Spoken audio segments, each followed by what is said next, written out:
Hello, my dear doctors. Now we are actually going to begin with the rapid revision of neuroanatomy. And you all know very well how much important is this topic. And you should have a clear, crystal clear concept in this neuroanatomy, my dear friends. And now in this rapid revision session, we are going to revise almost all the higher topics of neuroanatomy. And I'm going to do it like extensively without leaving any topic in this one. And on to that, in this rapid revision session, we are also going to include the previous year topics of NEET PG, INISET, as well as FMG also, so that my students should get the entire content ready in this rapid revision itself, that they are ready for any exam in the future. Is it okay? So with this note, let's get started. Now, before starting with neuroanatomy, let me tell you one more thing here. Like as a student preparing for any competitive exams like NEET PG, INISET or any other exam, as well as if you are preparing for your screening exam, that is FMG exam, remember these three topics will be very much important. Number one, neuroanatomy. Number two, head and neck. And number three, the embryology part. Why? Because what I have observed out of my experience, I'm telling you that upper limb, lower limb, thorax, abdomen, all these topics, any student will be easily learning them. Anyone will learn them. But the difference in the ranking will come when you are perfect with neuro, head and neck, and embryology. Here decides those marks, those additional marks, where you can get like a better rank and you can clear the exams very easily. Is it okay? So please concentrate on these three topics: neuroanatomy, head and neck, and embryology. So now let's get started with the rapid revision of neuroanatomy. Is it okay? Now, to begin this neuroanatomy topic here, the first topic, a small topic that we are going to discuss, is spinal cord. And it is very much important also. Every now and then in your exams, they are asking many questions regarding this one. Let us discuss about this also. Now, in the spinal cord topic, the first thing that is very much important is the extent of the spinal cord here. Remember, in adults, the spinal cord will be beginning from C1, the first cervical vertebra, up to L1, and that to the lower border of L1. But in the recent one of the exam, they have asked in the neonates, in the infants. In infants, it will be from C1 to L3. C1 to L3, L3 the two upper border of the L3. So that is the extent of the spinal cord. Now, once you're perfect with this extent in the spinal cord, let me give you one of the update in the latest edition of Gray's Anatomy. That is 42nd edition. In the spinal cord extent, there is one update given on page number 856. In spinal cord, whatever points are actually highlighted here that I have written here, in adults, the spinal cord terminates on an average at the level of middle third of the body of the first lumbar vertebra. That is one of the latest update in the 42nd edition of Gray's Anatomy. We were actually learning like spinal cord will be extending from C1 to L1. L1, that is the lower border of L1. It is given in Gray's Anatomy 42nd edition on page number 856 as it is going to end at the middle third of the body of the first lumbar vertebra. That is your L1. Now, after learning this one, we all know the spinal cord will be cylindrical in shape, but it is not uniformly cylindrical throughout the length. At two places, the spinal cord will be enlarged. And those are simply known as the enlargements. Thank God we don't have any difficult name for that one. So one will be the cervical enlargement. Another one is the lumbar enlargement. So how many enlargements do we have in the spinal cord? There are two of them. One is cervical, another one is lumbar enlargement. Now you have to remember that cervical enlargement will be from C4 to T2, whereas the lumbar enlargement will be from L2 to S3. Now here some of the students will be getting confused. So spinal cord itself will be extending only up to L1. Then how come the lumbar enlargement will be from L2 to S3 then? So please remember, my dear friends, this cervical enlargement and lumbar enlargement are given, the extent is actually given with respect to the spinal segments. The extent is actually given with respect to spinal segments. It's not with respect to the vertebrae. Whatever extent we have learned, the extent is with respect to the vertebrae. But right now, the enlargement here, the enlargement is actually with respect to the spinal segments. So keep that clear. Perfect. Now, after learning about the enlargements and the extent of the spinal cord, now let us learn about the ending part of the spinal cord. Yes, there are so many questions from here also. Now, the first thing, we all know that the spinal cord ends in a cone-shaped structure, and this cone-shaped structure here will be referred to as conus medullaris. Spinal cord ends in a cone-shaped structure known as conus medullaris. We all know that spinal cord will end at the level of L1. Fine. Now, if it is ending at L1, then what do you have after L1 then? After L1, like remaining lumbar, then sacral and coccygeal, till the coccyx, what do you have? So remember, our brain and the spinal cord will be covered by three meninges. And which is the innermost meninge? That is pia mater. So imagine this one here to be your pia mater. And in our diagram, we can clearly see here, the pia mater is not going to end here, sir. The pia mater will further continue down. And that continuation or that modification of pia mater is known as the filum terminale.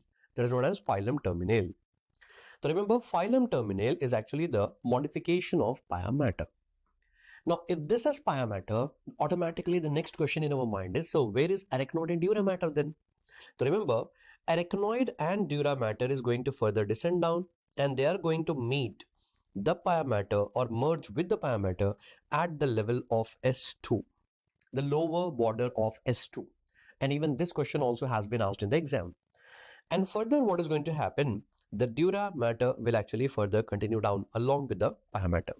And it is going all the way up to the coccyx. So I repeat these 3 points again, my dear friends. The spinal cord ends in a cone-shaped structure, that is conus medullaris. And then it is covered by pia mater. That pia mater is not going to end at the tip of the conus medullaris. From the tip of the conus medullaris till the coccyx, there will be fine thread-like structure, and that is known as filum terminale. So what is filum terminale? It's a modification of pia mater. Then what about the arachnoid and dura mater? Remember, arachnoid and dura mater is going to meet at the level of lower border of S2.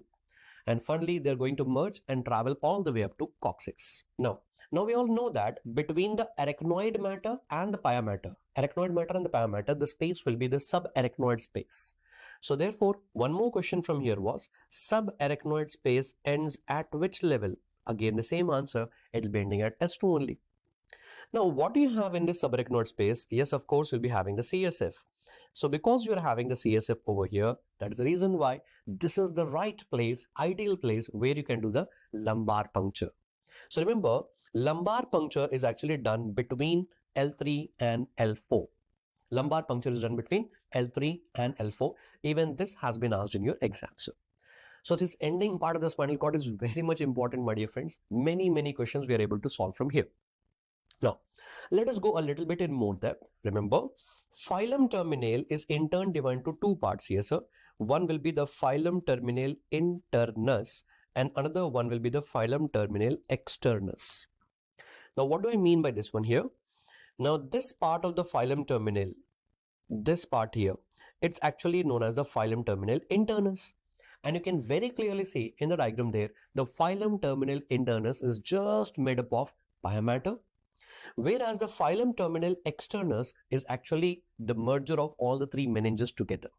Okay, so even this was also asked in one of the exam. Internus is only made up of pia mater and externus is made up of all the three of them together. Is it okay? So these are all the points that I want you all to actually revise about the ending part of the spinal cord. You should be very clear. Many questions coming from here, sir. Now because we are learning about the modification of pia mater here, let's see all the modifications right now. There are totally like 3 modifications of pia mater. Number 1, there will be filum terminale. Already I told you what is filum terminale. It is nothing but fine thread-like structure extending from the tip of the conus medullaris up to coccyx. So that is the modification of pia mater, filum terminale. Number 2, there will be linea splendens. Linea splendens is also modification of pia mater. That is nothing but the extension of the pia mater into anterior median fissure.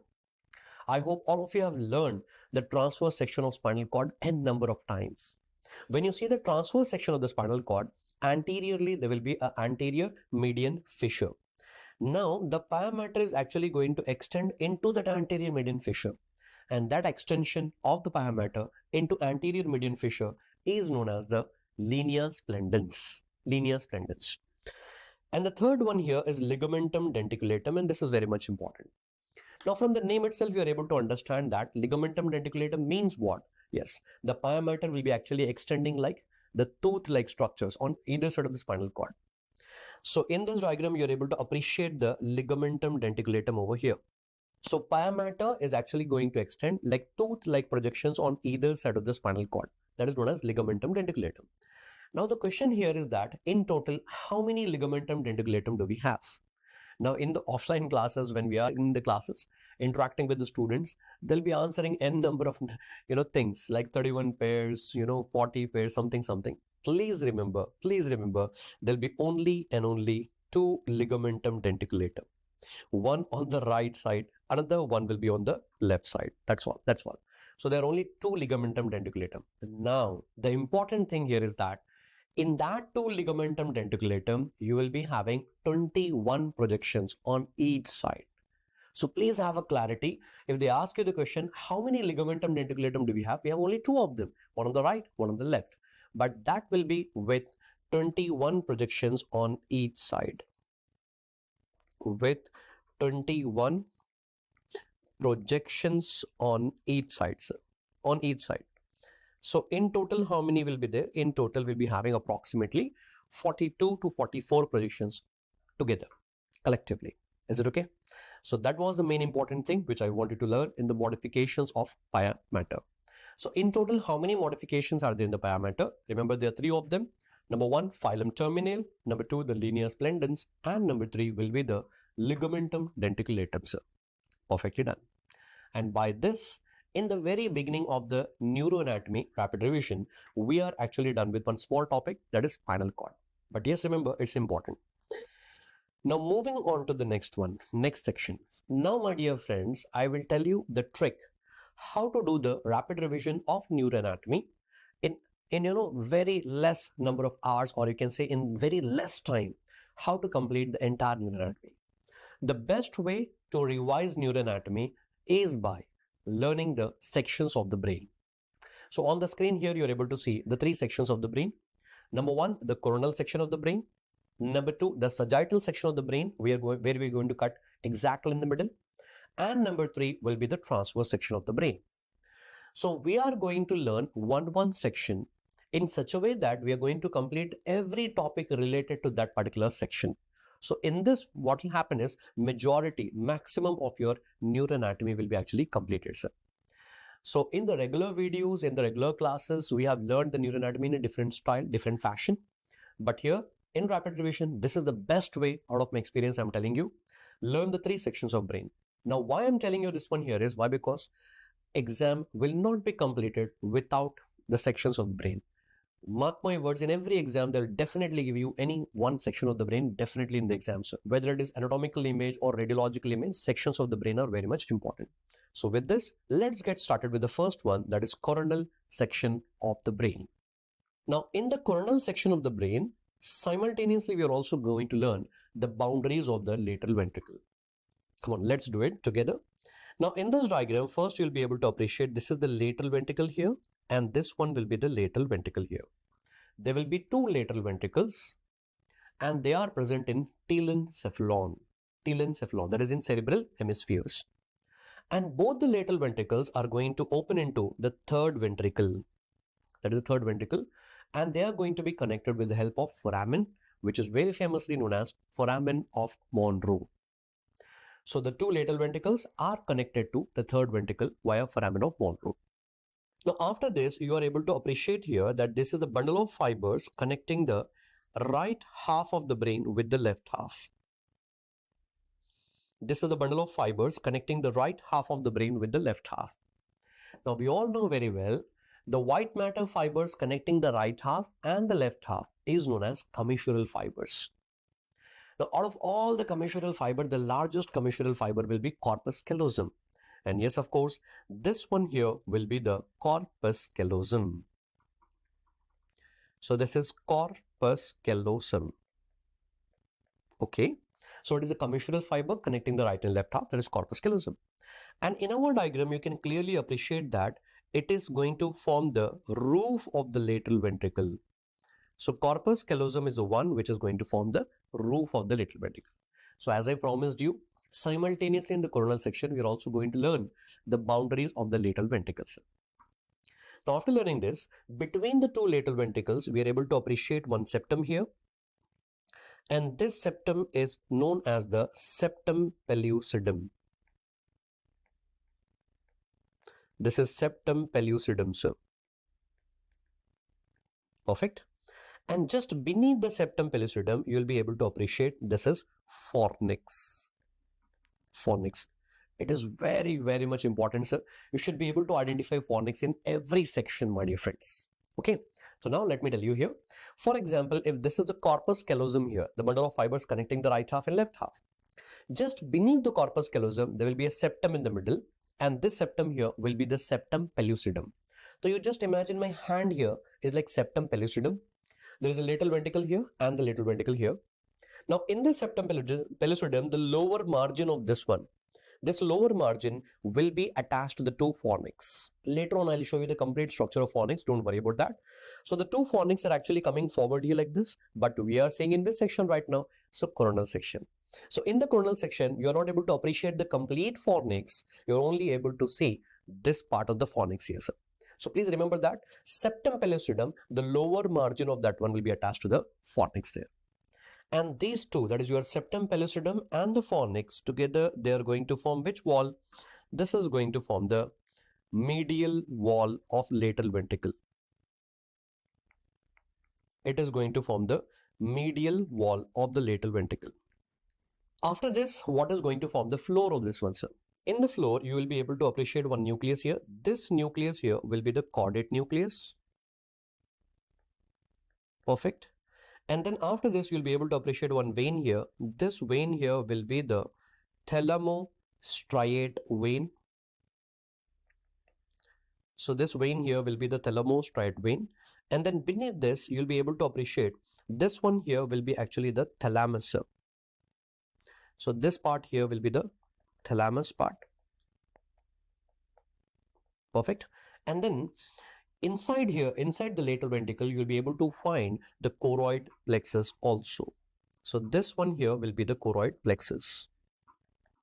And all the structures which I told you here, let us repeat once again, the caudate nucleus, thalamostriate vein, the thalamus and the choroid plexus, all this together, they are going to form the floor of the lateral ventricle.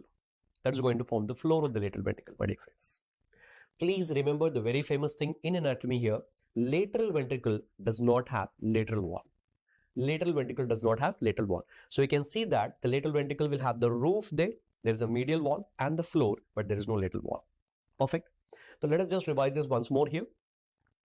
Lateral ventricle, what is forming the roof there? Corpus callosum. Medial wall is formed by septum pellucidum and the fornix, and the floor will be formed by caudate nucleus, thalamostriate vein, thalamus and the choroid plexus.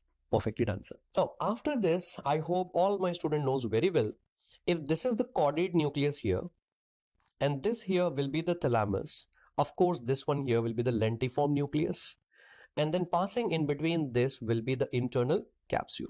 Now, all those structures related to basal ganglia, we'll see in the topic of basal ganglia. Don't worry about them right now. So what I'm trying to tell you here is that in this diagram of coronal section, this coronal section that you're able to see here on the screen, if you remember all the structures that I taught you there, that's all, my dear friends, you will be ready for any exam. Understanding? So you should be knowing these many structures over here. Now if this is one is your cerebrum here, after the forebrain, it will be followed by your midbrain. Now in this midbrain, once in the exam they have given this part here. Are you able to see this black colored structure here? Yes. That will be present in midbrain, and it is substantia nigra. And substantia nigra is the one which is going to secrete. Yes, it will be having which substance? Substantia nigra will be having dopamine in that. Okay. Actually, it will consist of melanin, and melanin is actually the precursor of dopamine, sir. Okay, now, and I think you also have learned about this one in other subjects also. When the levels of dopamine decrease down, that will lead to Parkinsonism and all. Yes. But in anatomy, remember, this picture was given in the exam, marking that black color structure, and it is going to secrete what? Yes, it will be having melanin, which is acting like a precursor of dopamine, sir. Perfectly done. Now, one more good thing I'll tell you here of learning this diagram. Please focus on third ventricle right now. So this one here will be the third ventricle. Now, in third ventricle, what is going to form the roof of the third ventricle?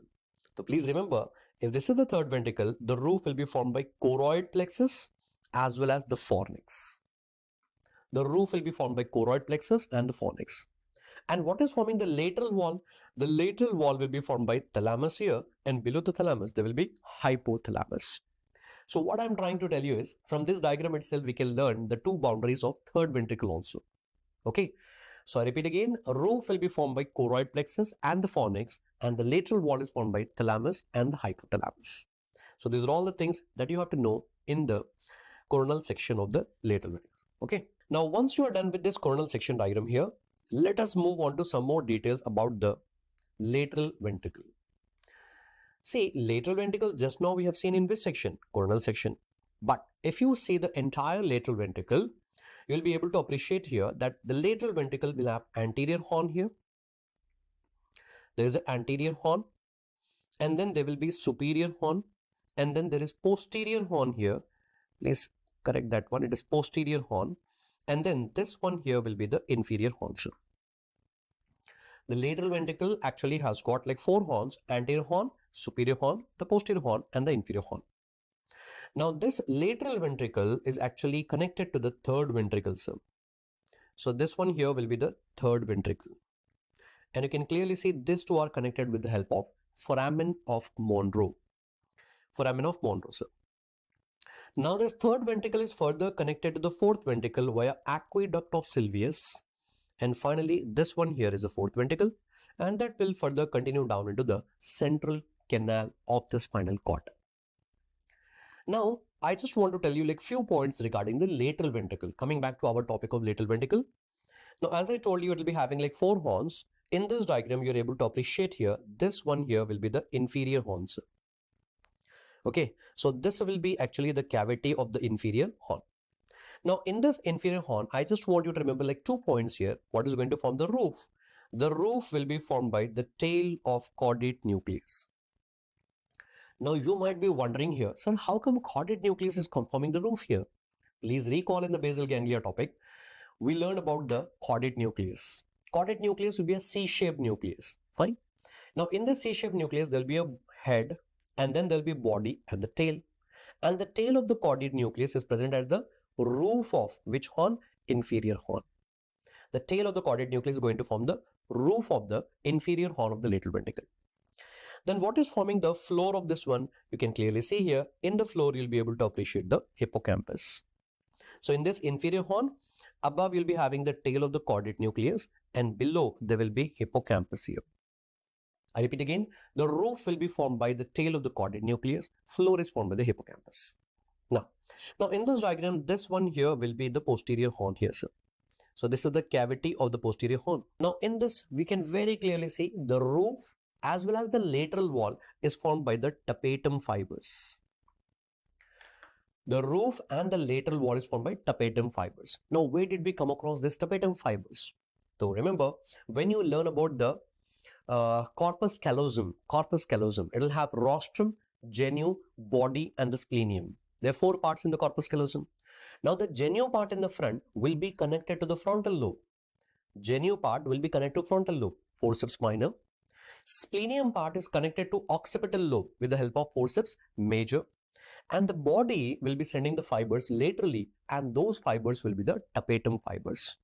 So the tapetum fibers are coming from body of the corpus callosum, and they are going to form the roof as well as the lateral wall of posterior horn.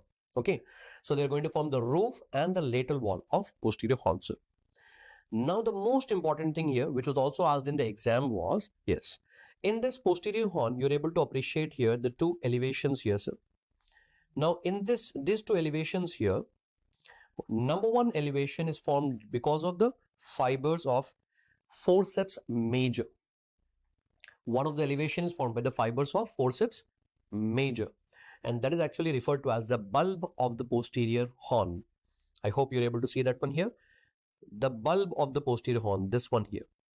And this bulb of the posterior horn is formed due to what? It is formed due to the fibers of forceps major. Very important, already asked in your exam, sir. Number 2, you're able to appreciate like one more elevation here, and this elevation will be known as the calcar avis. And this calcar avis here, it is formed due to the calcarine sulcus. Which sulcus? Calcarine sulcus. So let me repeat all these points here. These points are very much important, already asked in your exam. And in the very beginning, as I promised you, I'm going to cover like almost all the previous year topics also. So please learn this now. Let us just revise quickly here. Lateral ventricle is actually having 4 horns: the anterior horn, the superior horn, the posterior horn, and the inferior horn. Now the inferior horn is the one which will be having in the roof, there will be the tail of the caudate nucleus, and in the floor you'll be having hippocampus. Whereas the posterior horn, the roof and lateral wall will be formed by tapetum, whereas the medial wall will be having 2 elevations. This was asked in the exam. One of the elevation will be the bulb of the posterior horn, which is formed due to the fibers of the forceps major. And one more elevation will be the calcar avis, which is formed due to the calcarean sulcus. That's the clarity about this lateral ventricle that you have to remember here. Now moving ahead with the next one. After learning these concepts here in the coronal section, let me show you one of the questions asked in the exam. The structure indicated in the image originates from where? See, all my students who are watching my rapid revision session right now, you know very well the structure which is marked here is fornix. Well and good. But what is asked in the exam? It is going to originate from where? They're not simply asking it is fornix. They're asking it is originating from where. So let's find the answer here in this diagram. Now in this diagram, you are able to appreciate the limbic system here. In the limbic system, first of all, this part here will be the hippocampus. And from the hippocampus, you are able to appreciate that the fornix will begin from here.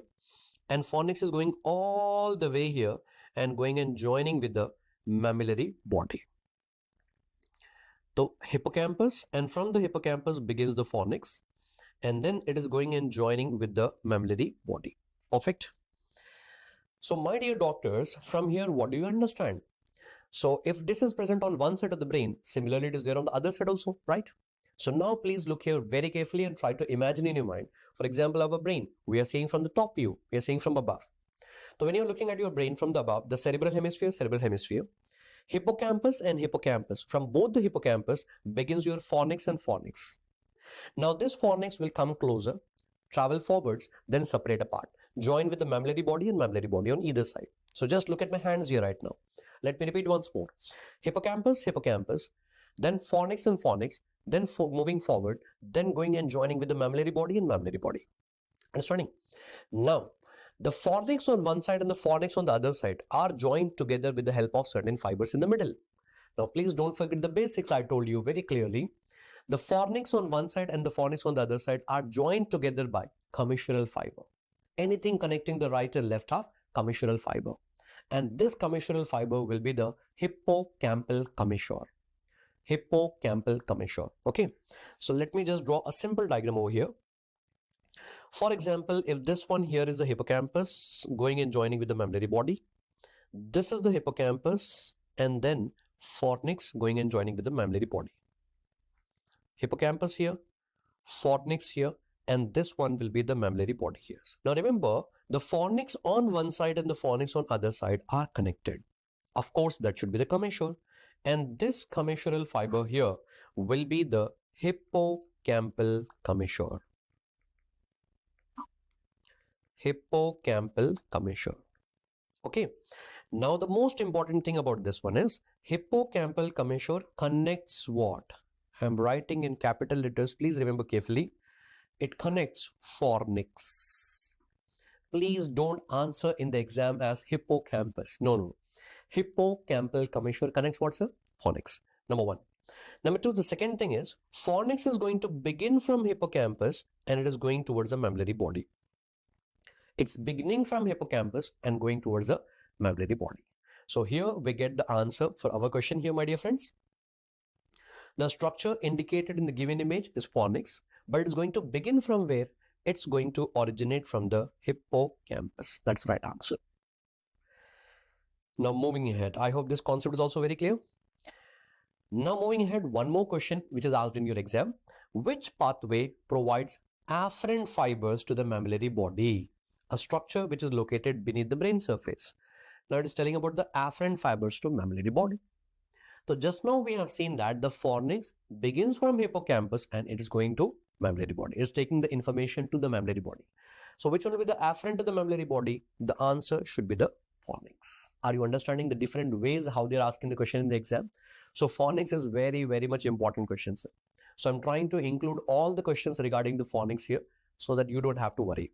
Now, let me show you one beautiful diagram about the limbic system, which is actually involved in the formation of Papez circuit. Now, in this diagram, you are able to appreciate here, this will be the hippocampus. Now, from the hippocampus, the fibers are going via fornix, and from the fornix, it is going all the way up to mammillary body. So you can clearly see this is the mammillary body here, sir.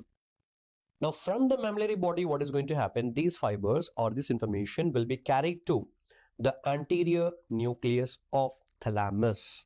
Which nucleus of thalamus? Anterior nucleus of thalamus. And it is carried via a tract, and that tract is known as the mammillothalamic tract. From the mammillary body to thalamus, mammillothalamic tract. Makes sense. Let me repeat this once more here. From the hippocampus begins the fornix, and fornix is going all the way to the mammillary body. And from the mammillary body, the information will be going to the anterior nucleus of thalamus. Okay, so anterior nucleus of thalamus via mammillothalamic pathway. So please remember, which fibers are going to bring the information to the mammillary body, which are afferent to the mammillary body? Yes, the answer here will be the fornix. Perfectly correct, sir. Now moving on to the next thing. Fornix consists of which type of fibers? Now this is something really, really interesting. Remember, when you learn about the white matter, the bundle of axons in central nervous system. Now this white matter, I hope all of you know that it is divided into three categories here. So one will be the association fiber, number two, commissural fiber, number three, there will be projection fibers. The white matter fibers which are connecting antero-posteriorly, the lobes in the front with the lobes behind, and the lobes behind with the lobes in the front, antero-posteriorly. Like it is connecting different lobes in the same hemisphere. Those fibers are known as association fibers. The fibers which are connecting different lobes but in same hemisphere, association fibers. Commissural fibers are the one which are going to connect the right half of the brain with the left half with the right half. So right and left direction. This is commissural fiber. And lastly, the brain is connected down to the spinal cord. The spinal cord is connected up with the brain vertically. And these fibers are known as the projection fibers. The white matter is divided into how many categories, sir? Three categories. One is association fibers. Number two, commissural fibers. And number three will be the projection fiber. Okay. Now, my dear friends, remember, the interesting thing here is that the fornix belongs to all the three categories. Association fiber, as well as commissural fiber, as well as projection fiber. So fornix belongs to all the three fibers, sir. Association, commissural, and projection fiber. It is something really interesting now. Now, if fornix is belonging to all the three categories, sir, now the question here is that suppose if they give you the option, all the three options are given. Now, which is the best option? So remember, association better than commissural fibers, better than projection fibers, sir. That means mainly the fornix belongs to which category of fibers? Association. Actually, I told you very clearly that fornix belongs to all the three category of fibers, sir. Association, commissural, and projection fiber. If all the three options are given, then better option will be what? Association fiber. Fine. But in one of the exam, they gave the options in this manner. I mean to say association and commissure, association and projection fiber, then commissural and projection fiber, or simply association fiber. Then what to do? So my dear friends, remember at that time, association and commissure is more better when compared to association and projection fiber or commissural and projection fiber, whatever. Are you understanding? So fornix will be more of association as well as the commissural fiber. So please remember, fornix will be of more of, so which is the most better answer in this one? Association and commissural fiber. So I gave you all the three possibilities. Number one, I repeat once more, fornix belongs to all the three categories of white matter fiber: association, commissural, and projection fiber. Out of the three of them, which is the best answer? Association fiber better than commissure, better than projection fiber. If they are giving a combination, then remember it's association and commissure better than anything else. That is a clarity. I hope there is no more controversy in this one here. So this controversy is also cleared here, my dear friends.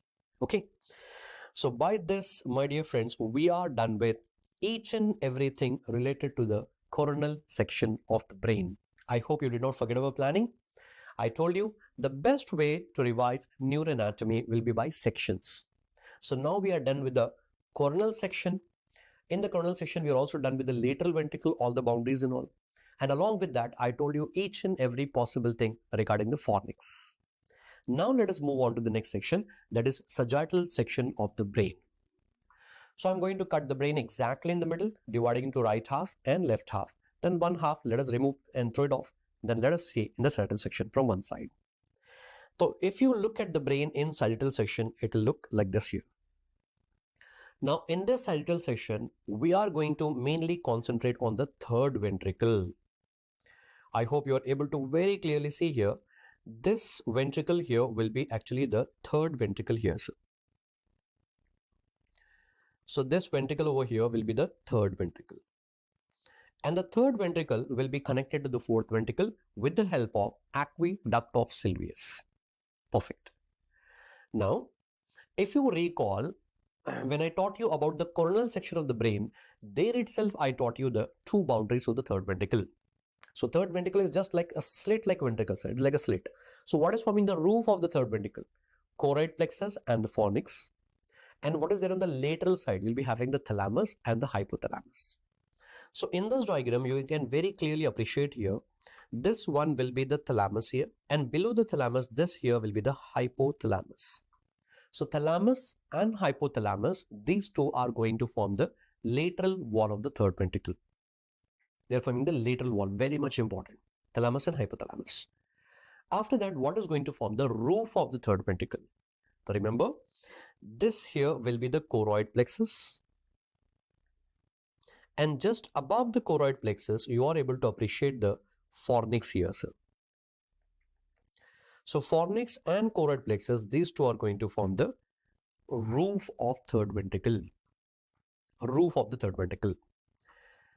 Now, once you are done with the roof here, you're able to see, as I told you the concept very clearly, this entire thing here will be the corpus callosum here. Perfect. Now, if that is your corpus callosum, I told you corpus callosum actually has got how many parts, sir? 4 parts. There will be a rostrum in the front here.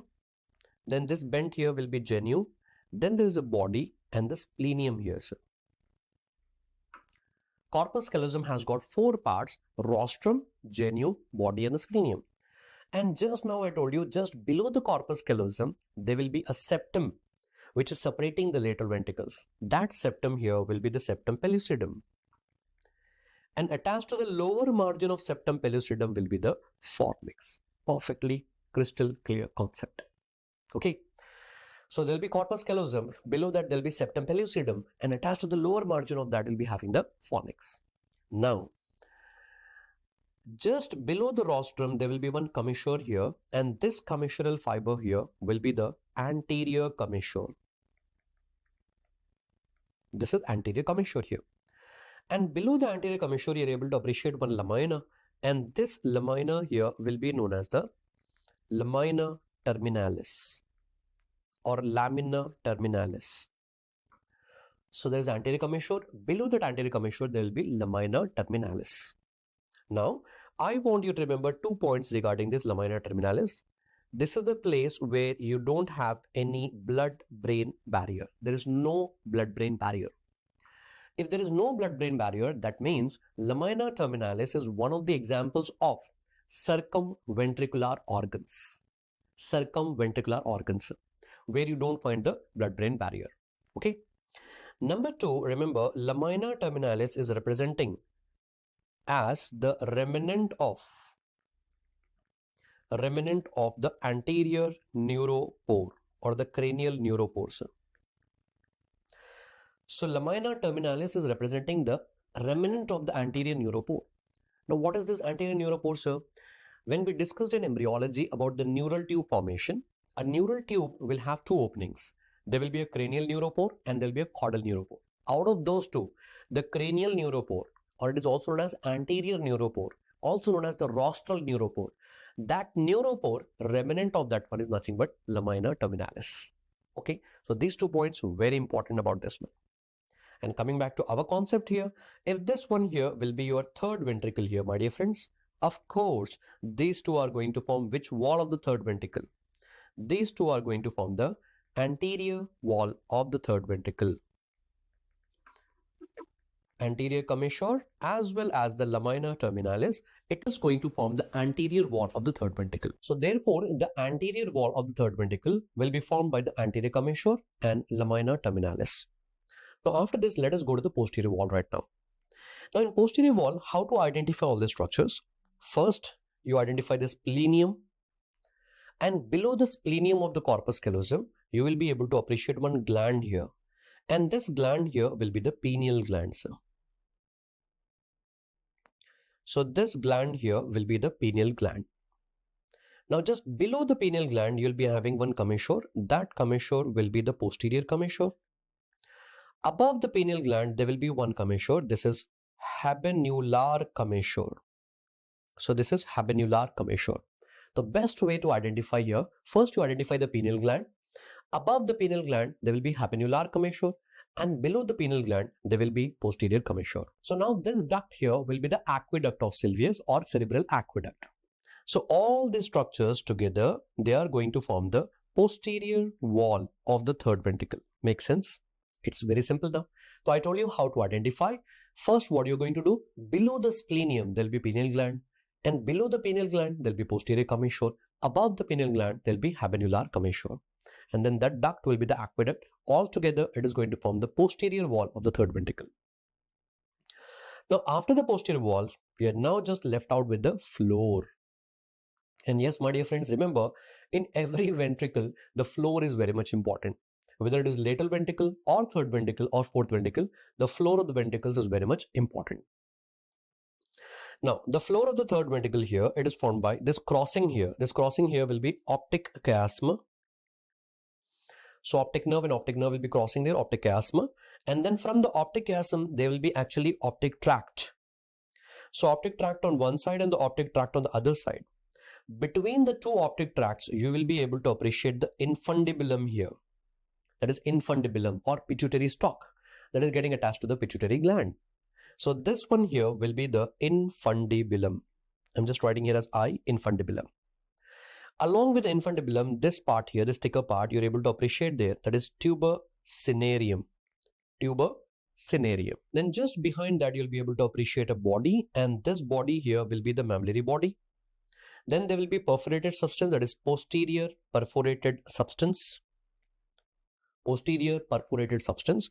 And yes, of course, this part here will be actually the midbrain wala part. Now, in this midbrain, already we have studied that if there is an aqueduct of Sylvius here, whatever part you are able to find behind the aqueduct of Sylvius, that is tectum, and in front of the aqueduct, this part here will be the tegmentum part.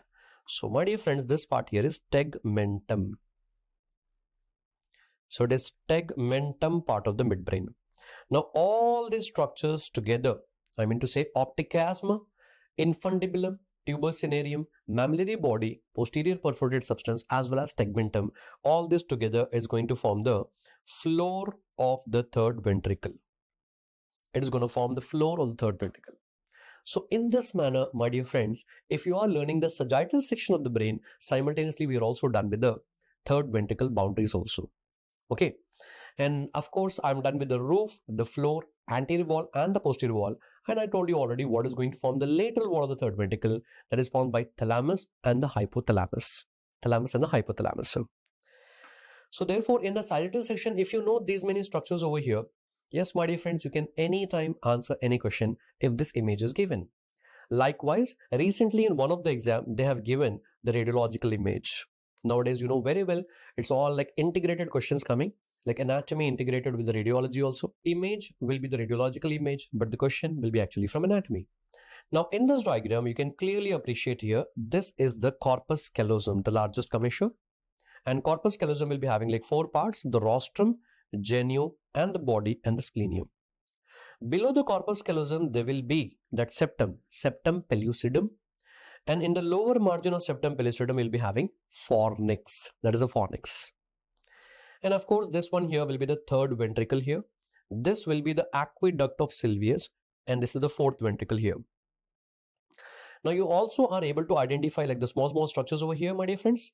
This part here will be the infundibulum part attached to which gland here? That is your pituitary gland. And this body here will be the mammillary body here. And if you are able to identify these structures over here, then the remaining structures are damn easy.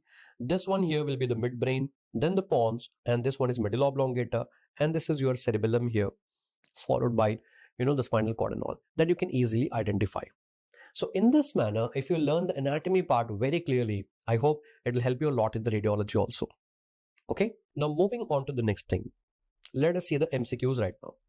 The mark structure sends the efferent fibers to which of the nucleus of thalamus? It's not afferent this time, it is efferent.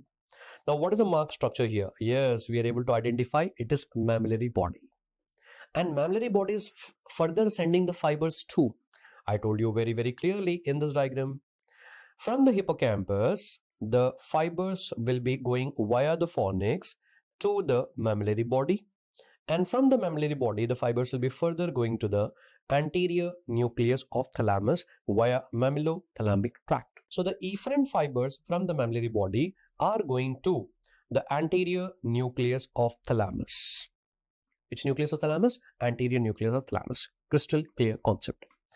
So in this diagram, you are first of all able to identify the mammillary body right now. And after identifying the mammillary body, you also know which are the afferent and which is the efferent from the mammillary body. Okay, the fornix is bringing the fibers to mammillary body, afferent, and mammillothalamic tract is taking the fibers away from the mammillary body to the thalamus. Which nucleus of thalamus? Anterior nucleus of the thalamus, sir. Perfectly done. Now, after completing this concept here, now let us move on to the next section. So, my dear doctors, I hope you did not forget our planning here. We are done with coronal section, and then we are done with the sagittal section. And now let us move on to the transverse section. So in this diagram, we are able to see the transverse section of the cerebrum. Now, basically, we are going to cut the brain in this manner here and remove the upper half of the brain and throw it off. Then we are actually looking from above. So try to understand this diagram is like horizontal diagram here. So in this diagram, let me first of all tell you the orientation. This lobe here will be the frontal lobe. Perfect. This lobe here will be the occipital lobe here, sir. Occipital lobe. So there's a frontal lobe and the occipital lobe we are seeing in the transverse section. Now, for example, if this one here will be the corpus callosum. Corpus callosum has got rostrum, genu, body and the splenium. And for example, I'm taking a transverse section at this level. Now, when we are taking a transverse section at this level, what do you have in the front? Genu. What do you have behind? The splenium. But will you be able to appreciate the body in this diagram? No, the body of the corpus callosum will be gone. So therefore, right in the front, you'll be actually having genu here and behind there'll be splenium here, sir. And the body will be actually gone. Now this genu will be connected to the frontal lobe. The genu is connected to the frontal lobe. And these fibers are referred to as the forceps minor. Forceps minor. And similarly, from the splenium, there are fibers going towards the occipital lobe here. Occipital lobe here. And these fibers are nothing but the forceps major. This is forceps major. Perfect. And I told you these fibers of forceps major, please try to recall that point. Please try to recall. The fibers of the forceps major are going to form an elevation on which horn of the lateral ventricle? The posterior horn of the lateral ventricle here. Okay. And posterior horn of the lateral ventricle on which wall? Medial wall. So on the medial wall, there will be like two elevation. One of the elevation will be formed by the fibers of forceps major. And that is going to form that bulb of the posterior horn. The bulb of the posterior horn will be formed by the fibers of forceps major. I hope the concept is crystal clear now. Of course, we are not able to appreciate the body here. The genu and the splenium are connected by the body here. And from the body, the fibers are going laterally. And those fibers are known as the tapetum fibers. So we are not able to see the body here. I'm just writing. From the body, you will be able to appreciate the tapetum fibers. Perfect. Now, after completing this part here, let us go to the middle part, sir. So I'm done with this part here. I'm done with this part here. Let's now learn about the middle part. Now, in the middle part, my dear doctors, first you're able to see here, there will be a caudate nucleus, and then there will be thalamus, and then you'll be able to find the lentiform nucleus. Caudate, thalamus, and the lentiform. Now, between these three, these white matter fibers here are referred to as the internal capsule. So this is internal capsule. Now, have you ever thought, why is this internal capsule known as internal capsule, sir? Why? Because lentiform nucleus is like lens shaped, and that lens shaped nucleus will be having one capsule inside and there will be one capsule outside. And this capsule on the outer side here, this will be the external capsule, sir. External capsule. Now you'll be able to appreciate one more white matter fiber sheet here, and this white matter fibers here are referred to as extreme capsule. So first you'll be having internal capsule, and then there will be external capsule, and then you'll be having extreme capsule. So whatever capsule I'm referring here, it's nothing but the white matter fibers. Now, between the external capsule and the extreme capsule, between the external capsule and extreme capsule, there is a thin sheet of gray matter, and that gray matter is known as the claustrum. I hope you're able to appreciate that gray matter sheet that is known as claustrum. And further, if you're going to come out, this hidden lobe of the cerebrum here, it is referred to as insula. It is known as insula, sir. So you should be able to remember all these structures in order. Let us do one thing here. Let us revise once more all the structures in order. So first of all, what do you have on the medial most side? There will be caudate nucleus and thalamus, followed by internal capsule, followed by the lentiform nucleus, and then there will be extreme capsule here. Then there will be a thin sheet of gray matter here, that is claustrum. Then there will be extreme capsule, and then followed by the insula. So all these structures you should be able to identify in this diagram here, sir. And by this, we are actually done with what here? Transverse section. This is the way how you deal with this one. Now, in this transverse section, one of the most important topic that I want to discuss is internal capsule. Let us discuss about this one in detail. There are a lot of questions asked about this one, and many students are actually confused about this one, sir. So let us discuss in detail about the internal capsule here. So as I promised you, as I told you the planning, we are learning the same planning, all the three sections of brain, and we are learning the topics in and out related with that section. So we are done with the coronal section, we are done with the sagittal section, and now we are actually learning the transverse section, sir. So in transverse section, let us learn in detail about the internal capsule now. Okay. The first thing is, what are the parts of the internal capsule? Remember, internal capsule has totally 5 parts, sir. There are totally 5 parts of the internal capsule. Now, what are the 5 parts? Here you will be able to see this one will be the anterior limb. So this one here will be the anterior limb. This bent in the middle here will be the genu. Then this one here will be the posterior limb. And then this will be the retrolentiform part, and then you'll be having the sublentiform part, sir. So there are totally 4 parts of the internal capsule. Number 1, there will be anterior limb. Number 2, the bent in the middle will be genu, then the posterior limb, and then retrolentiform part, and then there will be sublentiform part, sir. Sublentiform part. That's the first thing to learn. Second thing, already in the exam, they have asked about the relations of the internal capsule. And relations, my dear friends, we are already very clear of the relations from this diagram itself. Now, if this one here will be the internal capsule here, what do you have on the medial side? On the medial side, there will be caudate nucleus and the thalamus. What do you have on the lateral side? On the lateral side, there will be lentiform nucleus. So therefore, my dear friends, you can even appreciate here also. On the medial side, there will be caudate nucleus and the thalamus. And on the lateral side, you'll be having the lentiform nucleus. Now, to be more specific, let us learn in depth here. What about the relations of anterior limb, my dear friends? Anterior limb, on medial side, there will be caudate nucleus. On the lateral side, lentiform. What about the posterior limb right now? Posterior limb, on the medial side, there will be thalamus, and on the lateral side, there will be lentiform nucleus. I hope it is crystal clear right now. So by this, we are done with the parts of the internal capsule as well as the relations of the internal capsule, sir. Now, once you are done with this one, welcome to the most important thing for your exam. They have been asking repeatedly in almost every exam, sir. Every exam, I'm telling you, whether it is NEET PG or INA set or FMG exam, they're asking this question here. What about that? That is about the tracts passing through the internal capsule. Let us see which tracts are passing through the internal capsule now. Number one, in this diagram, we are able to see here, this is corticonuclear tract. Corticonuclear tract is actually passing through the genu part of the internal capsule. You can very clearly see in our diagram, corticonuclear tract is going to pass through genu part.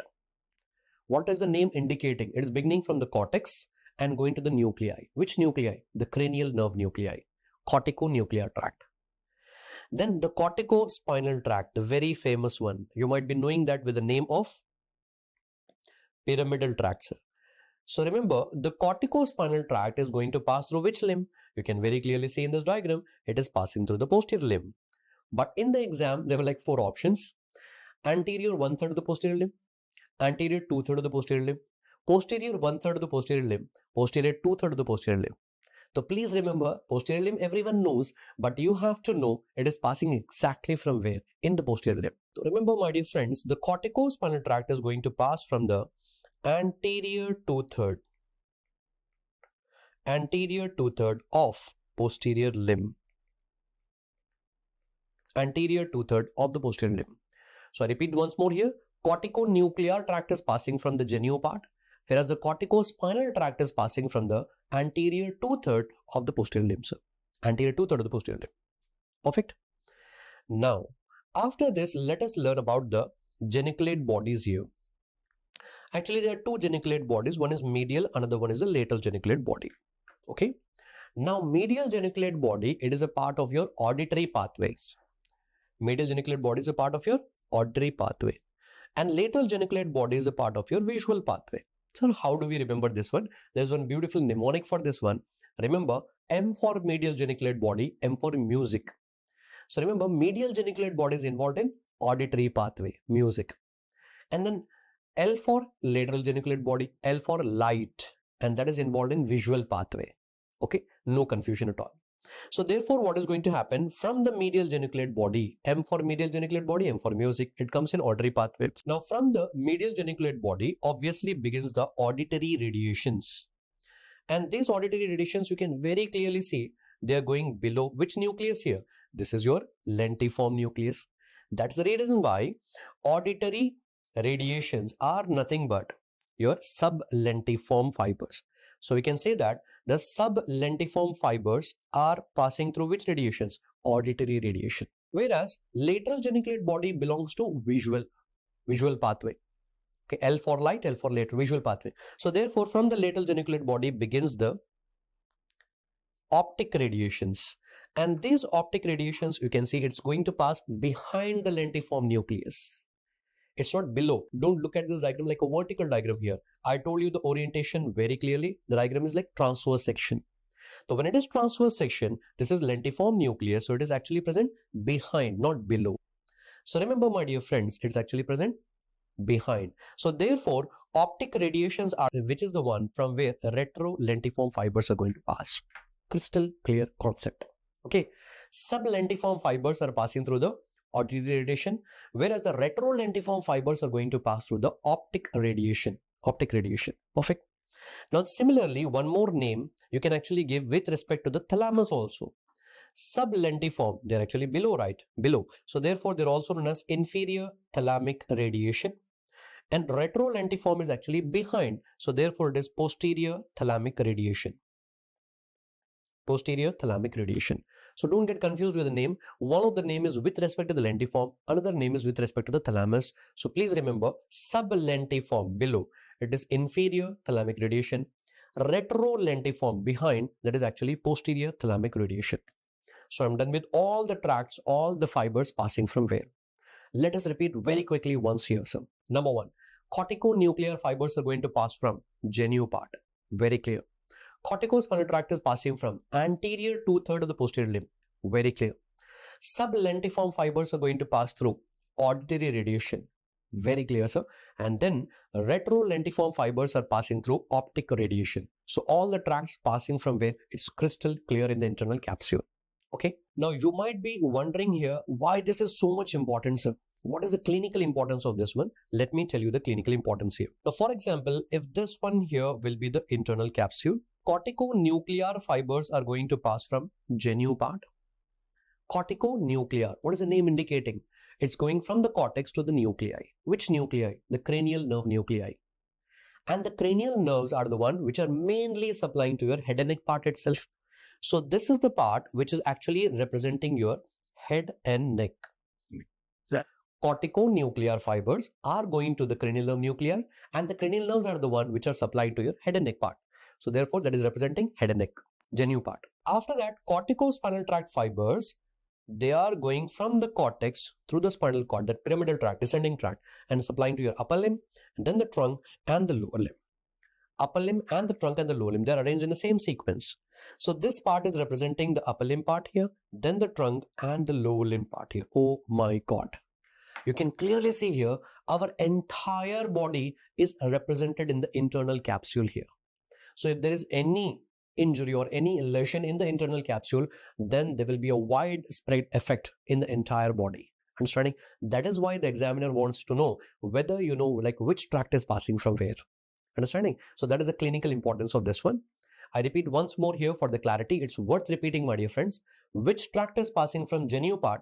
Corticonuclear tract, that is representing your head and neck.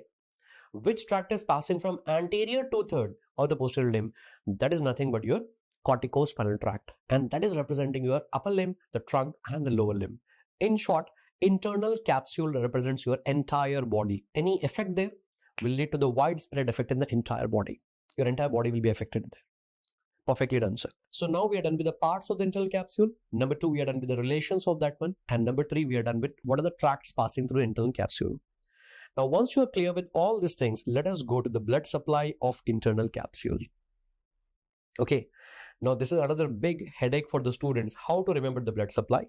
And now, my dear friends, look at the screen here. This is one of the best diagram to remember the blood supply of internal capsule. Okay. So in this diagram, you're able to see the various parts here. Number 1, anterior limb and the genu, the posterior limb, and then you'll be having the retrolentiform part and the sublentiform part. First, let us deal with the anterior limb and the genu and the posterior limb. Now, this is again divided into 2 parts here, sir. One will be the superior part, another one will be the inferior part here. The superior part and the inferior part here. Now, the easy thing here is that whether it is anterior limb or the genu or the posterior limb, all the 3 of them, the superior part will be taken care by middle cerebral artery. Let us go step by step. Upper part, superior part is supplied by middle cerebral artery. Middle cerebral artery. Okay. Now, in this middle cerebral artery, it is like which branch? So remember, it is the striate branch. Now, that striate branch, it is also known as the lateral striate artery, or else it is very famously also known as the Charcot's artery, artery of Charcot's hemorrhage. I repeat again, striate branch or lateral striate branch or the Charcot's artery, artery of Charcot's hemorrhage. That is a branch of middle cerebral artery supplying to superior part of anterior limb, genu and the posterior limb. Now, what about the inferior part? Inferior part of the anterior limb will be supplied by recurrent branch of anterior cerebral artery. It is supplied by anterior cerebral artery. But which branch? Recurrent branch. And that is also known as the recurrent artery of Hubner. Recurrent artery of Hubner or medial striate artery. It's actually medial striate artery. So the recurrent artery of Hubner or medial striate artery, it is a branch of anterior cerebral artery. Then inferior part of the genu will be supplied by the internal carotid artery itself. Okay, one of the branch of that, of course. And then the inferior part of the posterior limb will be supplied by anterior choroidal artery. And not only that inferior part, sir, whatever remaining, the retrolentiform, sublentiform part, that is also supplied by the anterior choroidal artery. So this is like the best way to remember the blood supply to your internal capsule. If you want, let us just repeat this once more here, sir. Okay. So anterior limb, genu and the posterior limb. Anterior limb, genu and the posterior limb. Superior part will be supplied by middle cerebral artery. Now, which branch of the middle cerebral artery? Striate branch or also known as the lateral striate branch, also known as the Charcot's artery of middle cerebral artery. Now, the inferior part will be actually supplied by the recurrent artery of Hubner. Recurrent artery of Hubner. Okay, that is also known as the medial striate artery and it's a branch of anterior cerebral artery. So, inferior part of genu will be supplied by internal carotid artery. And the inferior part of the posterior limb as well as the retrolentiform part, sublentiform part, it's taken care by the anterior choroidal artery. Anterior choroidal artery is also a branch of which one only? The internal carotid artery. So by this we are done with that big topic of internal capsule here, sir. Internal capsule topic is also done. And my dear friends, if you're observing very carefully here, by this we are actually done with all the three sections of the brain.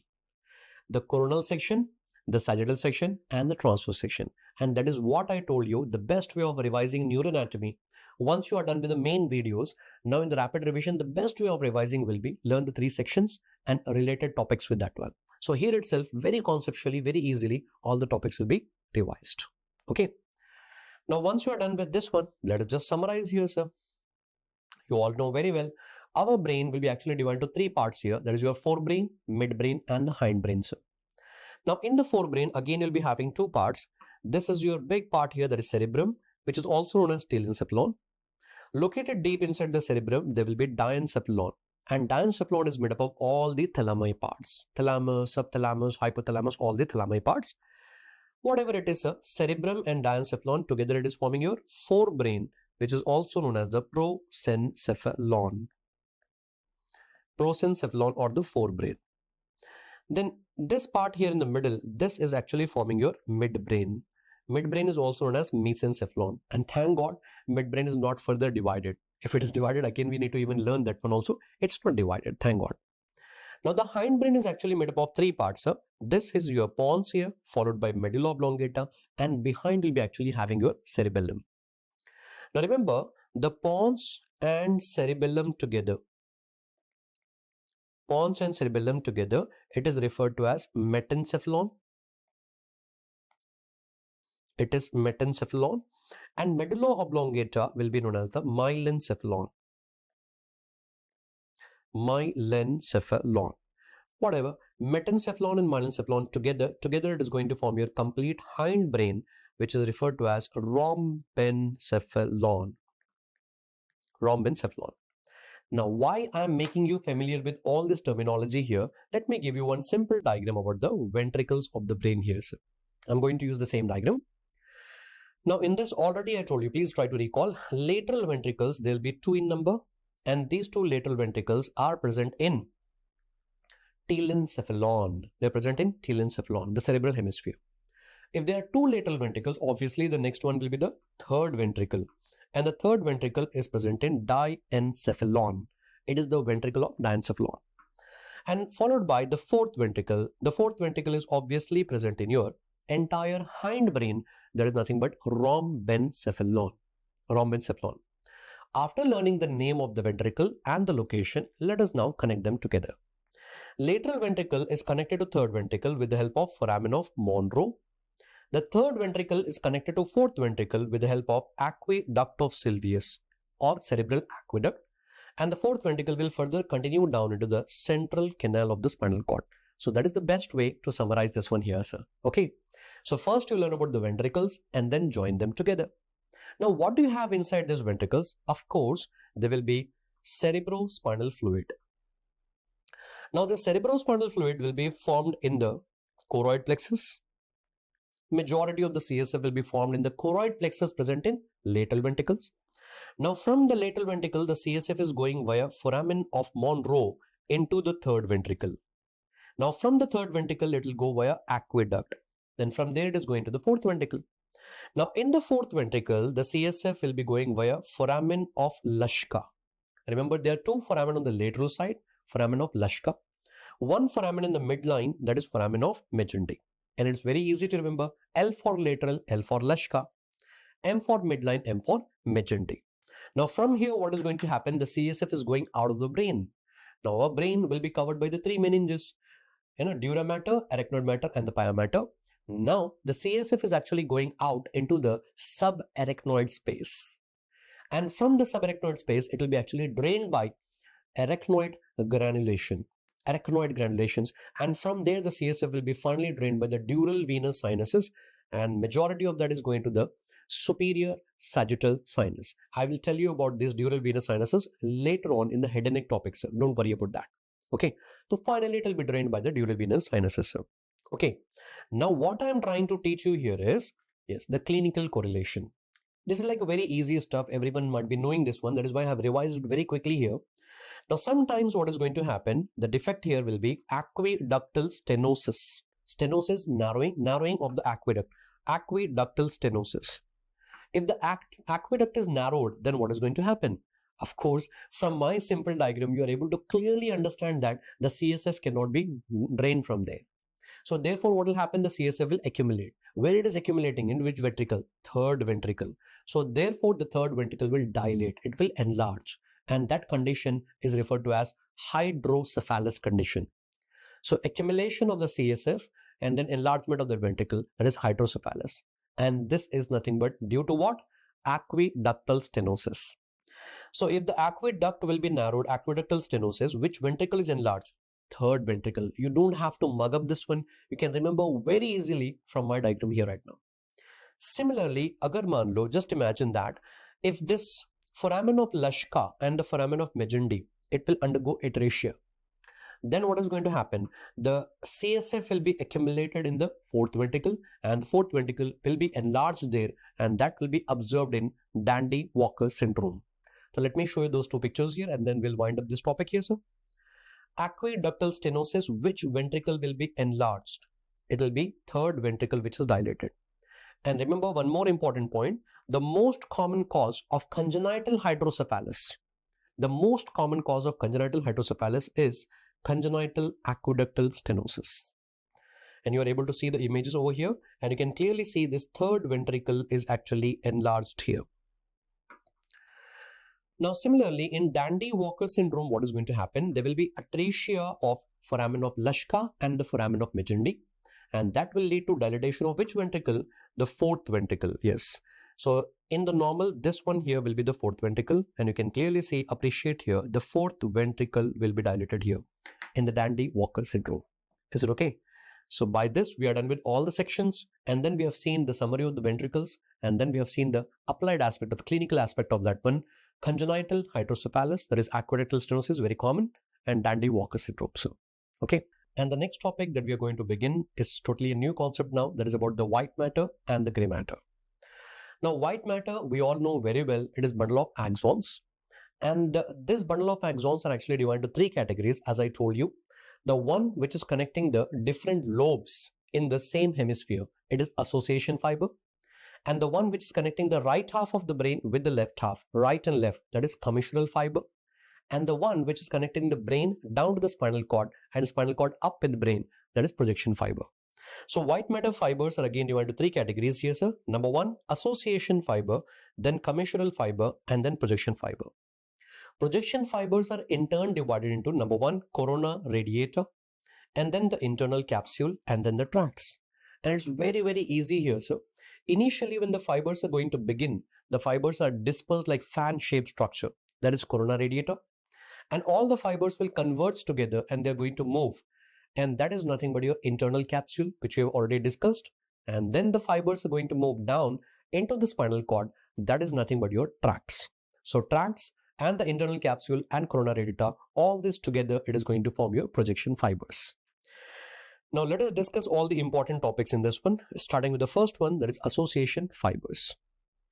Association fibers are in turn divided into two categories. Number one, there will be short association fiber, and then you'll be having the long association fiber. The short association fibers are those fibers which are going to connect the two adjacent gyri. The two adjacent gyrus will be connected by the short association fiber. And these are actually arc-shaped. That is why it is known as the arcuate fasciculus. Arcuate fasciculus. So that is the name of the short association fiber. Then long association fibers, number one, the frontal lobe here will be connected to the occipital lobe here. The frontal lobe and occipital lobe are connected with the help of superior longitudinal fasciculus. Temporal lobe here will be connected to occipital lobe with the help of inferior longitudinal fasciculus. Now, this one here will be the corpus callosum that is surrounded by one more association fiber. This one here will be the cingulum. That is the cingulum, sir. And the fourth one and the most important one here, There will be area number 44 here and area number 45. That is Broca's speech area. And Broca's speech area is connected to auditory area, area number 41 and 42. And that is by uncinate fasciculus, already asked in your exam. So repeat all the four of them here. Number one, connecting the frontal with the occipital, superior longitudinal fasciculus. Connecting the temporal with the occipital, that is inferior longitudinal fasciculus. Surrounding the corpus callosum, there will be cingulum, and then connecting the Broca's speech area with the auditory area, that is uncinate fasciculus. And that is the reason why I'm teaching you this topic here in rapid revision session. Association fibers, two questions has been already asked. The Broca's speech area and the auditory area are connected by, uncinate fasciculus, number one. Similarly, we also have one more speech area, that is Wernicke's speech area. So the Broca's and Wernicke's speech area are connected by arcuate fasciculus. This question was also asked in the FMG exam, my dear friends. The Broca's speech area and the Wernicke's speech area are connected by arcuate fasciculus. I hope you already know the Brodmann areas numbers. Broca's speech area will be area number 44 and 45, whereas the auditory area will be area number 41 and 42. Similarly, again the Broca's speech area will be 44, 45, and Wernicke's speech area will be area number 22. So these are connected by the arcuate fasciculus. So please keep a clarity in the exam. If it is asking Broca's with auditory, uncinate fasciculus. If it is asking Broca's with Wernicke's speech area, then it is arcuate fasciculus. Perfectly done. After completing this topic, let us move on to the next one. That is about the tracts. So I told you association, commissure, and projection. In the projection fiber, I told you corona radiata, internal capsule, and tracts. And now let us learn about the tracts. Now, before learning about the tracts in detail, let me give you an orientation regarding the spinal cord. So in this diagram, you can very clearly see there is a transverse section of the spinal cord here. And in the transverse section of the spinal cord, in the center, you have H-shaped or butterfly-shaped gray matter. And in the center of that gray matter, there is a central canal. And that gray matter, because it is H-shaped, there will be like two horns, dorsal horn and the ventral horn. And because of this dorsal horn and the ventral horn, the white matter in the periphery is divided into three columns here, sir. There will be dorsal column, ventral column, and the lateral column. Now, in this diagram, we are able to see dorsal horn, ventral horn, as well as the lateral horn also. Remember, dorsal horn will be purely sensory. The ventral horn is purely motor, whereas the lateral horn will be autonomic. That is the reason why we don't draw in almost every transverse section of the spinal cord. Why? Because a lateral horn is not present in all the segments, only autonomic. Clear with this one here? Now, my dear friends, once you are done with this one, so from here itself you'll be able to understand dorsal horn will be having all the sensory nuclei. So number one, you're able to see here substantia gelatinosa. Number two, the nucleus proprius. And number three, the nucleus dorsalis, which is projecting more into the dorsal column. You can clearly see here it is projecting more into dorsal column. And that is also referred to as your Clark's column. Clark's column bhi kaha jata hai. Then in the ventral horn, it is purely motor. And the motor nuclei, the names are very simple. We don't have any special names there. One is the lateral nucleus. Another one is the medial nucleus. Another one is the intermediate nucleus. And of course, in the lateral horn, there will be that will be actually autonomic. And that will be having a nucleus, and the name of that nucleus is actually intermediate. It is between the two horns, intermediate, and it is lateral, intermediolateral nucleus. Intermediolateral nucleus. Now, once you have learned all these nuclei present in the gray matter, now let's see which tracts are actually coming into this particular nuclei, the sensory nuclei. I hope all of you have heard about the spinothalamic tract. Spinothalamic tract is the one which is going to relay the information to substantia gelatinosa. So spinothalamic tract is going to carry the information to substantia gelatinosa. We all know very well the pain, temperature, crude touch and pressure will be carried by spinothalamic tract. I'll tell you later on in detail about the lateral and anterior spinothalamic tract also. Don't worry about that. For now, spinothalamic tract, all the information is related to which nucleus? Substantia gelatinosa. Then the dorsal column tract. Dorsal column tract, that is your fasciculus gracilis and fasciculus cuneatus. These two tracts are going to relay the information into nucleus proprius. Similarly, there is a tract known as spinocerebellar tract. So spinocerebellar tract, the information will be relayed into nucleus dorsalis. Nucleus dorsalis. So try to add this information slowly one by one, not like, learning everything at one time here. The first you learn like which tract is going to relay the information into which nucleus. So repeat again, spinothalamic tract will relay the information into substantia gelatinosa.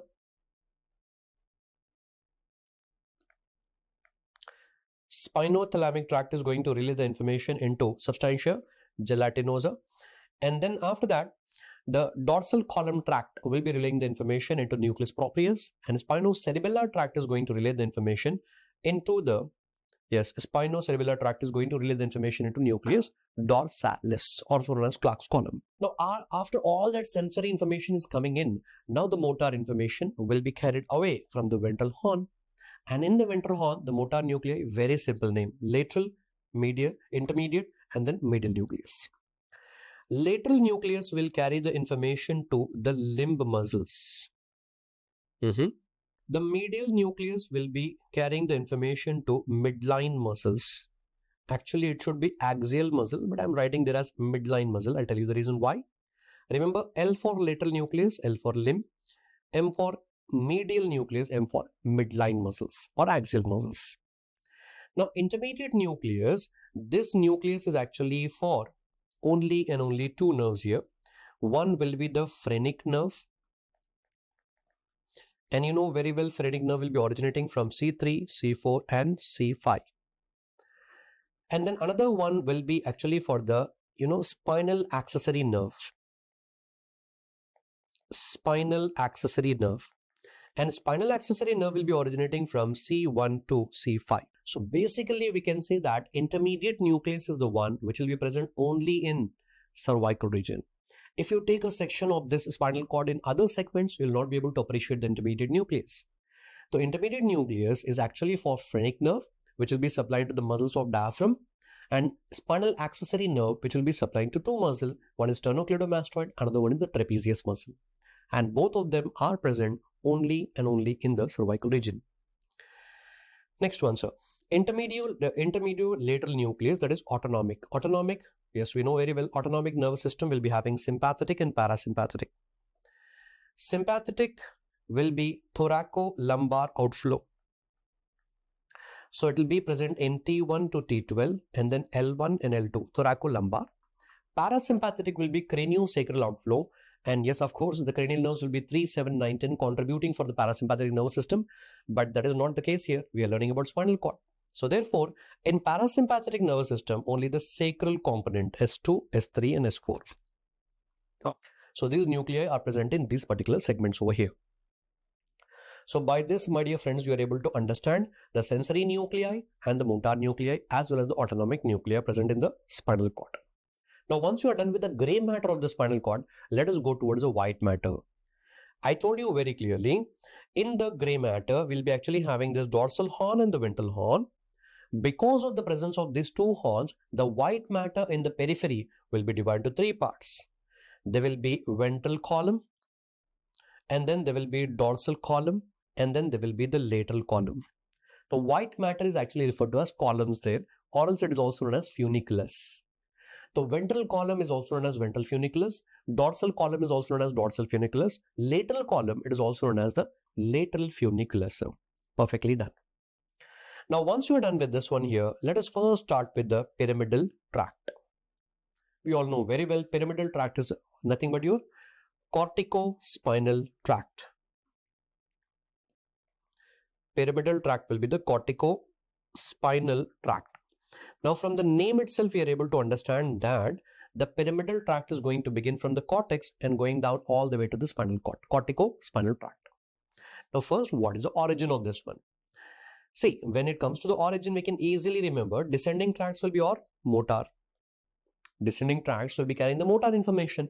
So, obviously, it is going to begin from where? The motor cortex. Okay. So, in the motor cortex, first you'll be having the primary motor area, that is area number 4.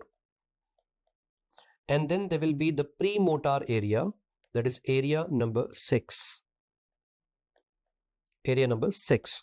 And of course, some of the fibers are also coming from the primary sensory area also. Primary sensory area. Area number 3, 1, 2. Okay. So primary motor area will be area number 4. Premotor area will be area number 6. And then the primary sensory area will be area number 3, 1, 2. So remember, pyramidal tract is a descending tract. And being a descending tract, it is obviously motor. The fibers should come from motor cortex. But something interesting here, 30% of the fibers will be coming from primary motor area. 30% of the fibers will be coming from the premotor area. But the remaining 40% of the fibers are coming from the sensory area. Something interesting here, being a descending tract, remember, majority of the fibers are actually coming from sensory area. And in all these areas, the fibers are going to begin from the cells, and those cells are actually known as the Bedd's cells. These are known as the Bedd cells. Okay. So that is about the origin of the pyramidal tract crystal clearly. So pyramidal tract, I repeat once more here, it is also known as the corticospinal tract. So it's going to obviously begin from the cortex. And remember, the fibers are going to begin from primary motor area, premotor area, and the primary sensory area. Now, primary motor area is the area number 4, 30% of fibers coming from there.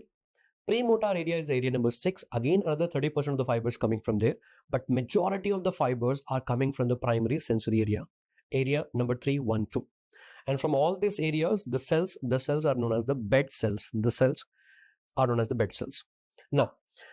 Now from the pyramidal tract, after the fibers are going to begin from these areas, now these fibers are going to descend down from the cerebrum, then diencephalon. They are going to pass through the internal capsule. Already I told you, the corticospinal tract is going to pass from anterior 2/3 of the posterior limb of the internal capsule. After descending from there, then from the midbrain, then the pons and medulla oblongata. Now something important is happening in the medulla oblongata, let me tell you. Now in the medulla oblongata, whatever pyramidal tract fibers are going to descend down in the medulla oblongata, now these fibers are further going to divide. This bundle is going to divide. And from this bundle of fibers, 90% of the fibers will cross onto the other side. And they are going from which column in this bundle called? Lateral column. If these are going through the lateral column, obviously I can call it as lateral corticospinal tract. So lateral corticospinal tract will consist of 85 to 90% of fibers which are coming from the other side, that is crossed fibers, contralateral fibers. Then what will happen with the remaining 10% of the fibers? Remember, the remaining 10% of the fibers will remain on the same side and they are going to pass through the anterior column. And if these fibers are going through the anterior column, we can call it as anterior corticospinal tract. It will have 10 to 15% of the fibers, and this will be uncrossed fibers. Uncrossed fibers. So I repeat again, the pyramidal tract is actually going to divide, that bundle is going to divide into 85 to 90% of the fibers, and those fibers are going to cross on the other side and they are going through the lateral column, forming the lateral corticospinal tract. And the remaining 10 to 15% will remain on the same side and they are going through the anterior column. That is why it is known as the anterior corticospinal tract. Now, my dear doctors, apply one common sense here. If this is happening on one side, the same thing will happen on the other side also. Okay, that is the reason why the 90% of the fibers are crossing from one side to the other side, from one side to the other side. So therefore, in the medulla oblongata, you will be able to appreciate one crossing here, and this is known as the pyramidal decussation. This crossing is known as the pyramidal decussation. Okay, and where is this pyramidal decussation taking place? That is like a repeated question in the exam. So remember, pyramidal decussation will occur in lower medulla. Pyramidal decussation will occur in lower medulla. In the lower part of the medulla, pyramidal decussation will be taking place. Now, apart from this, one more thing, what is going to happen? So we can say in one more way that lateral corticospinal tract, it is actually going to decussate in the medulla itself. In the medulla, 90% of the fibers are decussating. But later on, what will happen in the spinal cord, even this 10% of the fibers will also decussate here on the other side. Okay, so it means that entire 100% of the fibers of corticospinal tract will completely decussate. But the location is different. Anterior corticospinal tract, these are going to decussate in the spinal cord, whereas the lateral corticospinal tract fibers are going to decussate in the medulla oblongata. I hope I'm not confusing you here. Is it okay? So let us repeat this once more here. Pyramidal tract fibers are going to divide. 85 to 90% of the fibers are going to cross. They're going to form lateral corticospinal tract. And that crossing is known as pyramidal decussation, taking place in medulla oblongata, that in the lower medulla. The remaining 10 to 15% of the fibers will descend on the same side as anterior corticospinal tract, but that is also going to decussate in spinal cord. So therefore, the final conclusion here is that all the 100% fibers of the pyramidal tract are going to decussate. This is all that you have to revise about the pyramidal tract, sir. Okay, so we are done with the origin, we are done with the entire course, we are done with decussation part. Now welcome to the last and important part, and very important in this one, that is about the clinical correlation. If it is injured, then what is going to happen? Now you people have to keep in mind that whenever you are dealing with the pyramidal tract, the injury to pyramidal tract, you have to see whether it is before decussation, before this pyramidal decussation. That means before the decussation means it will be either injured in medulla or the pons or the midbrain. I mean to say in the brainstem. Or after the decussation, that means the injury will be in the spinal cord itself. Okay, if the injury to the pyramidal tract occurs before decussation in the brainstem, then what is going to happen? The information is not able to pass to the other side. So therefore, what is going to happen? There will be contralateral hemiplegia. There will be contralateral paralysis. If the injury to the pyramidal tract occurs after decussation, that means the muscles on the same side will not be supplied. That means ipsilateral hemiplegia will occur. So it's so simple, my dear friends, no need to mug up at all. So let us just write down here the clinical correlation. If there is an injury to pyramidal tract before decussation, then it will lead to contralateral hemiplegia. And if there is an injury to pyramidal tract after decussation means in the spinal cord, it will be ipsilateral hemiplegia. Okay, so it's very, very clear here. I repeat again, in the brainstem, if the pyramidal tract is injured, then it is contralateral hemiplegia, already given in the INSED exam. I'll tell you how it was given. And if it is the injury after decussation, then it will be ipsilateral hemiplegia. And that is going to come in Brown-Séquard syndrome. Brown-Séquard syndrome is nothing but hemisection of the spinal cord. Okay. Now, once you are done with all the information regarding the pyramidal tract, now let us move towards the ascending tract right now, sir. The very famous one, spinothalamic tract. Now, first thing that you have to remember is that the spinothalamic tract is going to carry pain, and then it is also going to carry the temperature, and then it is also going to carry the crude touch, and then the pressure. So, spinothalamic tract is going to carry pain, temperature, crude touch, and the pressure. So, fine. And you all know very well which horn is purely sensory? Dorsal horn. So, therefore, what is going to happen? All this information will enter via dorsal root ganglion here, DRG. Dorsal root ganglion. Now, after entering from here, the information will actually end here into one of the nucleus. I told you very clearly. Spinothalamic tract is going to relay in which nucleus? Substantia gelatinosa. Already asked in the exam. Pain, temperature, crude touch and pressure will enter via the dorsal root ganglion. It is going to relay in which nucleus? Substantia gelatinosa. Now from here, another fibers are going to begin. Some of the fibers will be crossing and going to the lateral column. And from here it is going to ascend up. So therefore it is going to form your lateral spinothalamic tract.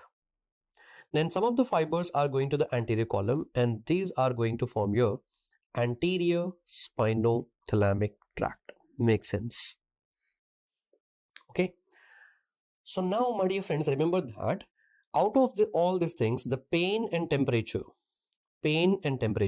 will be carried via the lateral spinothalamic tract. Pain and temperature will be carried by lateral spinothalamic tract. Whereas the crude touch and pressure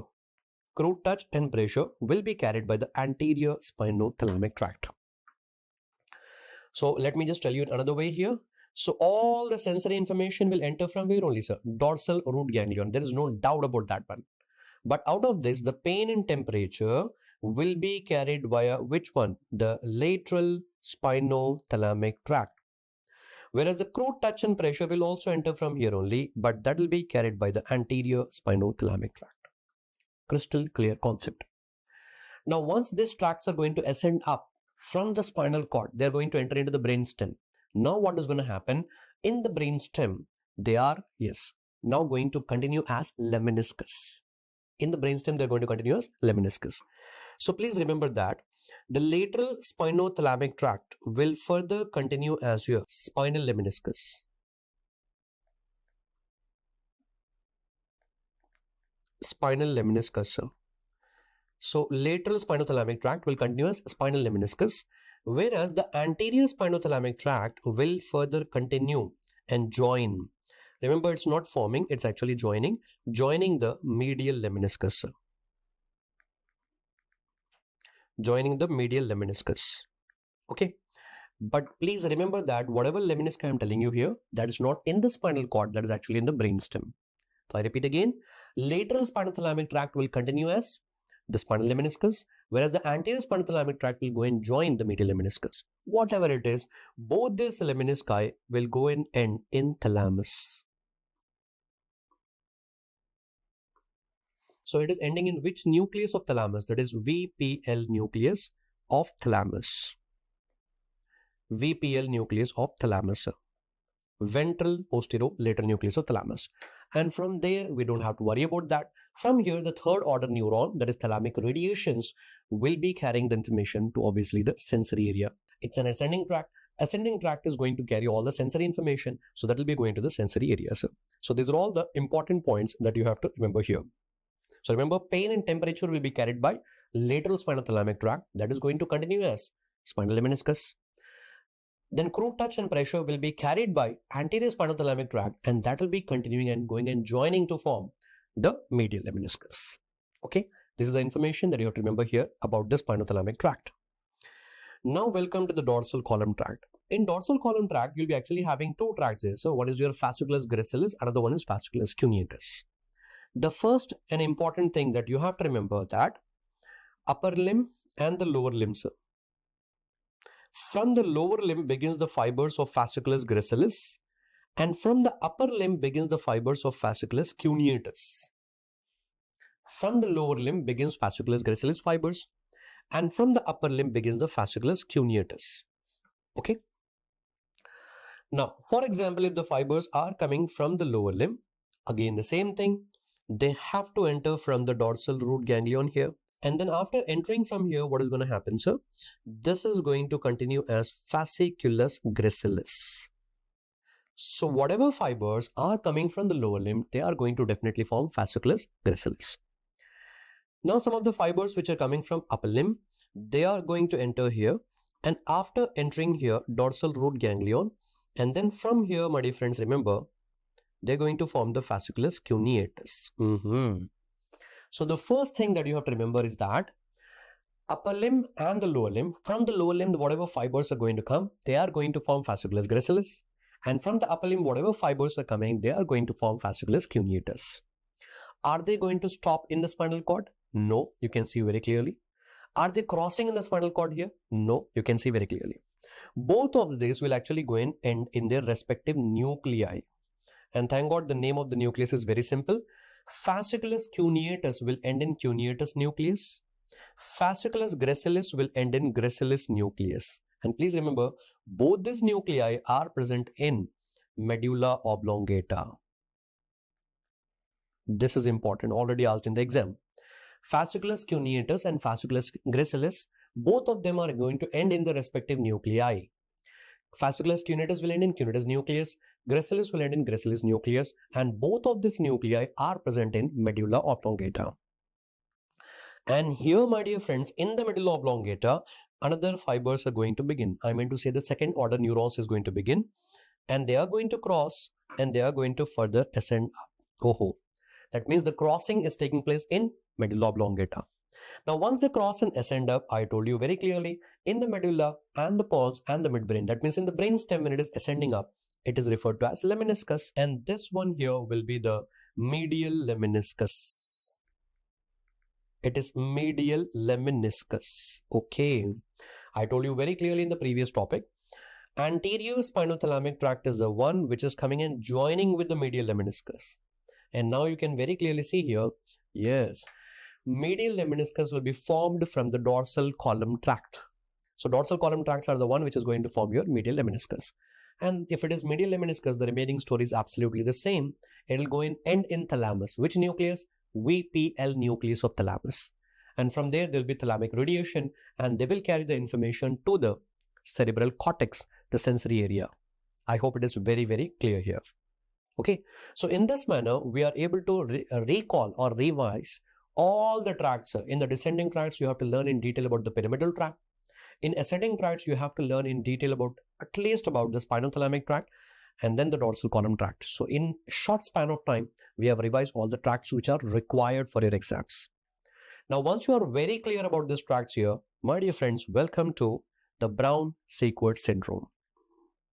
In one of the exam, this image was exactly given in the exam, and they have asked, yes, identify the syndrome in this one. So remember, it is Brown-Sequard syndrome. How to identify? First of all, Brown-Sequard syndrome is actually the hemisection of spinal cord. It's hemisection of spinal cord. And once you cut the spinal cord half, you can understand from our diagrams here very, very easily, sir. Suppose if the spinal cord is half cut here, on this side here.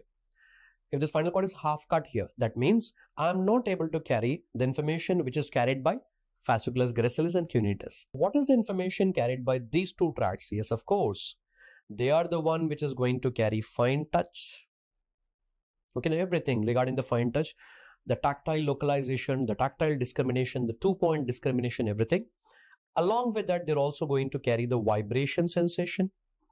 Along with that, it is also going to carry stereognosis. As well as it is also going to carry the proprioception. Proprioception, the position sense of the joint. So all this will be carried by the dorsal column tracts. If there is Brown-Sequard syndrome, all these things will be lost on the same side of the injury. The fine touch, vibration, stereognosis and proprioception, everything will be lost on the same side of the injury. Similarly, if there is Brown-Sequard syndrome, that is hemisection of spinal cord, okay, on this side here, so then what is going to happen? Pain, temperature, crude touch and pressure, I will not be able to sense on the opposite side of the body, contralateral side. Crystal clear concept just in two simple diagrams over here. Similarly, if you just go one step back here, pyramidal tract. If there is a Brown-Sequard syndrome, hemisection of the spinal cord, I told you 100% of the fibers of pyramidal tract will decussate. And now you can very clearly see in Brown-Sequard syndrome, the injury to pyramidal tract is before decussation or after decussation? After decussation here. That means, yes, my dear friends, it is ipsilateral hemiplegia, ipsilateral paralysis will occur. Now you combine all the three of them together. That is nothing but the, yes, Brown-Sequard syndrome. So what is happening in the Brown-Sequard syndrome? Number one, yes, you are able to see here, pyramidal tract is injured after the decussation. That means ipsilateral hemiplegia. Number two, you are able to see here, loss of pain and temperature, crude touch and pressure on the contralateral side. Number three, you are able to appreciate here, yes, the loss of fine touch, vibration, stereognosis and proprioception on the ipsilateral side. Combine all this together, it's nothing but Brown-Sequard syndrome. Crystal clear concept, you know. So now you can very clearly see in this diagram, this is the site of lesion, injury here. And it's given very clearly on the opposite side, contralateral side, there is loss of pain and temperature. And ipsilateral side, there will be loss of vibration, position sense, nothing but proprioception. All this will be lost on the same side. That is indicating what here, sir? It is indicating Brown-Sequard syndrome. I hope this concept is very, very clear right now. So in this manner, in the short span of time, we have revised everything regarding the white matter. That is your association fiber, the commissural fiber, and the projection. In the projection fiber, we have discussed in detail about all the tracts associated with that. We have learned the Brown-Sequard syndrome also. So this completes one more part over here. Now, after completing about the white matter, and now let us start with the next topic, that is gray matter. Now, in gray matter, remember that it is kind of opposite to that of the spinal cord. In the spinal cord, we have seen that the gray matter, H-shaped gray matter, will be in the center of the spinal cord. But when you come up into the brain, the gray matter will be actually in the periphery, and that is known as the cerebral cortex. Apart from the gray matter on the outer side, we also have on the inner side, that is basal ganglia. So gray matter is actually divided into two parts. Outer part will be having cerebral cortex, and on the inner part will be having basal ganglia. Now first, let us study about the cerebral cortex right now. Now in cerebral cortex, we have specific areas, and those areas are known as the Brodmann areas. And in these Brodmann areas, we need to actually learn about the number of the area, the name of the area, as well as the location of the area. So we are going to learn the number, name, and the location. And I'll tell you in the easiest manner possible. So please observe here. Now in this diagram, we are actually able to see the superolateral surface of the brain. I hope you all know that in the cerebrum, we are actually having three surfaces. There is a medial surface, superolateral surface, and inferior surface. I repeat again, there is a medial surface, superolateral surface, and inferior surface. Okay. Now on the screen here, you're able to see here, this is the superolateral surface of the brain. Now in the superolateral surface, first of all, this is the temporal lobe over here. Now in the temporal lobe, my dear doctors, there will be like two sulci. If they're like two sulci, obviously it will be dividing the entire temporal lobe into three gyrus. So you'll be having the three gyri here. And obviously the name of this gyrus will be the temporal gyrus. So one will be the superior temporal gyrus, another one will be the middle temporal gyrus, and another one will be the inferior temporal gyrus. Very simple. No need to mug up the names here. So in the temporal lobe, we are having three temporal gyrus. One is the superior temporal gyrus, another one is the middle temporal gyrus, and then another one will be the inferior temporal gyrus. Now in the superior temporal gyrus, somewhere here will be the area number 41, and then there will be area number 42. And we already know the name of this area. 41 and 42 will be the primary auditory area. And primary auditory area, it is actually present in this gyrus, and this gyrus is given a special name. It is also known as Hessel's gyrus. Hessel's gyrus. Okay. So as I told you, please focus on three things here. What is the number? 41, 42. What is the name? Primary auditory area. What is the location? Superior temporal gyrus. Crystal clear concept. Just posterior to this one, there will be area number 22 here. And that will be the auditory association area. Auditory association area. And auditory association area is also located in superior temporal gyrus, but posteriorly. Now, let us apply the same concept in the frontal lobe here now. Now, this one here will be the frontal lobe. And frontal lobe also has two sulci. There will be like two sulci here, dividing that into the three gyri: superior frontal, middle frontal, and inferior frontal gyrus. The names are very simple.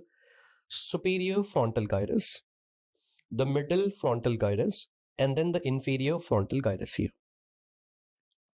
Now, middle frontal gyrus is the one where you have the area number 8.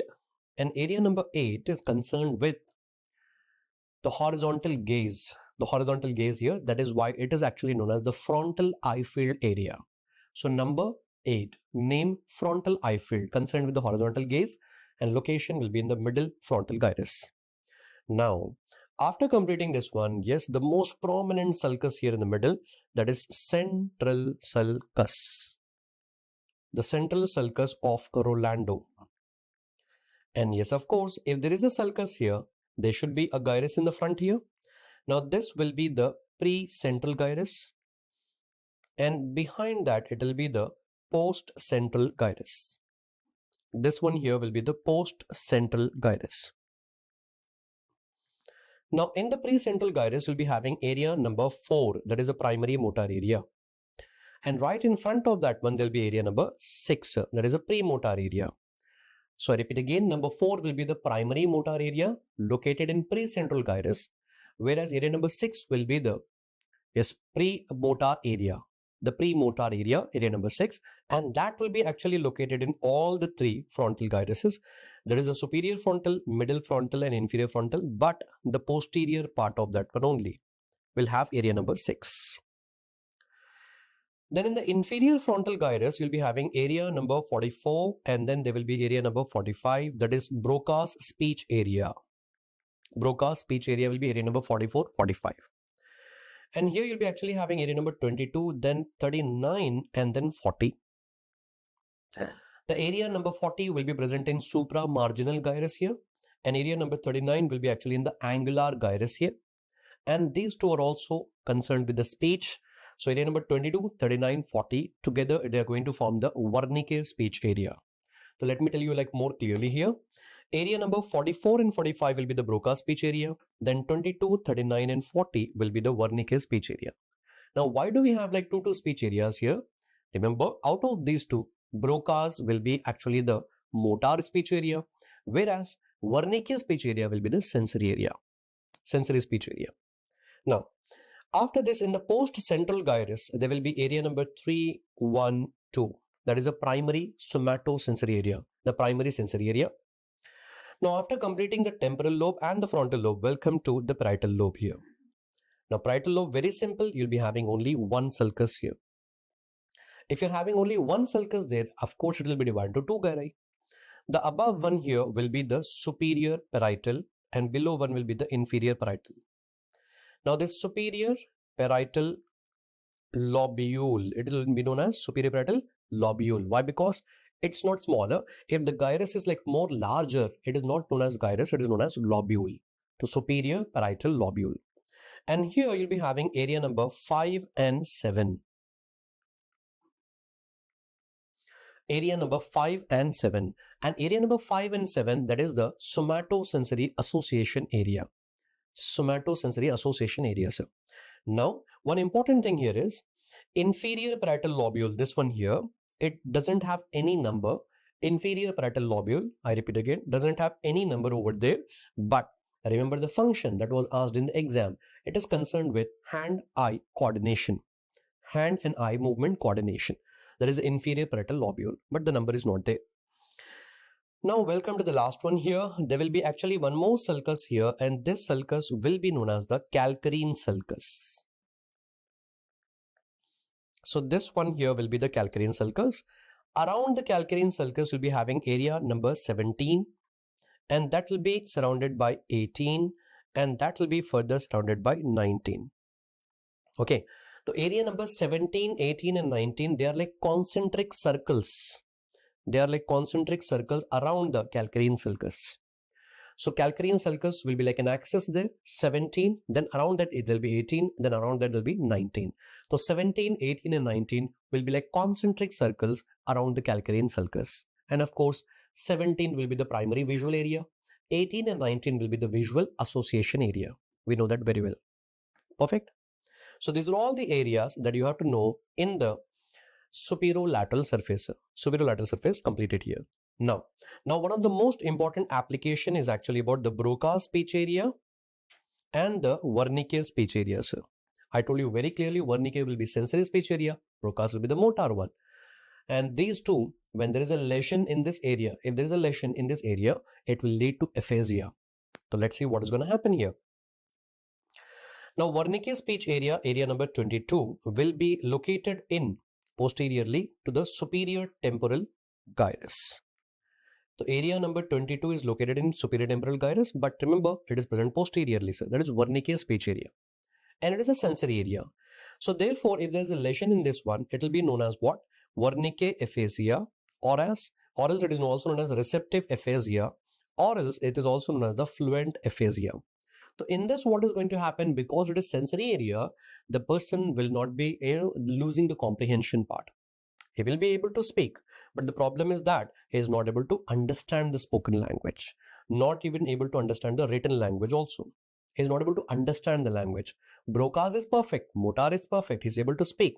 The problem is about the understanding. Now what about the Broca speech area? Area number 44, 45, it is present in inferior frontal gyrus. Location is very clear. I told you here, Broca's speech area will be located in inferior frontal gyrus. Now, if there is a lesion in this area, it is known as Broca's aphasia or expressive aphasia. The person is not able to express, speak, or non-fluent aphasia or agrammatic aphasia. All these names are actually used in your exams interchangeably. Recently in the exam, they have given fluent and non-fluent aphasia, expressive and receptive aphasia. Be ready with that one. Now here, Broca's is gone. That means the motor part is gone. Therefore, the speech becomes difficult. The person is not able to speak. But the patient is able to understand the spoken language because Wernicke will be perfect. Okay. So that is about the Wernicke and the Broca's. I want all my students to please remember the another name very, very carefully, sir. Okay. Wernicke is a receptive or fluent aphasia, whereas Broca's will be the expressive aphasia or non-fluent aphasia.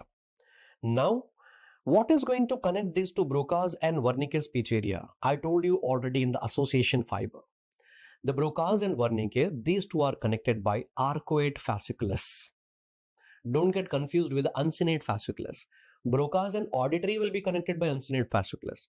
Broca's and Wernicke will be actually connected by the arcuate fasciculus. Okay. So now, suppose if there is a lesion in this arcuate fasciculus, which is connecting the Broca's and Wernicke, then this is actually known as the conduction aphasia. So in conduction aphasia, there will be injury or lesion in the arcuate fasciculus. Suppose if all these are involved, like Broca's is involved, as well as Wernicke is also involved, as well as, arcuate fasciculus is also involved, that is actually known as the global aphasia. That is global aphasia. Perfectly done. So that is about the superior surface. All the Brodmann areas are completed there. Along with the Brodmann areas, we're also done with the clinical application. Now let us move on to the medial surface right now, sir. The medial surface is easy to identify. Why? Because on the medial surface, you are able to see the corpus callosum here. Perfect. Now, right in the front of the corpus callosum, you're able to appreciate one sulcus here. And this sulcus here will be the cingulate sulcus. This one here will be the cingulate sulcus. Now, because of this cingulate sulcus, this gyrus here will be the cingulate gyrus. So this gyrus here will be the cingulate gyrus. Now, please follow this cingulate sulcus here. This cingulate sulcus is going here, and finally it is going to split. And once it is going to split here, it is going to enclose this lobule here. And this lobule here will be referred to as paracentral lobule. Paracentral lobule. Now this paracentral lobule, remember two things here. Number one, it is the one which is going to represent. Paracentral lobule represents the perineum region, and as well as it is also going to represent the lower limb. I hope you all know the diagram of homunculus, the motor and the sensory representation on the brain, homunculus diagram, and where our body is represented upside down. So remember, the perineum and the lower limb will be represented in the paracentral lobule there. Sir. That was the question asked in the exam. And one of the best way to remember is, it is there in the name itself. Paracentral P, remember for, in the paracentral, please remember the P here for the perineum part. Okay. And then remember the lobule L for the lower limb, something like that. The paracentral lobule is going to represent the perineum and the lower limb part. Apart from that, one more question possible here is, it is the highest center in our body, highest center for urination and defecation. It is the highest center in our body for urination and defecation, sir.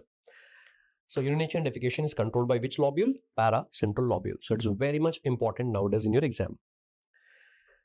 Then one more thing that I want you to remember here is, below here, this one will be the parahippocampal. It is around the hippocampus, no? That is why it is parahippocampus part. And it is actually, one more thing is the uncus part of the parahippocampus. Now this is actually representing you the area number 28. And this area number 28 is actually concerned with the smell mediated sexual activity. So the smell mediated sexual activity is actually represented by the uncus part of the parahippocampus, which is area number 28. So this is all that you have to remember about the cerebral cortex, the outer part of the brain, and the Brodmann areas. So all the numbers, their name and their location should be crystal clear. And most importantly, in your exam, they're asking the questions about the aphasia. So recently also there was one question regarding aphasia. Please remember that one. Now in the gray matter, I told you very clearly the outer part will be the cortex. Inner part will be actually the basal ganglia. Okay, so outer part cortex is completed here. Now let us discuss about the basal ganglia. Now basal ganglia, number one, it is made up of corpus striatum. It will consist of corpus striatum. Now this corpus striatum is in turn made up of two nuclei. One will be the caudate nucleus. Another one will be the lentiform nucleus. Lentiform nucleus is in turn made up of two parts. Number one, there will be putamen. And number two, there will be globus pallidus.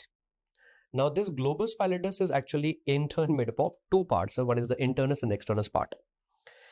Whatever, till here if you remember, that is more than enough. Corpus striatum is in turn made up of two parts. So one is your caudate nucleus and the lentiform nucleus. Lentiform nucleus is in turn made up of putamen and the globus pallidus. Number two, even it is also going to include the subthalamic nucleus. Subthalamic nucleus. And then number three, there will be even substantia nigra also. Substantia nigra. Apart from this, remember my dear doctors, even amygdaloid body as well as the red nucleus, according to some authors, they're also a part of your basal ganglia only. But at least you have to remember these three things for sure. Okay. Corpus striatum, subthalamic nucleus and substantia nigra. Out of this, remember, corpus striatum will be actually located in cerebrum, that is telencephalon. Telencephalon. Subthalamic nucleus, from the name itself, you can understand sub means below, thalamic is thalamus. So below the thalamus, that means it will be located in diencephalon. I told you very clearly that all the thalami together will be in diencephalon part. So that subthalamic nucleus will also be in diencephalon. Substantia nigra, I have shown you many a times, it will be present in midbrain, that is your mesencephalon. So corpus striatum will be located in telencephalon, subthalamic nucleus will be in diencephalon, substantia nigra will be in the midbrain, that is mesencephalon. So, fine. Now in this basal ganglia, these are all the parts of the basal ganglia, fine. But what is more important here is, in this corpus striatum part, which is going to form the neostriatum. This was a question asked in the exam. New, paleo, that is old one. Right? So paleostriatum and the neostriatum.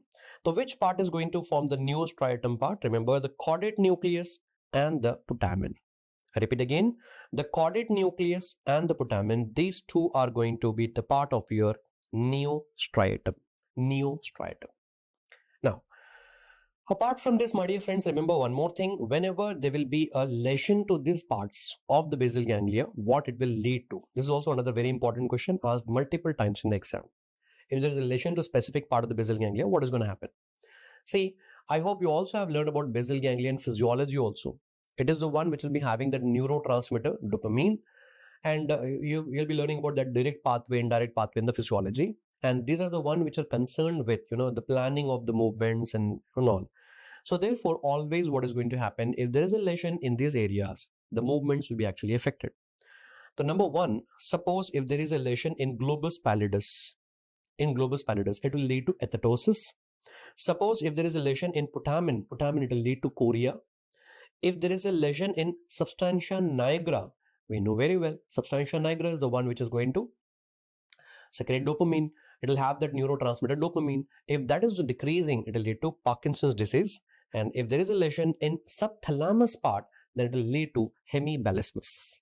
So these lesions should be very much clear. The lesion in which part will lead to what, sir? The lesion in globus pallidus will lead to athetosis. Putamen will lead to chorea. Substantia nigra will lead to Parkinson's disease. We know very well.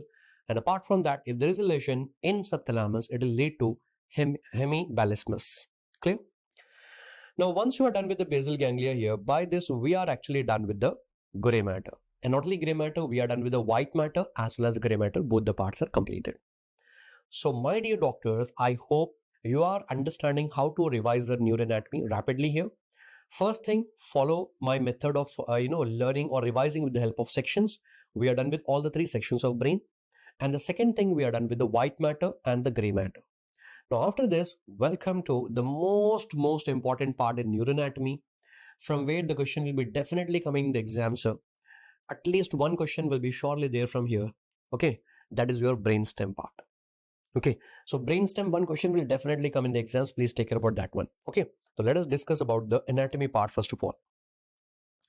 Brainstem, we know very well, it is made up of 3 parts. Number 1, it will consist of midbrain. So this part here will be the midbrain part.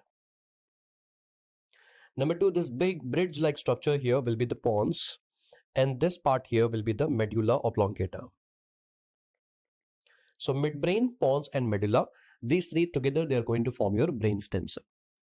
Now, what is the main important thing that you have to learn in the ventral aspect of brainstem? The origin of the cranial nerves. So remember, cranial nerve number 3 to 12 will be originating from the brainstem, except for first and second one. And it is very easy to remember.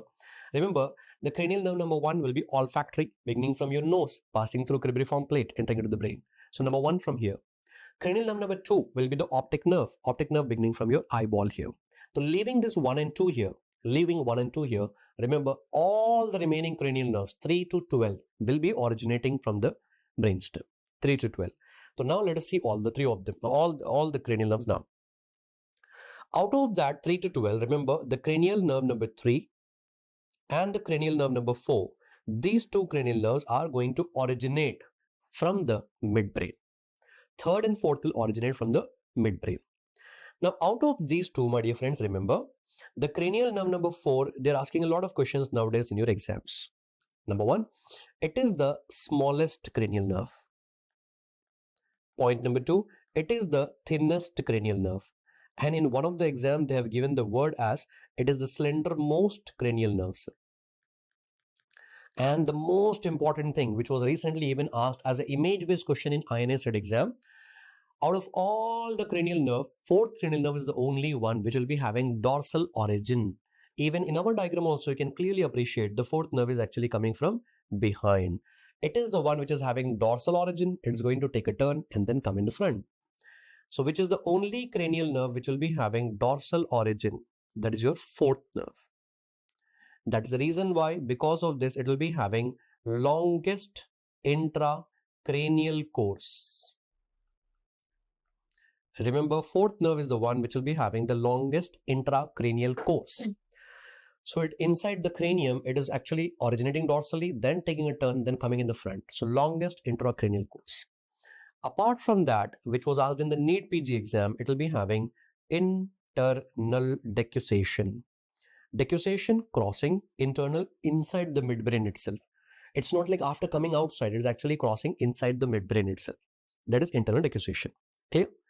So 4th nerve, all these points you have to remember. It is the smallest, thinnest, dorsal origin, having the longest intracranial course as well as internal decussation. Now in this diagram, you're able to see this is the 5th nerve, that is your trigeminal nerve. And trigeminal nerve will be the largest cranial nerve, having 2 components, the sensory and motor. The thicker one will be the sensory component, the thinner one will be the motor component. Fine. The moment you look at this diagram here, you are able to see here that the 5th nerve is coming out from where? It's coming out from the pons. But let me tell you in depth here. In this diagram, you're actually able to see here, this is pons here. And behind this one here will be the cerebellum. Fine. The pons and cerebellum are actually connected here by middle cerebellar peduncle. Middle cerebellar peduncle. And to be very specific here, the 5th nerve will exit exactly at the junction of pons and the middle cerebellar peduncle. 5th nerve is coming out at the junction of pons and middle cerebellar peduncle. That should be like in your mind. And the remaining points you all know very well. The 5th nerve is the largest cranial nerve. And it is also the thickest cranial nerve, largest and thickest one. And it is coming out, again I'm repeating, between pons and middle cerebellar peduncle. After that, the cranial nerve number 6 here, and then the 7 here, and this is the cranial nerve number 8 here. So The 6th, 7th and 8th will exit from the pontomedullary junction between the pons and the medulla oblongata. Pontomedullary junction. And even this was also given as an image-based question in the exam. To be more specific, the 6th nerve is actually going to come out between the pons and the pyramid. That elevation is known as pyramid. Pons and pyramid. And 7th nerve will exit out between the pons and the olive. That elevation is known as olive. And then the 8th nerve is just coming out lateral to that puncture. Understanding? So 6th, 7th and 8th nerve will be coming out between the pontomedullary junction. Now welcome to medulla oblongata. In the medulla oblongata in the center, there will be actually a sulcus. Of course, if you have a sulcus in the center, on either side, there will be elevation. Okay. And that elevation will be referred to as the pyramid here, sir. So this one is pyramid and the pyramid here. And this elevation is olive and the olive here, sir. Fine. So we have pyramid and olive and olive. Just observe lateral to olive, this is the cranial nerve number 9. And this is the cranial nerve number 10. And then this one here will be the cranial nerve number 11. So 9, 10th and 11 will exit out lateral to olive. And the 12th nerve will be coming out between the pyramid and the olive. So as I told you, 3 to 12, all the cranial nerves are going to begin from the brainstem, hence proved here. Okay. Let me add like 2 more points over here. Now in this diagram, this elevation here will be olive. Now you need to learn what is the reason for this one. So remember that olive elevation will be actually formed due to a nucleus, that is the inferior olivary nucleus. So there is a nucleus beneath that one, inferior olivary nucleus. Because of that nucleus on the surface, it is elevated. So olive will be formed due to the inferior olivary nucleus. Similarly, this elevation here will be the pyramid here, sir. And pyramid will be formed due to the tract which is passing from here. That is your pyramidal tract. Okay. So because of the pyramidal tract which is descending down from there, that elevation will be formed. That is your pyramid, sir. So these are all the things that you have to actually remember in the ventral aspect of the brainstem. Okay. Now after completing all these points over here, let me take your concentration towards the midbrain, the ventral aspect of the midbrain. Now in the ventral aspect of the midbrain, you are able to appreciate here this crossing. And this crossing here will be the optic chiasma. And optic chiasma will actually continue here into this tract. This tract will be the optic tract. Fine. And this peduncle here will be the cerebral peduncle. Please be very careful. I'm not telling cerebellar peduncle, sir. It's actually cerebral peduncle. So the crossing will be optic chiasma, then you have optic tract, then there will be cerebral peduncle. Now because you actually have a peduncle here and the peduncle here, therefore in the middle there will be a depression, and that depression is known as interpeduncular fossa. Interpeduncular fossa. And you need to learn what are the contents of this one.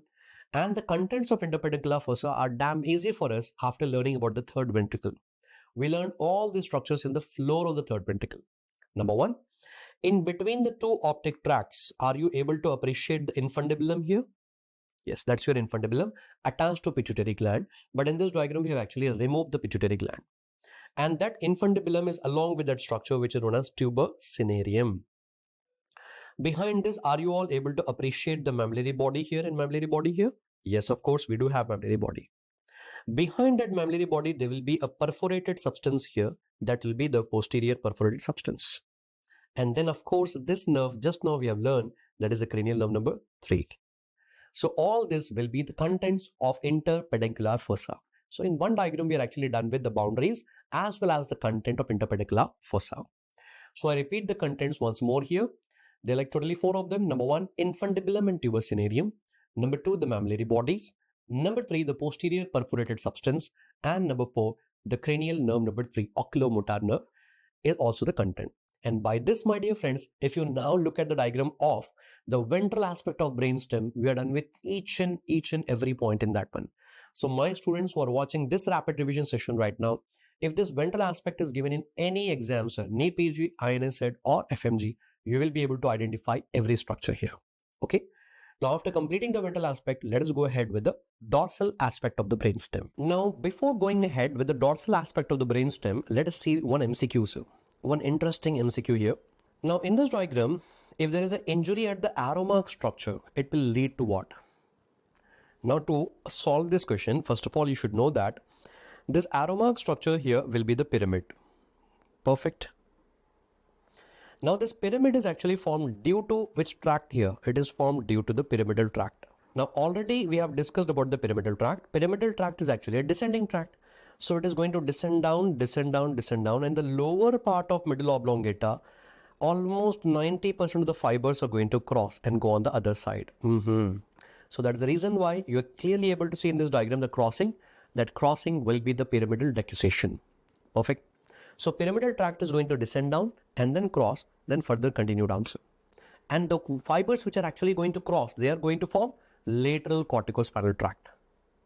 And the remaining fibers, the 10 to 15%, I told you very clearly, they are also going to descend down to form anterior corticospinal tract. But later on in the spinal cord, even they will decussate off. Fine. But now, the question here is that if there is an injury to this arrow mark structure, that means pyramid, agar yahan injury hota hai, if there is an injury in this structure, then what will happen? I told you very clearly in the pyramidal tract topic, whenever you are learning about pyramidal tract injuries, always your landmark should be decussation. If the injury is before decussation, contralateral hemiplegia. And if it is after decussation in the spinal cord, then it is ipsilateral hemiplegia. Now it makes sense.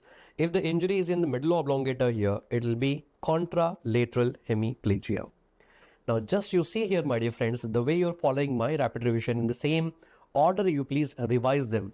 So everything is like very well planned and you'll be able to follow the order very easily, sir. Now after completing the ventral aspect, let us go towards the dorsal aspect of brainstem. In the dorsal aspect of the brainstem, behind the midbrain, you are able to see the two superior colliculi and the two inferior colliculi. And all this together, they are going to form like four bodies, and they are together known as corpora quadrigemina. Corpora quadrigemina. So remember, corpora quadrigemina is present behind the midbrain. There are two superior colliculi and there are two inferior colliculi.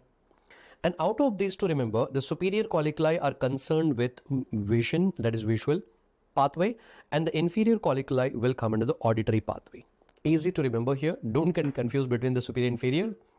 Yes, above you'll be having your eyes. The superior colliculi is concerned with your vision, visual pathway, and below, a little below, you'll be having your ears. And yes, inferior colliculus is concerned with auditory pathway. Recently in the INSET exam, this image was given, and in this image, this was arrow marked. Identify the nerve. It's very simple. It's your midbrain. From the midbrain, third and fourth nerve. And the only cranial nerve having the dorsal origin will be your fourth nerve. Easy to identify. So behind the midbrain, you'll be actually having the fourth nerve. Done. Now, after completing the midbrain, now welcome to the pons and the middle oblongata. So when you see on the dorsal aspect of the pons and middle oblongata, so this is actually the pons here, of course the lower part of the pons, and this will be actually the medulla part here, that is the upper part of the medulla. We have actually cut the cerebellum and removed from there. So once you cut the cerebellum and removed here, directly we are actually able to see the floor of the fourth ventricle here. This is the floor of the fourth ventricle. So directly you are able to see the floor of the fourth ventricle here. Okay. Now in the floor of the fourth ventricle also you are able to find the elevations. First, learn the names of these elevations here. Now this elevation here will be referred to as facial colliculus. Facial colliculus, very much important for your exam. I'll tell you what is the importance. Now this area here will be the vestibular area. This is vestibular area. Now this one here will be the hypoglossal triangle. Hypoglossal triangle. And this triangle here will be the vagal triangle, sir. Vagal triangle. So facial colliculus, the vestibular area, hypoglossal triangle, and the vagal triangle. Perfect. Now again the same thing, we need to learn all these elevations are formed due to what? What is the reason for this one? So please remember, my dear friends, vagal triangle is formed due to the vagus nucleus, the 10th nucleus. Okay. Hypoglossal triangle will be formed due to the 12th nucleus. Vestibular area will be formed due to the 8th nucleus, vestibulocochlear nucleus. Till here, it's very easy. No need to even learn. Anytime you can answer that one, sir. Vagal triangle, vagus nucleus. Hypoglossal triangle, hypoglossal nucleus. Vestibular area, vestibulocochlear nucleus. Now the important one is the facial colliculus. Even though the name is facial colliculus, remember it is formed due to the abducens nucleus, that is your sixth nucleus. In fact, I can say you that this topic I'm actually teaching you for this point only, sir. Okay, so remember the facial colliculus will be formed due to which nucleus, sir? Due to the sixth nucleus, not due to the seventh nucleus. It is formed due to sixth nucleus here, sir, abducens nucleus. Now, by this, we are actually done with what here, sir? The floor of the fourth ventricle is completed here. The floor of the fourth ventricle is done. And it is actually rhomboid shape. It is also known as the rhomboid fossa. Perfectly done. Now, once you are done with the floor of the fourth ventricle, like we have to discuss in detail here about the facial colliculus, sir. Why the name is given like that. Fine. Now, first let me tell you about the facial colliculus here. Now remember, the name facial colliculus is given, but it is formed due to which nucleus? The sixth nucleus. Fine, it is formed due to the sixth nucleus. But my dear friends, remember why it is like this. Please look at this diagram first here. Now in this diagram, you are able to appreciate here, this is the sixth nucleus here. And from the sixth nucleus, the sixth nerve is actually coming out here, sir. And we know very well the sixth nerve will be coming out from the pontomedullary junction. Now in this diagram, this is the seventh nucleus here, but the seventh nerve is going to take a turn around the sixth nucleus, then it is going to come out here, sir. So that is your seventh nerve. And that is also coming out from where? Pontomedullary junction. So at the pontomedullary junction, you'll be having sixth nerve, seventh nerve, and the eighth nerve, sir. So sixth directly coming out, but seventh nerve is actually going to take a turn around the sixth nucleus, and that is referred to as the internal genu. I hope you have learned in your first year MBBS days the course of the seventh nerve. Okay, so that is internal genu.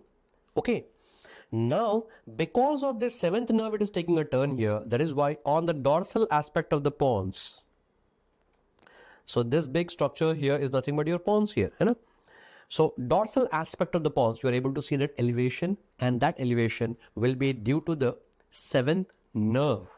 Seventh nerve, that is why facial colliculus. But due to which nucleus? That is due to sixth nucleus. So please keep a clarity between this one. Now, in exams, I can easily confuse you, my dear friends. Yes, recently they have given this diagram here in the exam, that is radiological image is given. If the arrow mark is behind the midbrain, if the arrow mark is behind the midbrain, at the arrow mark structure, which nerve is visible? Of course, you'll be able to see which nerve behind the midbrain, fourth nerve. But observe in the exam very, very carefully. If the arrow mark is given behind the pons, then your answer should be the seventh nerve. Seventh nerve is visible there. That's the crystal clear concept here. That is the reason why I was telling you like so clearly here, my dear friends. In the exam, if the arrow mark is given behind the midbrain, then it is the fourth nerve visible. And if the arrow mark is behind the pons, then remember the seventh nerve will be visible. Done? Now, once you are done with the normal structure here, let us injure that one. If there is an injury at the arrow mark structure is nothing but your facial colliculus. If there is an injury here, then what is going to happen? I told you the concept like so clearly here, so clearly that at the facial colliculus, first you'll be having the facial nerve. So what is going to happen if there is an injury here? First nerve will be injured, sir. So if there is an injury at the facial colliculus, what is going to getting damaged, sir? There will be damage to facial nerve rather than the abducens nucleus. If facial nerve is injured there, then what is going to happen? The facial muscles will be involved, okay, not the lateral rectus. So in one of the exams they have given, there is an injury at this arrow mark structure, that is facial colliculus. If there is an injury here, in the options you are going to search for, yes, the facial muscles will be involved, and one of the option was given as risorius muscle there. Please don't mark the answer as lateral rectus, thinking that the sixth nucleus is injured and sixth nucleus or sixth nerve will be supplying to lateral rectus. We have learned a lot of times in extraocular muscle, SO4, LR6, rest all way 3. I hope you remember that. LR6, lateral rectus will be supplied by sixth nerve. Please don't mark the answer as lateral rectus. Remember that the injury at facial colliculus is going to injure the facial nerve. That is why muscles of facial expression will be involved there. Perfect. Now let us just try to wind up this one here by saying about the fourth ventricle here. So now in this diagram here, you're able to clearly see this one will be the fourth ventricle. And if this is the fourth ventricle, this one here will be the floor of the fourth ventricle, which we have just now seen behind the pons and medulla oblongata. Behind the pons and medulla, That is the floor of the fourth ventricle. We have seen in detail. Now this one here will be the roof of the fourth ventricle, sir. Now the roof of the fourth ventricle, you can see that it is like a tent entering into the cerebellum. Now in the roof of the fourth ventricle, I want you to remember like 2 points here. There will be a superior medullary velum and the inferior medullary velum here. Superior, inferior. But remember that superior medullary velum is a nervous tissue, whereas the inferior medullary velum is actually a non-nervous tissue. So the roof of the fourth ventricle is made up of superior medullary velum, inferior medullary velum. Superior one will be the nervous tissue and the inferior one is non-nervous tissue. And one simple point here, what is the superior fovea? Where you have that bluish, pigmented area. That area is actually known as the locus coeruleus, which will be secreting dopamine here. Where is this area located here? Now in this diagram, somewhere here. Yes. So bluish pigmented area, that is locus coeruleus here. Okay, that is actually known as the superior fovea, where you have the locus coeruleus. It is secreting what there, sir? It is secreting the dopamine here. To one simple point, you just have to remember. So that is about the fourth ventricle, the roof and the floor. In the floor, I told you about the elevations there. In the elevation, the important one will be the facial colliculus there. And I told you the concept of facial colliculus crystal clearly along with the injury also, sir. So by this, we actually complete the ventral aspect of the brainstem as well as the dorsal aspect of the brainstem. Now let us see the transverse section of the midbrain. See, my dear friends, after learning about the ventral and dorsal aspect, now you already have a very clear-cut clarity about the what is there in front of the midbrain. In front of the midbrain, I showed you very clearly there is interpedunculaire fossa. What do you have behind the midbrain? Behind the midbrain, there is that corpora quadriga minor. In simple words, we are having colliculi. Okay, so when you take a transverse section of the midbrain, one thing that you should be very, very clear about is, yes, posteriorly, you will be actually having the colliculi. This will be the colliculi. And ventrally, there will be a fossa. This fossa will be the interpeduncular fossa. Okay. And in the middle, you're able to find a duct here. This duct here will be the aqueduct of Sylvius or cerebral aqueduct. So dorsally, you're having the colliculi. Ventrally, there is interpeduncular fossa. And in the middle, you'll be having the aqueduct of Sylvius. And this aqueduct is very important landmark. Why? Because whatever structure you're able to find behind the aqueduct, this part is referred to as tectum. This is tectum. And this part in the middle here, this will be referred to as your tegmentum. So this one is tegmentum. And this one here will be the cerebral peduncle. Of course, it has to be the cerebral peduncle. Now, because of the cerebral peduncle on either side, that is the reason why in the middle you'll be actually having the interpeduncular fossa. Makes sense. So entire midbrain is actually divided into 3 parts here, sir. Tectum, tegmentum, and cerebral peduncle. Now in the cerebral peduncle, you're actually having 2 parts here. This is the gray matter here, and this will be the white matter here. The gray matter here will be referred to as substantia nigra. Okay. Substantia nigra. And this one here will be the crus cerebri. This is crus cerebri. So the gray matter, there will be the substantia nigra, and the white matter in the front will be the crus cerebri. Yes, of course, in one of the exams, they have also asked about this nuclei here. There will be big nuclei will be appearing red in color. That is your red nucleus. Red nucleus here. So these are all the points that you have to remember about the midbrain. Okay, now very quickly, let's have a recap here.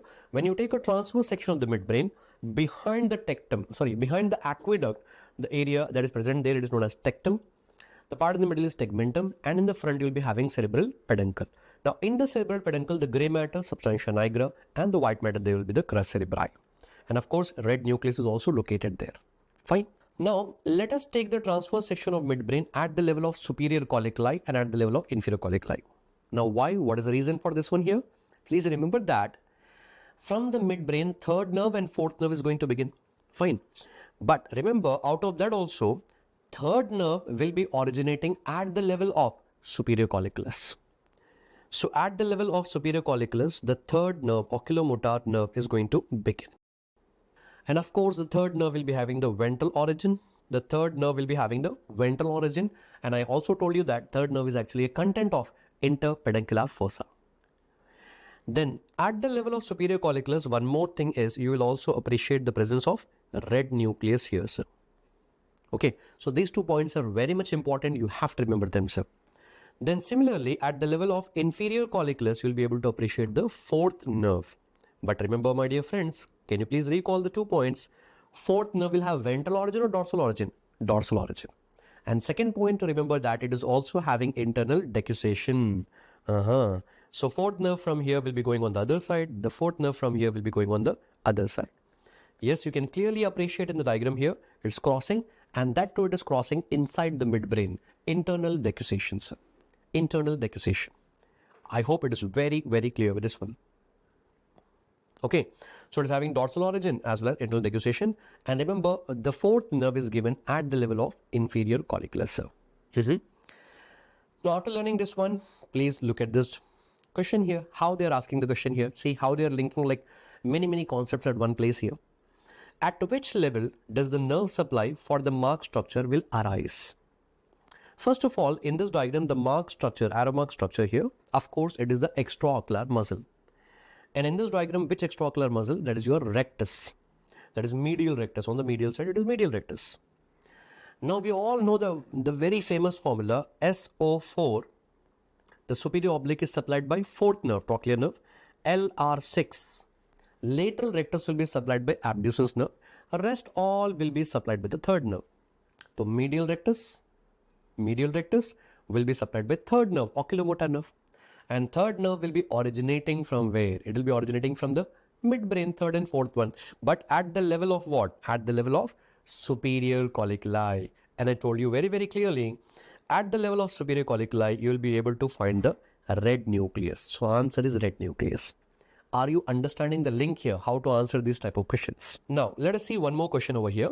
The neurotransmitters secreted by the area marked in the given image. First of all, in this section, you should be able to identify the area marked. That is your midbrain here. We can clearly appreciate the midbrain here. Just now I have shown you the diagram. Now, in the midbrain, I told you that whatever part is there behind the aqueduct, that is tectum, in the middle tegmentum, and in the front cerebral peduncle. In the cerebral peduncle, you'll be having substantia nigra. And substantia nigra is going to secrete what? It is going to secrete the dopamine.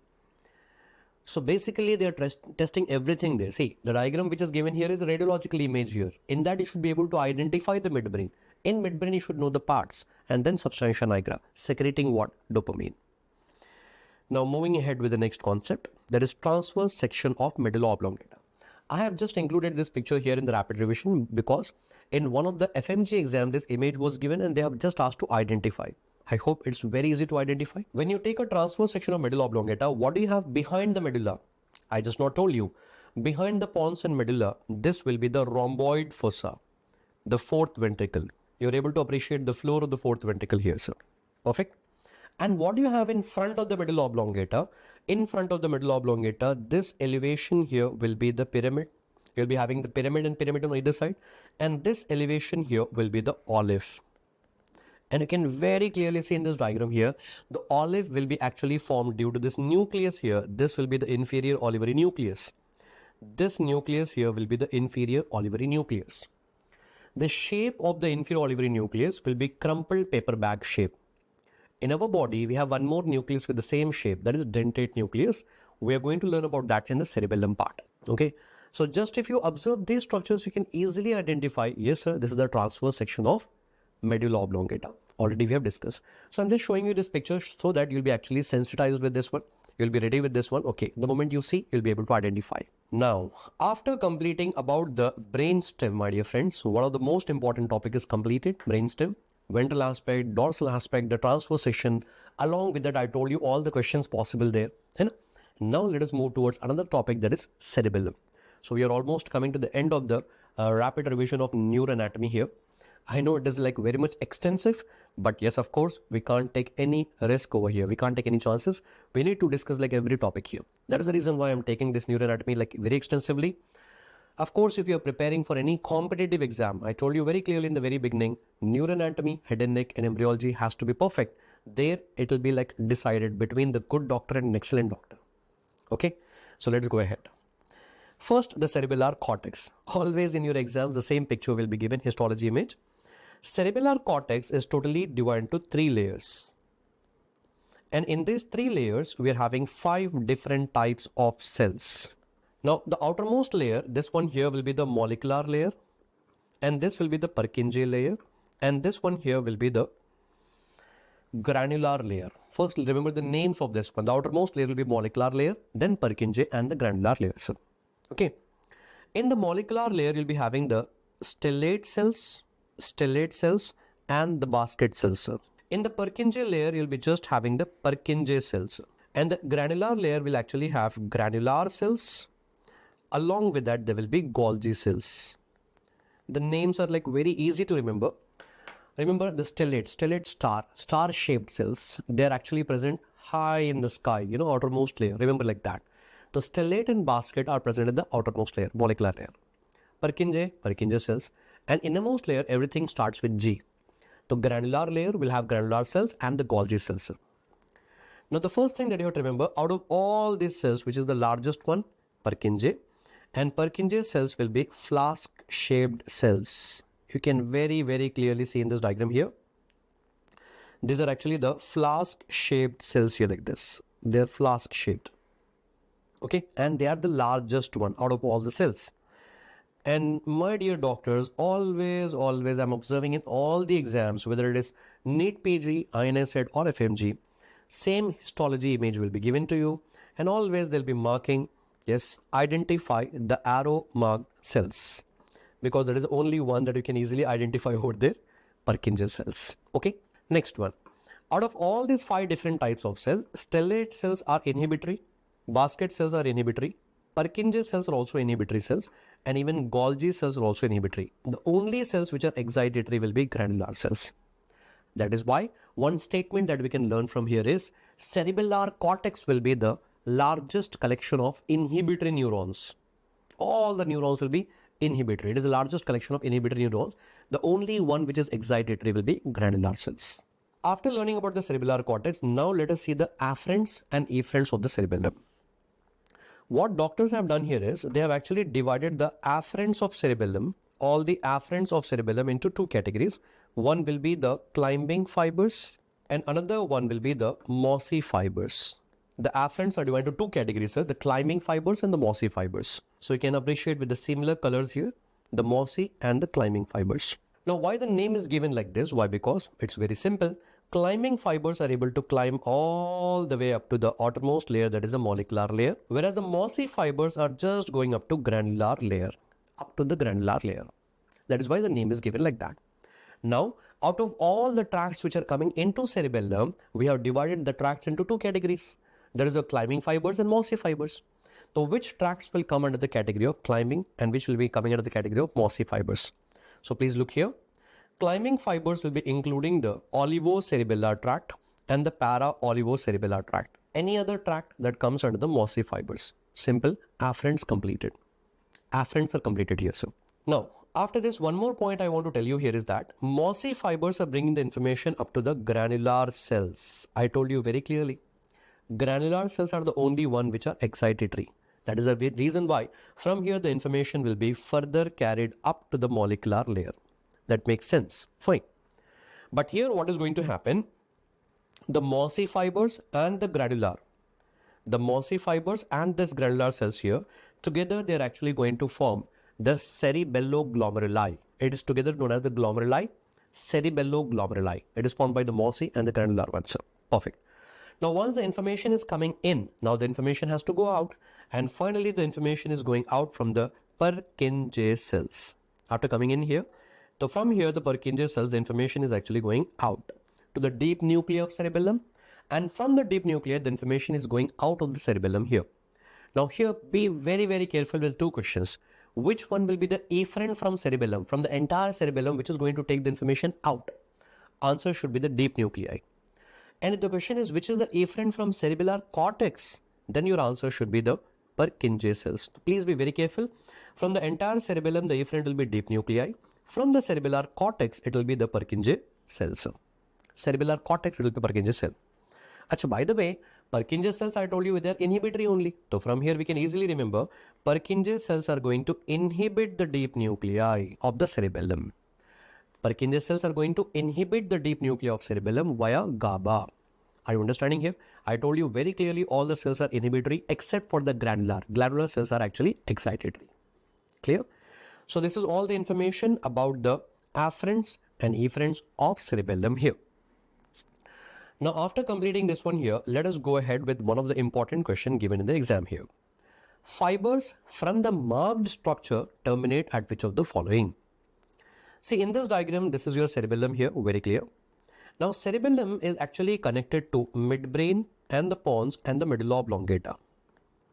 It is connected to midbrain as well as the pons as well as the medulla oblongata. Now, how it is connected here, sir? With the help of peduncle, and those peduncles are referred to as cerebellar peduncle. So, the midbrain is connected to cerebellum with the help of superior cerebellar peduncle. Pons is connected to cerebellum with the help of middle cerebellar peduncle. Medulla is connected with the help of inferior cerebellar peduncle. Midbrain is connected to cerebellum, superior cerebellar peduncle, pons to cerebellum, middle cerebellar peduncle, and medulla oblongata to cerebellum, inferior cerebellar peduncles. Fine. Now, the arrow mark structure here, you can very clearly see this is superior cerebellar peduncle. Superior cerebellar peduncle. Okay. Now, what they are asking is, the fibers from here will terminate where? Now, please look at this diagram here, my dear friends.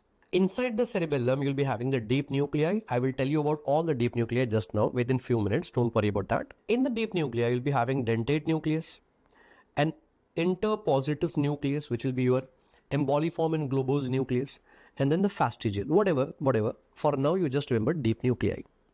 Now, from this deep nuclei, you are able to clearly see the fibers going out from here.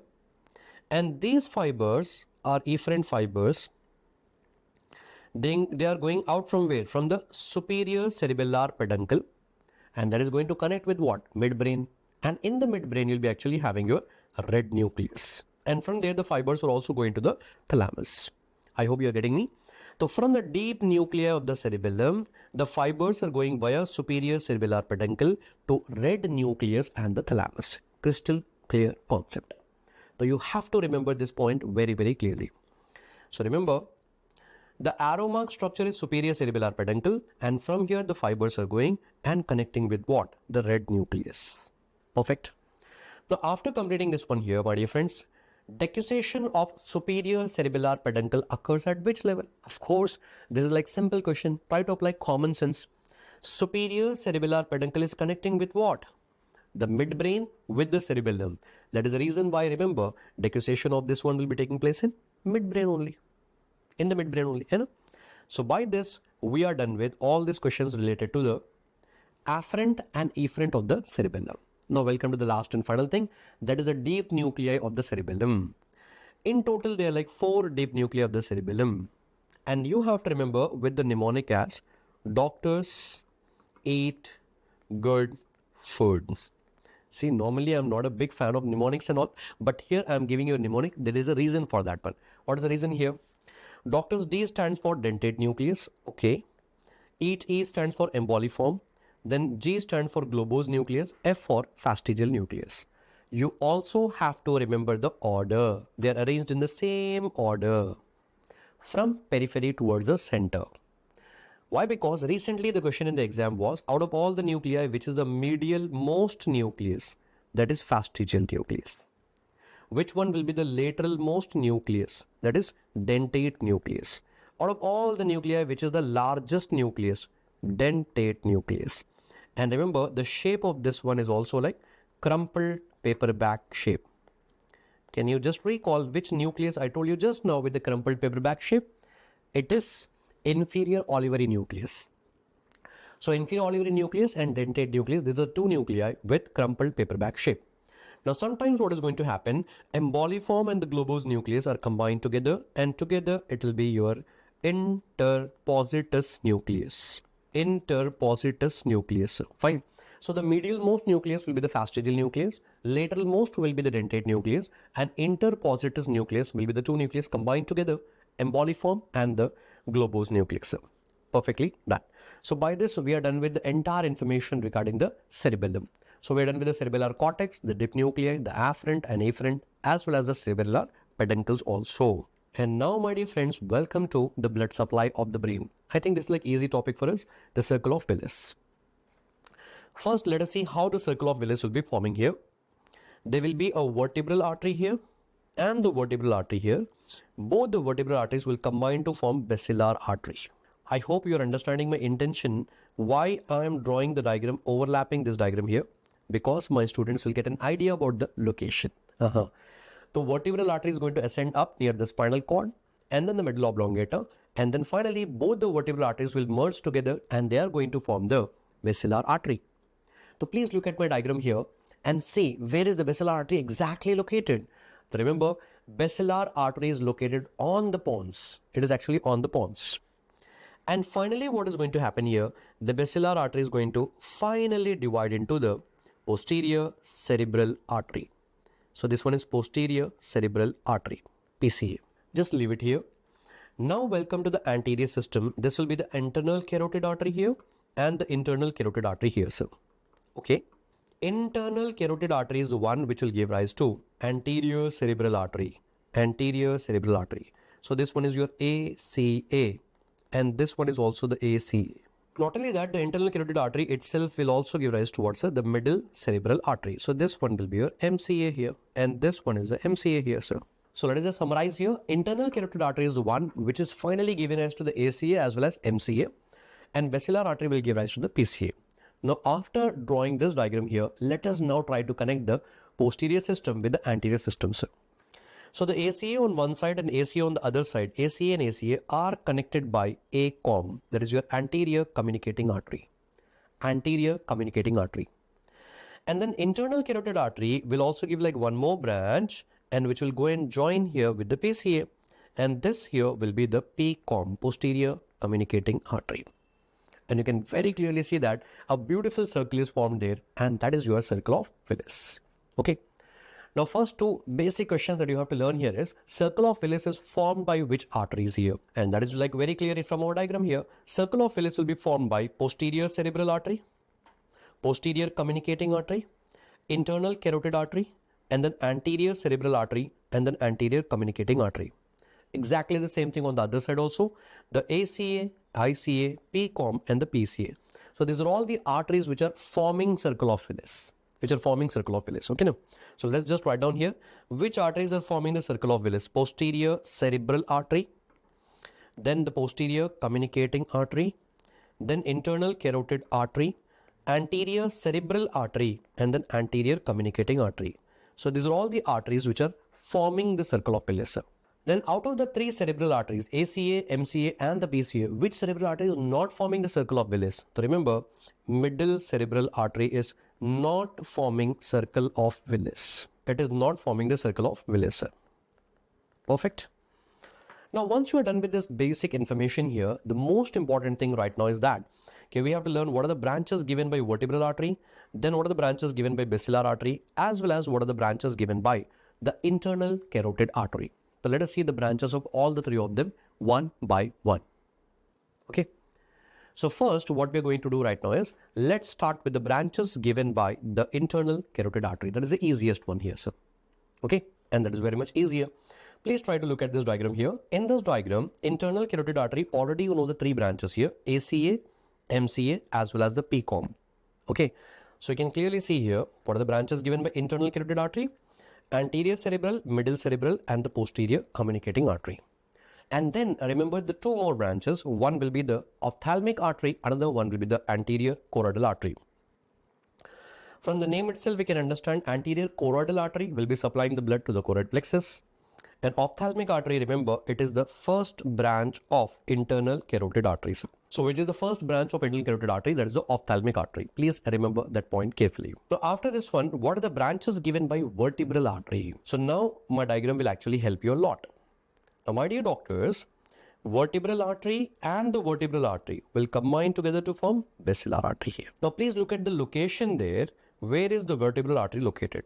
Is it going near the spinal cord? Yes. So therefore there will be anterior spinal artery and posterior spinal artery.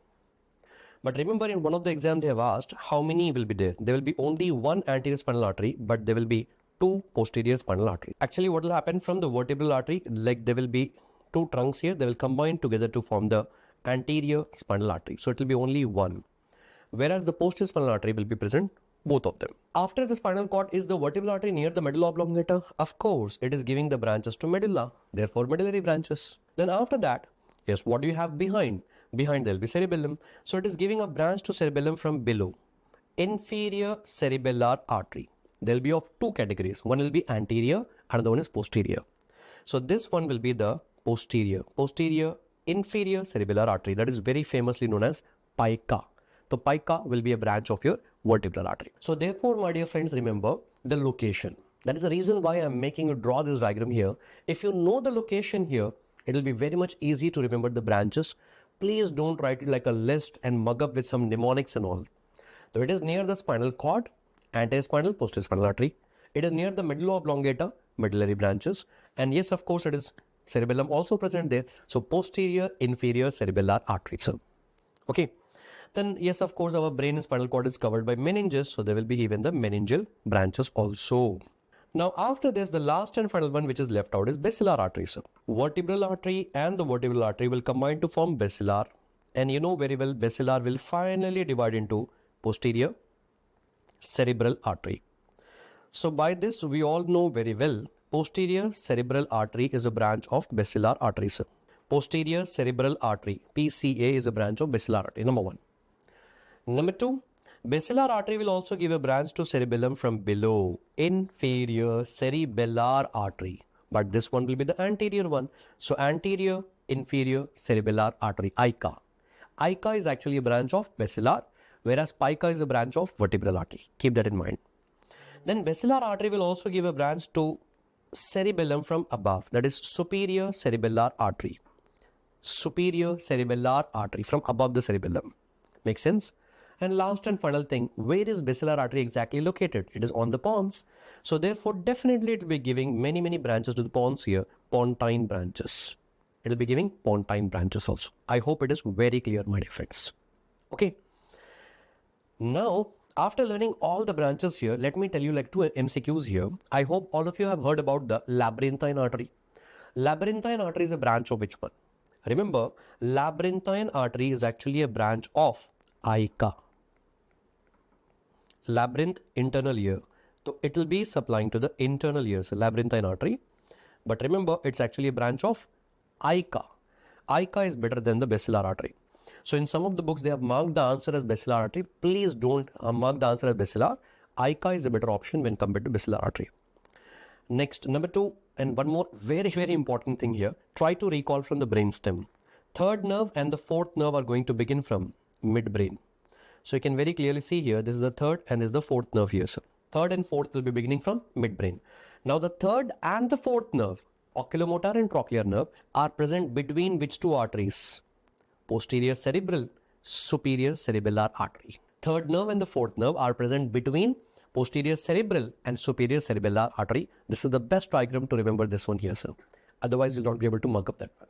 Okay. Now, after completing the branches of all these arteries here, I hope you all know the dominant artery on the three surfaces. I told you cerebrum will actually have three surfaces: medial surface, superolateral surface, and inferior surface. The chief artery or the main artery on the lateral surface of the brain, lateral surface, superolateral surface, will be the middle cerebral artery. Middle cerebral artery is the main artery here. The main artery or the chief artery on the medial surface will be the anterior cerebral artery here. And finally, the inferior surface, main artery will be the posterior cerebral artery in the inferior surface. I hope it is very clear. So like there are three surfaces in the cerebrum and there are like three cerebral arteries. So remember, for every surface, there is one main artery or the chief artery. Okay. Now, one question, let us solve this question here. A patient presented with clinical features of ataxia and incoordination. This is due to the thrombosis of which artery here? See, you don't even have to know something big information regarding this one. Ataxia, incoordination. That is actually the function of what? The function of cerebellum. And those functions are lost. So that is why there is ataxia. Okay, and then incoordination. So that should be which artery involving here? The artery which is supplying to cerebellum. Then the option you can clearly see it is only one which is supplying to cerebellum, superior cerebellar artery. So sometimes the questions in the exam will be given like this here, just testing your activeness in the exam, sir. It's not about the big concept that you should know, activeness. Just if you're active, you'll be able to easily answer this one. Now, after completing this one here, let's see one more application of this one here, that is the aneurysm. Suppose if there is an aneurysm of anterior communicating artery aneurysm. then it is going to compress what? It is going to compress the optic chiasma. If there is an aneurysm of posterior communicating artery, I told you just now, it is near the third nerve. Oculomotor nerve will be getting compressed. So ACOM, it is going to compress the optic chiasma. PCOM, it is going to compress the oculomotor nerve. And of course, if there is a rupture of this saccular aneurysm, the bleeding or the hemorrhage will occur in subarachnoid space. Subarachnoid hemorrhage will occur. Okay, so these points are also asked in your exam, sir. And my dear doctors, by this we actually complete the entire revision of neuroanatomy. Extensively, I have covered like every topic, and many of the previous year questions has been completed here. Previous year topics has been completed here. So that my students, if you are going to revise this rapid revision session here of neuroanatomy, yes, my dear friends, it will be much enough for your exams. At least I'm telling you. Of course, in the main videos, we'll be dealing with the detailed neuroanatomy, but this is like more than sufficient for you for quick revision just before the exam. Okay. So always don't forget to watch the main videos, my dear friends. Why? Because revision, the word itself is telling you revision. So first you should have a vision of the main videos, then have a revision of this one. This is going to help you just before the exam, revising all the concepts quickly. I hope this was helpful to you. So all the best. Thank you. Hello, my dear doctors. Now we are going to start with the rapid revision session of head and neck. And as usual, it is one of the most important topic. As I told you, if you want a better ranking, then 3 topics you must be very much, perfect with. One is neuroanatomy, another one is head and neck, and another one will be your embryology. Okay. So already we are done with the rapid revision of neuroanatomy, and now let us start with the head and neck topic. And we are going to discuss this topic extensively in detail. Okay, almost all the high yield topics we are going to discuss, and of course along with the previous year concepts also. Okay, so without any further ado, let's get started with the first topic, that is cranial foramen. Now in the cranial foramen, I hope you are able to understand the orientation of this one. We are actually looking at this diagram from above. Okay, so we have cut the cranial vault and removed the cranial vault. After removing the cranial vault, we are seeing from above. Now when you're looking from above, this one here will be the body of the sphenoid bone. And then this one here will be the lesser wing, and this here will be the greater wing here. Now between the lesser wing and the greater wing, there is a foramen, that is superior orbital fissure. That is a superior orbital fissure between the lesser wing and the greater wing of the sphenoid. Then after that, you are able to see one more foramen here, that is foramen rotundum. And then there is a foramen ovale, and then there will be foramen spinosum. And we love to remember this one as ROS, rotundum, ovale and spinosum. Fine. Then after that, we are able to see like one more foramen here. This is the internal acoustic meatus. Internal acoustic meatus. And then this one here will be the jugular foramen. Fine. Now, apart from this, just on the medial side of the ROS here, you'll be able to find foramen lacerum. Now, why the name is given like that? Why? Because you can clearly see the margins. The margins are actually lacerated. That is why it is known as foramen lacerum. Now, in the exam, the question was foramen lacerum. Remember, it is not an actual foramen, sir. It's actually a space left between the 3 bones. So, what are the 3 bones between which the space is left here? Yes, you can read here. Foramen lacerum is between the sphenoid bone. Yes, of course, you're able to see the sphenoid bone here. Okay, this will be the sphenoid bone here. And then the apex of the petrous part of the temporal bone. Okay, the second one here will be the temporal bone here. And this will be the apex here of the petrous part of the temporal bone. And then finally, the basilar part of the occipital bone. So this one here will be the basilar part of the occipital bone here. So I repeat again, sphenoid bone, and then the temporal one here, and occipital. Between these 3 bones, the foramen lacerum will be present. So already this question has been asked in the exam. Okay, which foramen is present between the 3 bones? Answer is foramen lacerum. Similarly, jugular foramen. Jugular foramen will be present between the temporal and the occipital bones. This is temporal here, and this is the occipital one here. Now, once you are able to identify all the foramens over here, now we need to learn what are the structures passing from all these foramina. Okay, so first of all, let us take up superior orbital fissure. As I told you, the superior orbital fissure is between the lesser wing and the greater wing of the sphenoid. And here you're actually able to appreciate one ring, and this is actually the ring of Zinn. And this is the ring of Zinn which will give the origin to the all the recti muscles, extraocular muscles, you'll be having like 4 recti. The recti muscles are going to originate from this ring of Zinn. Now, because of this, what we are going to do is, we are going to divide the entire superior orbital fissure into 3 parts. One is the superolateral part here. Another one will be the intermediate part here. And this one here will be the inferomedial part. Superolateral part, intermediate part, and inferomedial part. Now, what are the nerves which are going to pass through the superior orbital fissure? First, have a clarity that, yes, the nerves which are going to pass through the superior orbital fissure will enter into the orbit. And they have to supply to your extraocular muscle. And what is a nerve supply to extraocular muscle? The famous formula SO4 LR6 rest all by 3. So therefore, of course, there should be 3rd nerve passing from here, 4th nerve passing from here, and 6th nerve passing from here. Along with that, you'll also have 5-1. Trigeminal nerve will give like 3 branches, ophthalmic, maxillary, and mandibular, and ophthalmic nerve will be passing from here. Along with all this, there will be ophthalmic veins also passing from here, sir. So first, I want you all to have a clarity here. So 3rd nerve, 4th nerve, 6th nerve, along with 5-1, that is ophthalmic nerve, along with ophthalmic veins are also passing from here. Now we need to decide, okay, which structures are actually going to pass from the, superolateral part, inferomedial part, and the intermediate part. Now, let me go into a little bit more depth here. 5-1, that is ophthalmic nerve. Ophthalmic nerve will give rise to like 3 branches, sir. One will be the frontal nerve, another one is nasociliary nerve, and then you'll be having the lacrimal nerve. There'll be 3 of them. Now, as such, ophthalmic nerve is not passing from here. 5-1 is not passing from here. Branches of 5-1 are actually passing from here, sir. Frontal, lacrimal, and nasociliary branches are passing from here.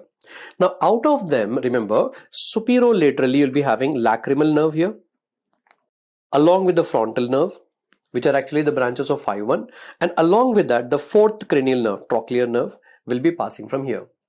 And we remember this one as LFT, left. So left is actually left outside, something like that, okay? So left is left outside. So L stands for lacrimal nerve, F for frontal nerve, and then T stands for the trochlear nerve. Along with these 3 nerves, you are also able to appreciate the superior ophthalmic vein there. Then remaining structures are actually going to pass inside. That means through the ring of Zinn. That means through the intermediate compartment. Nasociliary nerve, which is also a branch of 5-1 only. Then superior and inferior division of oculomotor nerve. 3rd nerve, there will be 2 division, superior and inferior division.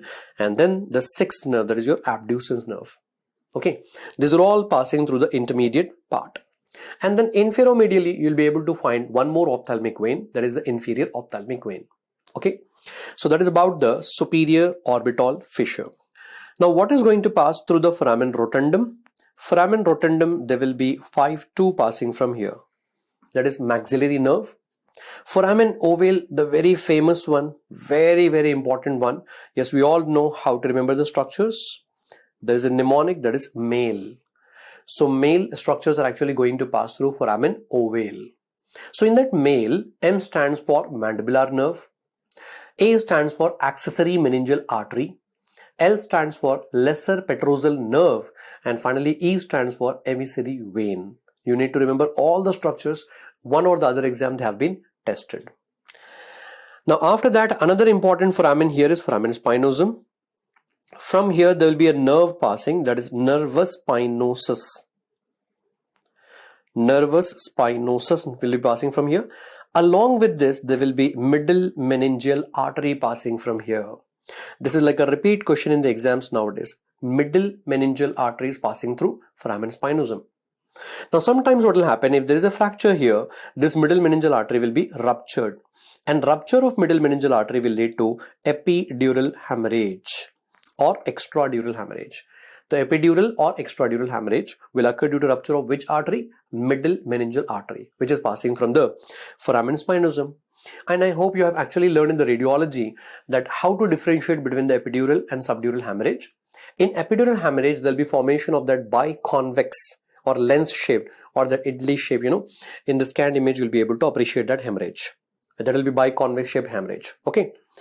Then apart from that, yes, I hope one more important point, which is commonly given in the exam, is actually about what? The lucid interval that you'll be able to see. Lucid interval. So first, when there will be accident, what will happen? The patient will become unconscious and suddenly he'll regain the consciousness again. And then after some time, okay, then again what is going to happen? He'll undergo unconscious. Okay, so that is known as the lucid interval, and this has been mentioned in many exams, and it is seen in epidural hemorrhage along with that biconvex shape or idli shaped hemorrhage. The next one will be the internal acoustic meatus. What are the structures passing from here?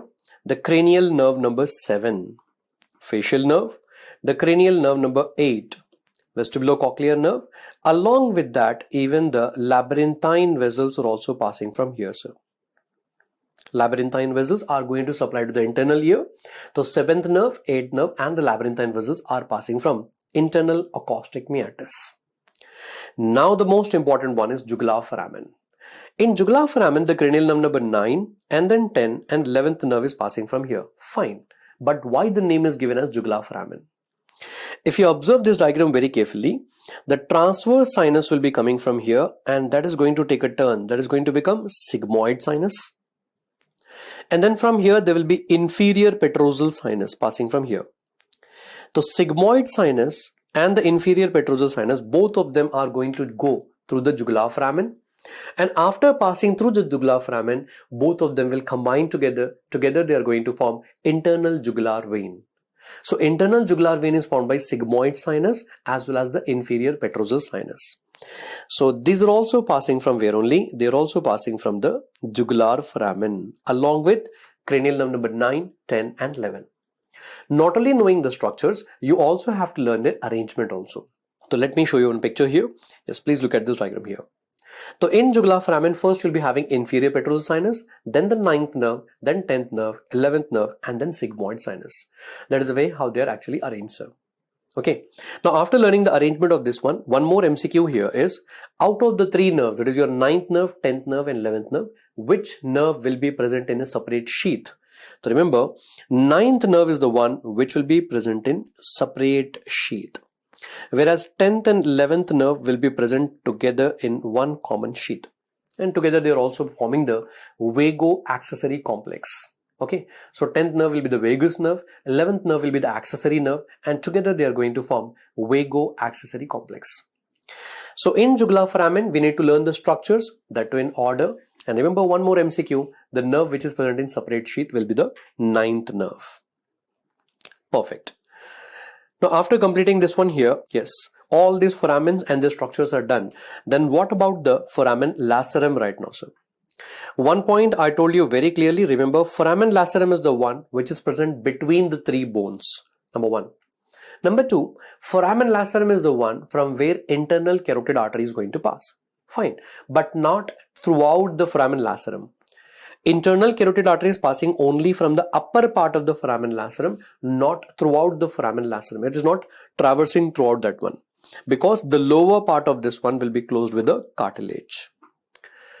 So number 1 point here, you can clearly see that there is one opening here, that is your carotid canal, and from the carotid canal, internal carotid artery will enter.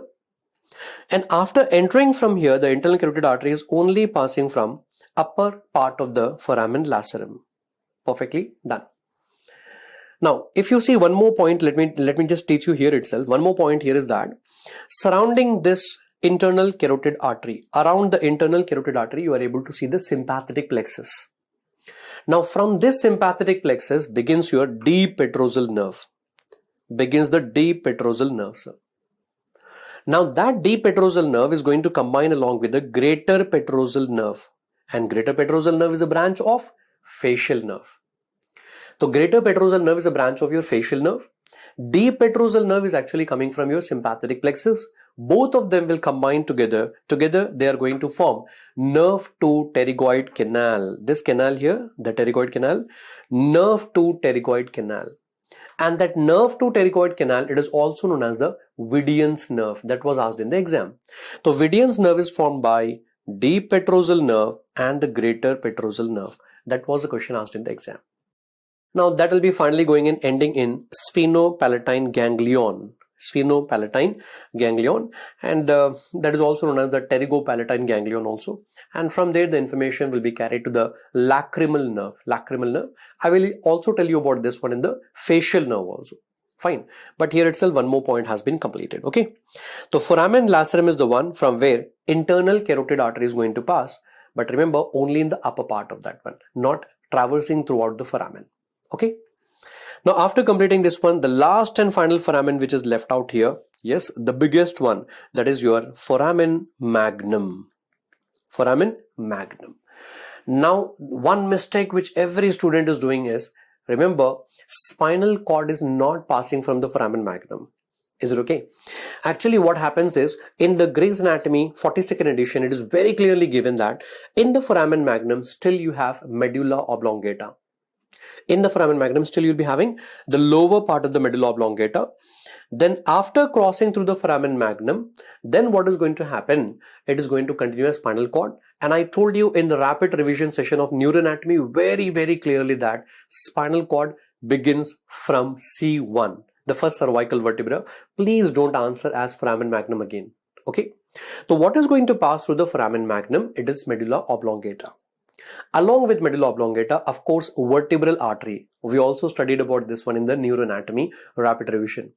The vertebral artery will ascend up, will pass through the foramen magnum, and then it will be involving in the formation of circle of Willis. Okay. Then vertebral artery will give rise to, yes, anterior spinal artery also. There will be two trunks of that. They will combine to form one single anterior spinal artery. Even that is going to come out through foramen magnum. So first you remember these three structures here: medulla oblongata, vertebral artery, and the anterior spinal artery. You can clearly see in the picture here. Then number 4, remember the spinal accessory nerve. Spinal accessory nerve. So 11th cranial nerve will be actually accessory nerve, having two components. One is the cranial accessory, another one is the spinal accessory. The spinal accessory nerve is also passing from here. Then along with all these structures, yes, remember these ligaments also. Number 1, they will be the apical ligament of Dens. Apical ligament of Dens. Number 2, there will be the cruciform ligament. Cruciform ligament will also be present here, and along with that even the membrana tectoria is also present in, yes, foramen magnum. So these are all the structures present in this foramen here. So by this, my dear friends, we are done with the very first topic here, the cranial foramina, all the important ones, and then the structures passing from here. Okay.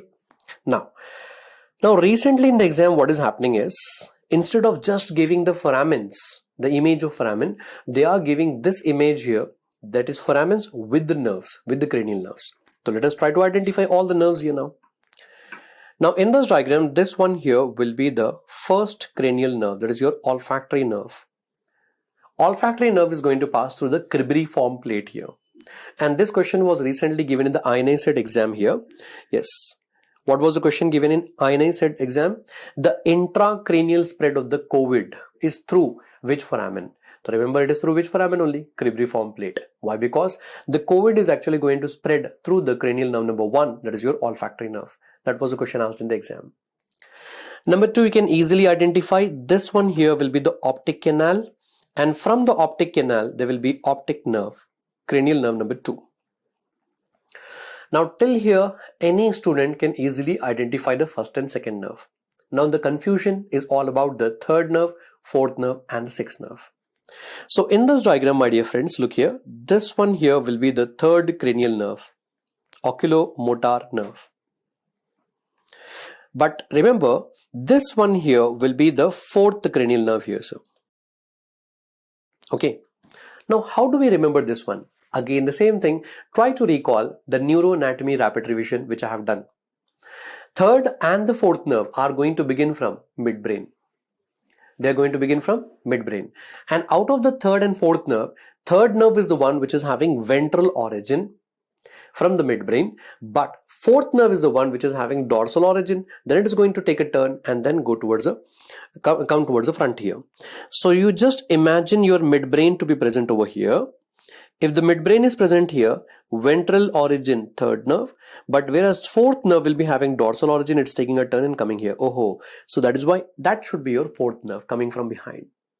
Okay. Now, if that is your third and fourth nerve, then what about this nerve here in the middle? Now remember, my dear friends, 6th, 7th and 8th nerve. 6th, 7th and 8th nerve, I told you very clearly n number of times, it's going to exit from pontomedullary junction. So you just try to understand here, there will be midbrain, below the midbrain pons, below that there will be medulla. Pontomedullary junction, at this junction the sixth nerve is coming out. The sixth nerve has to actually ascend up, and it is going to ascend up on that slope which is known as clivus. And after ascending up from there, that sixth nerve is going to enter into the superior orbital fissure. Why? Because it has to go and supply to extraocular muscle, LR6. Lateral rectus is by sixth one. So in the exam, on the image, if you see the nerve climbing up over this slope here, that is clivus, definitely that has to be your sixth nerve, abducens nerve. That is the way how you identify the third nerve and the fourth nerve and sixth nerve, sir. Please concentrate very well over here. Why? Because this is the only place where the students will be actually confused. Okay. After that, we can easily identify the largest one here. This is the largest cranial nerve. That is your fifth nerve, trigeminal nerve. Then internal acoustic meatus, seventh and eighth nerve will be passing from here. Then this will be the jugular foramen here. Ninth and the 10th and 11th nerve will pass from here. And then finally the small hypoglossal canal here, the hypoglossal nerve will be passing from here. That is the 12th one. That is very easy to identify. So that is the reason why I am telling you again and again, sir. Please keep your concentration on the third nerve and the fourth nerve and the sixth nerves. Clear? Next one. Now look at this question here. This is how the questions are being framed nowadays. All of the following are involved in the movement of the eyeball, except which one? Let us try to identify. The A here is actually your optic nerve, that is your cranial nerve number 2. B here will be the oculomotor nerve, number 3. And D here will be actually the number 4, trochlear nerve. I told you it is taking dorsal origin and then coming in the front. And number 6 here will be the C. Abducens is nothing but your, which is marked C here. Now we know that cranial nerve number 3, 4 and 6 are the one which are supplying to extraocular muscle. Superior oblique will be supplied by fourth nerve, lateral rectus will be supplied by sixth nerve, rest all by the third nerve. But optic nerve does not have any role in the movement of the eyeball. So which is not involved, all of them are involved here, except which one here, so optic nerve. That's how you should be able to identify all these nerves. Perfect. In this question here, a patient presents with a unilateral throbbing headache, photophobia and excessive lacrimation. He also complains of hemifacial pain on clenching of the teeth. On examination, the pupillary reaction, light reflex and accommodation reflex are normal. Which of the following marked nerves is actually involved in this one? Okay. See, this is actually the question which is clearly telling you about the trigeminal neuralgia. So it's actually the third nerve which has to be involved here, sir. Third nerve, I mean to say the fifth nerve, trigeminal nerve will be involved. The marking here is the third one. Okay. Now moving ahead, the sphenoid bone. In one of the exam, exactly this diagram of the sphenoid bone was given here. In sphenoid bone, you can easily identify this is the body of the sphenoid bone. Perfect. Then this one here will be the lesser wing of the sphenoid bone. And this one here will be the greater wing of the sphenoid bone. And this one here will be the pterygoid plates. First, you have a clarity in this one. We can divide broadly into 4 parts. The body, lesser wing, greater wing, and then the pterygoid plates. Between the lesser wing and the greater wing, this one here will be the superior orbital fissure. Superior orbital fissure. Fine. And we have discussed about that in detail along with that ring of Zinn, and the left structures are left outside. LFT is left outside. Now this foramen here is the foramen rotundum. In one of the exam, exactly this image of the sphenoid bone, that is anterior view, was given, and they have just asked you to identify that foramen. So that foramen is foramen rotundum. Then after that, this one here will be the pterygoid canal. So that is your pterygoid canal. And just now I told you about the pterygoid canal. What is the nerve passing there? Nerve to pterygoid canal, which is also known as Vidian's nerve. And Vidian's nerve is formed by deep petrosal nerve and the greater petrosal nerve. Don't say lesser, greater and deep petrosal nerve. Keep that in mind, sir. Perfectly done. After that, nowadays, this is like the hot favorite question in the exam. I can't emphasize on that one how much important this concept is. Pterion. Pterion is repeatedly asked nowadays. First of all, what is this pterion, sir? Pterion is actually H-shaped suture. Pterion is H-shaped suture. But it is corresponding to which fontanelle? Remember, it is corresponding to the anterolateral fontanelle of the fetal skull. So anterolateral fontanelle jo hota hai, that is the one which is actually going to become your pterion. Now the first point that you have to learn here is pterion is totally formed by 4 bones, sir. Number 1, you are able to see this one here will be the frontal bone here. This one here will be the parietal bone here. Then this one here will be the squamous part of the temporal bone here. And then this will be the greater wing of the sphenoid. So that H-shaped suture is between these 4 bones. I repeat once more. Frontal bone, the parietal bone, and then the squamous part of the temporal bone and the greater wing of the sphenoid. Now, in your exam, they are asking actually about the relations of pterion, the deep relations of pterion. What do you have just inside the pterion? Okay. So actually, यहाँ पर क्या होता है? What will happen here is, there will be middle meningeal artery entering inside. I told you just now, middle meningeal artery enters via foramen spinosum. And after entering here, it will be dividing into 2 divisions. One is anterior, another one is the posterior division. Now in the exam, they have asked specifically which division will be present just beneath the pterion. Remember, that will be the anterior division. So anterior division of the middle meningeal artery, also known as the frontal division, will be present just deep to the pterion. Perfect. Number 2, in neuroanatomy, when we learned about the superolateral surface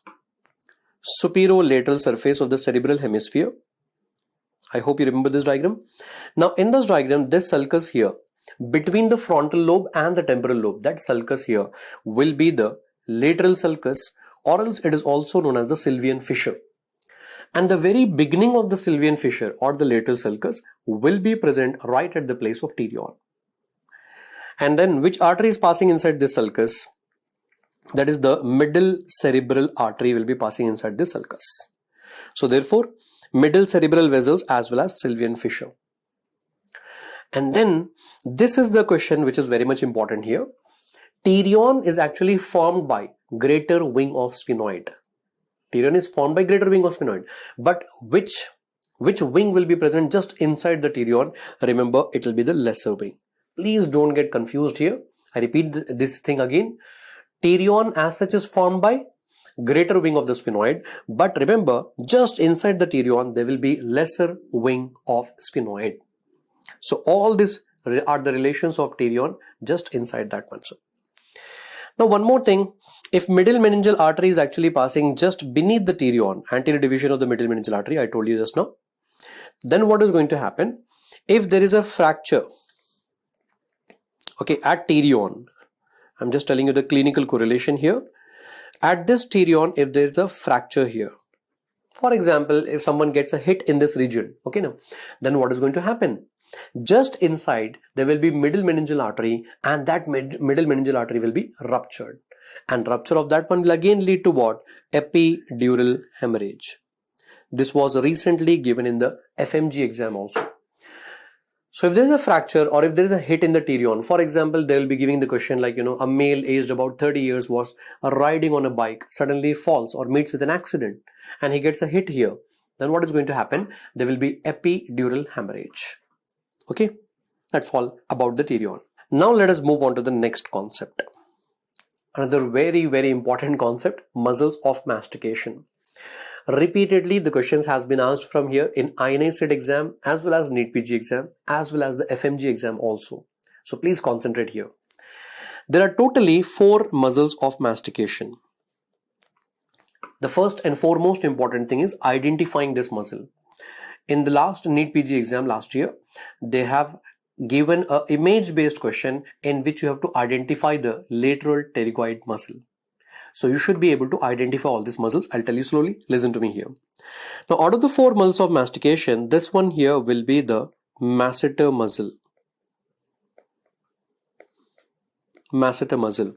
And you can very clearly see the masseter muscle originating from the zygomatic arch and then inserting onto the ramus of the mandible. but on the outer surface. Ramus of the mandible on the outer surface.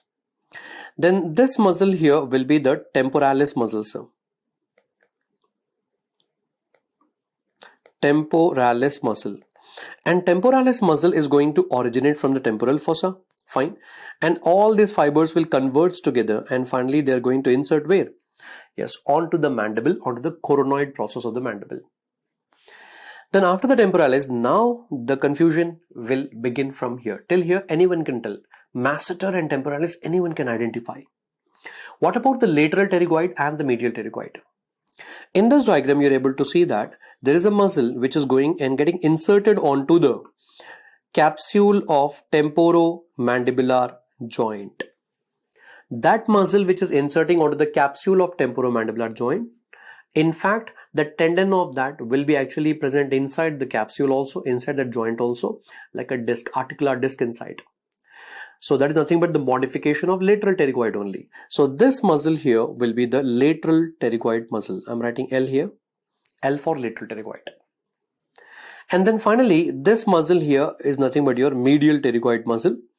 Medial pterygoid muscle is also attached to ramus of the mandible, but from the inner aspect. Understanding? So therefore, masseter, temporalis, the lateral pterygoid and the medial pterygoid. Recent NEET PG exam, there was an image based question and you need to identify the lateral pterygoid. And identifying is very much easier. I repeat that once more. Lateral pterygoid muscle will be inserting, the fibers will be inserting onto the capsule of temporomandibular joint. In fact, inside the joint you'll be having articular disc that is a remnant of the tendon of lateral pterygoid muscle only. Okay. Now after identifying this one here, let me tell you one MCQ about temporalis here itself. Temporalis, what will happen? The posterior most fibers of temporalis. The posterior most fibers of temporalis are more horizontal. And because they are horizontal, they are going to contract in this direction. And that is going to help in pulling the mandible behind. That is retraction of the mandible.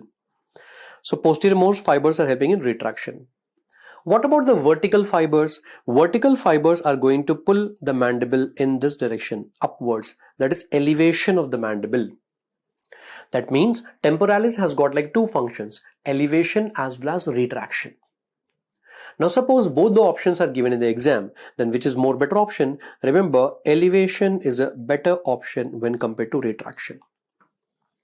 I repeat again, temporalis muscle actually has got like two functions. One is elevation, as well as the posterior fibers are going to contract and they're helping in retraction.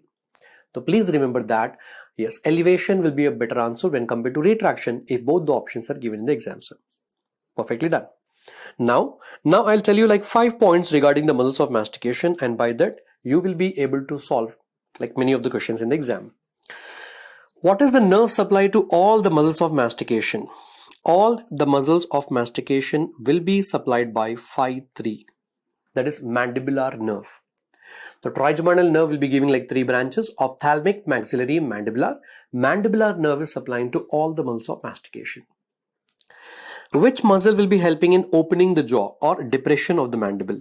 Okay, so please remember that opening of the jaw or depression of the mandible is done by lateral pterygoid muscle. Lateral pterygoid muscle will be helping in opening the jaw, okay, or depression of the mandible. And you can remember that very easily, my dear friends. Remember L for lateral pterygoid and remember L for lowering the jaw. L for lateral pterygoid, L for lowering the jaw. So lateral pterygoid muscle will be helping in lowering the jaw, that is opening the jaw or depression of mandible. And please study smartly. Remaining all the 3 muscles are actually going to help in elevation of the mandible. So the only one muscle helping in opening or depression of the mandible will be lateral pterygoid. Retraction of mandible, I told you just now, it is done by temporalis. And again the same thing, study smartly here. If I am telling you only this muscle is helping in retraction, what about the remaining 3 muscles? They'll be helping in protraction of the mandible. Most commonly involved in trismus. Now what is trismus? Trismus is locked jaw. Jaw lock ho jata hai, okay? So locked jaw is nothing but trismus, and here the muscle involved will be medial pterygoid. Now, many students will be complaining the same thing, sir. We are always getting confused between medial pterygoid and lateral pterygoid. So please remember, locked jaw. When jaw is locked, the person will not be able to speak. Mute. So remember, M for mute, M for medial pterygoid. So no confusion between that one. Lowering the jaw, opening the jaw is done by lateral pterygoid. And then mute, locked jaw, trismus. Trismus is actually done by the medial pterygoid muscle. Now, which is the accessory muscle of mastication? That is the buccinator muscle. This was also asked in the FMG exam. Buccinator muscle is the accessory muscle of mastication. Now, my dear friends, how come buccinator is the muscle of mastication first of all? Buccinator muscle is actually present in cheek here, and that will be actually helping in blowing the cheeks, something like this. Then how come it is a muscle of mastication? So sometimes what is going to happen, when you are eating the food particles will be going in a space in between the gum and the cheek there. Then what we are going to do? We are going to put our tongue there and remove the food. So look at me here, something like this here. Then buccinator muscle will actually help in that one. Then you remove the food from there. And then we are actually giving that food to the teeth for chewing. So please remember that buccinator muscle is not directly involved in chewing. It is accessory muscle of mastication. Understanding? So please remember these 5 points. Then it will become very much easier for you to answer. Now please look at this question here. A student had his jaw locked while yawning. Which of the following muscles attached to the articular disc of the TMJ is under spasmodic contraction? See, locked jaw, fine, but when? While yawning, that is important. Just now I told you in locked jaw, mute, which muscle will be involved? Medial pterygoid muscle. But here it is not like locked jaw when it is closed. It's actually while yawning. While yawning, it is opening. So answer, please don't mark as medial pterygoid. It should be lateral pterygoid muscle. That is the reason why I have included this question over here. And by this, we have actually completed each and every point regarding the muscles of mastication. Very much important topic for you, NEET PG, INSET as well as FMG, sir. Okay. Now let us move on to the next topic, that is the tongue topic, sir. Another very high-yield topic. Now in tongue topic, first we need to learn about the muscles of tongue. Muscles of tongue are actually divided into two categories, sir. Intrinsic muscles and extrinsic muscle. Intrinsic muscles are not that much important. So now we need to actually learn only about the extrinsic muscles of tongue.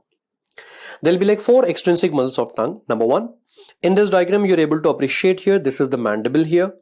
And on the inner aspect of the mandible, there will be genio or tubercle here. And from here, this muscle going into the tongue, this will be the genioglossus muscle. Genioglossus muscle. Behind here, there will be styloid process. And from the styloid process, there is a muscle going into the tongue over here. And this will be the styloglossus muscle. Above here, this one will be the palate. And from the palate, you can see a muscle coming into the tongue over here. This will be the palatoglossus muscle. And below here, there will be hyoid bone. And from the hyoid bone, you can clearly see that the muscle coming into the tongue. And this one here will be the hyoglossus muscle. So these are the 4 muscles, okay, which are present outside the tongue. That is why they are included under the extrinsic category. Extrinsic muscles of tongue. So in the front, you'll be having genioglossus. Behind, styloglossus, above palatoglossus, and below you'll be having the hyoglossus muscle. Now out of all the muscle, which is the largest muscle of tongue? That is genioglossus. Even once in the FMG exam, this image was given and you need to just identify genioglossus. Okay, so remember genioglossus is the largest muscle of tongue. Number 2, the second thing is genioglossus is also known as the safety muscle of tongue, sir. Why? Why? Because remember, genioglossus muscle is the one which will be helping in protrusion of tongue. Genioglossus will be helping in protrusion of tongue. So now normally what is going to happen? Suppose if I am going to lie down on the pillow, then what is going to happen? The tongue will try to fall back due to gravity. Now you all know very well, what do you have just behind the tongue here? Larynx. And larynx, the glottis will be covered by epiglottis. If the tongue falls back, then what is going to happen? It will be closed. You will not be able to respire. That is the reason why we need to keep our tongue little bit protruded, आगे. And we have to prevent the tongue from falling back. and that will be taken care by genioglossus. That is why genioglossus is known as the safety muscle of tongue. Understanding? Why? Because genioglossus prevents the tongue from falling back. Okay. Next, out of all the muscles of tongue, which is not a true muscle of tongue, that is palatoglossus, and it is there in the name itself, palatoglossus. It is the muscle of the palate also, and it is a muscle of the tongue also. So it is not a true muscle of tongue. Understanding? The palatoglossus is not a true muscle of tongue. So let me repeat all the three MCQs right now. Number one, which is the largest muscle of tongue? Genioglossus. Which is the safety muscle of tongue? Genioglossus. And which is not a true muscle of tongue? That is palatoglossus. Perfectly done. Now, what is the nerve supply to all these muscles of tongue? Remember, all the muscles of tongue will be supplied by the 12th cranial nerve, that is hypoglossal nerve. But you need to remember the exception, except palatoglossus. And palatoglossus will be supplied by pharyngeal plexus. Palatoglossus will be supplied by pharyngeal plexus. Perfect. Now, suppose if you need to test the 12th nerve, then what you have to do? If you need to test the 12th nerve, please ask the patient to protrude the tongue. First, I'll tell you the normal, like you and me right now. Our 12th nerve is perfect. Therefore, when you're trying to protrude the tongue, the genioglossus on the right and the genioglossus on the left, of course, all these muscles are paid muscles. Styloglossus, palatoglossus. Similarly, genioglossus is also paid. So in the normal people like you and me right now, what is happening? Genioglossus on one side, genioglossus on the other side, both of them will be working well, and our tongue will be protruded out straight. Okay. Now just imagine that my hypoglossal nerve, that is your 12th nerve, is injured on the right side. If this 12th nerve is injured on the right side, the right genioglossus muscle will be paralyzed. Now, if that right genioglossus muscle is paralyzed, then what is going to happen? Look at my hands here. Now the person is trying to protrude the tongue like this, but right genioglossus is paralyzed, gone. So therefore, only the left muscle is working right now. And that is the muscle which is dominant one right now. And there is no one to oppose on the right side because this muscle is already paralyzed. Now this patient is trying to protrude the tongue. And when he is trying to protrude the tongue like this here, this muscle is dominant. That is why it will deviate the tongue towards the right side. So whichever side the tongue is getting deviated, that side muscle will be paralyzed. Understanding? And that side, the 12th nerve will be actually involved. Very clear. Understanding? So remember, when the patient is asked to protrude the tongue deviates to which side? Paralyzed side. And that is the side of the lesion of hypoglossal nerve. Okay, so whenever there is a 12th nerve injury, the tongue will be deviating towards the ipsilateral side of the injury, on the same side of the injury. Please remember that. Okay, don't try to mug up this ipsilateral, contralateral. It comes at many places, and at the end you'll be ending up with confusion. So try to understand conceptually. That is why I always tell that anatomy is not the subject of just mugging up. It's actually a conceptual subject here. To learn with concept here. Okay. After completing the motor supply, now let us see the sensory supply of tongue. And sensory supply of tongue, it's again divided to two categories here. One will be special sensation from the tongue. And the special sensation from the tongue will be the taste. And then general sensation from the tongue.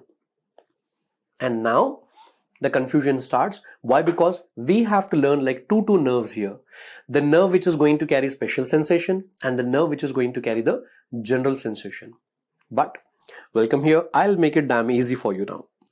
For example, if this one is your tongue here, and conventionally we'll be always dividing the tongue into anterior 2/3, then there will be posterior 1/3, and then there will be posterior most part of the tongue, sir. Anterior 2/3, posterior 1/3, and posterior most part of the tongue. After writing this one here, please write down here as 5, 7, 9 and 9, and then 10 and 10, sir. So 5, 7, 9, 9, 10, 10. Now what is the use of this one? See, I'll tell you in an easy manner. No need to write down like paragraph notes and just you're simply mugging up that one. You can remember this very easily. 5, 7, 9, 9, 10, 10. What is the meaning of this one? Anterior 2/3 of the tongue, taste sensation, that is special sensation, will be carried by the seventh nerve, sir. That is your facial nerve. And the anterior two-thirds of the tongue, general sensation will be carried by the fifth cranial nerve. That is your trigeminal nerve. Please learn this slowly and learn it perfectly, sir. The confusion occurs only in anterior two-thirds and questions will come from there only. So anterior two-thirds special sensation will be carried by 7th, general sensation will be carried by 5th nerve. After that, no confusion at all. Posterior one-third of the tongue, both special and general will be carried by 9th nerve, glossopharyngeal nerve, no confusion. Posterior most part of the tongue, both general and special will be carried by 10th nerve, that is your vagus nerve. That is why easy to remember 5, 7, 9, 9, 10, 10. Perfectly done, sir. So my dear friends, this is actually the best way to learn about the nerve supply to the tongue. 5, 7, 9, 9, 10, 10. Now after teaching you this one here, let me tell you one exception here. I hope you have heard about circumvallate papillae. The circumvallate papillae will be present here. Fine. Now this circumvallate papillae, even though they are present in the anterior two-thirds, remember the taste will not be carried by the 7th nerve. In the anterior two-thirds, taste will be normally carried by 7th nerve. But from the circumvallate papillae, it is not carried by the 7th nerve. Remember, from here, it will be carried by the 9th nerve. That is your glossopharyngeal nerve, sir. That is one exception which has been already asked in your exam. So please remember about that one. Now, apart from learning about the muscles of tongue and nerve supply of the tongue, nowadays they have actually started asking the questions about the papillae of the tongue. Recently in the exam, this question was given. Identify the papillae from the given histological section. We'll identify that in a minute. First of all, let me tell you in detail about all the papillae. So I hope you all know that we'll be having like 4 different types of papillae. That is your filiform papillae, fungiform papillae, circumvallate papillae, as well as the foliate papillae. So first, let us see its distribution over here. Fungiform papillae will be scattered all over the entire tongue surface. Circumvallate papillae, just now I have shown you, they are present in the posterior part of anterior two-thirds of the tongue. And then filiform papillae is also present on the dorsal surface of the tongue and foliate on the lateral posterior part of the tongue. Fine. But now, how to identify them? From the name itself, we can understand fungiform. Fungiform, they will be like mushroom shaped. What is the shape of that? Mushroom shaped. And of course, they will be having the taste bud.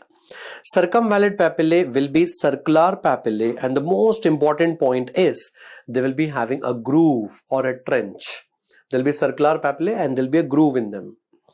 And then filiform papillae are slender thread-like papillae. From the name itself we can understand, but there will be no taste buds in this one. That is an important point to remember. And yes, of course, foliate papillae will be vertical folds, not that much important also, sir. Okay. Now I'll tell you 2 or 3 more points here to remember. All the papillae will have taste buds except which one? Already I told you the papillae which does not have the taste buds will be filiform papillae. And then all the papillae will be lined by non-keratinized stratified squamous epithelium.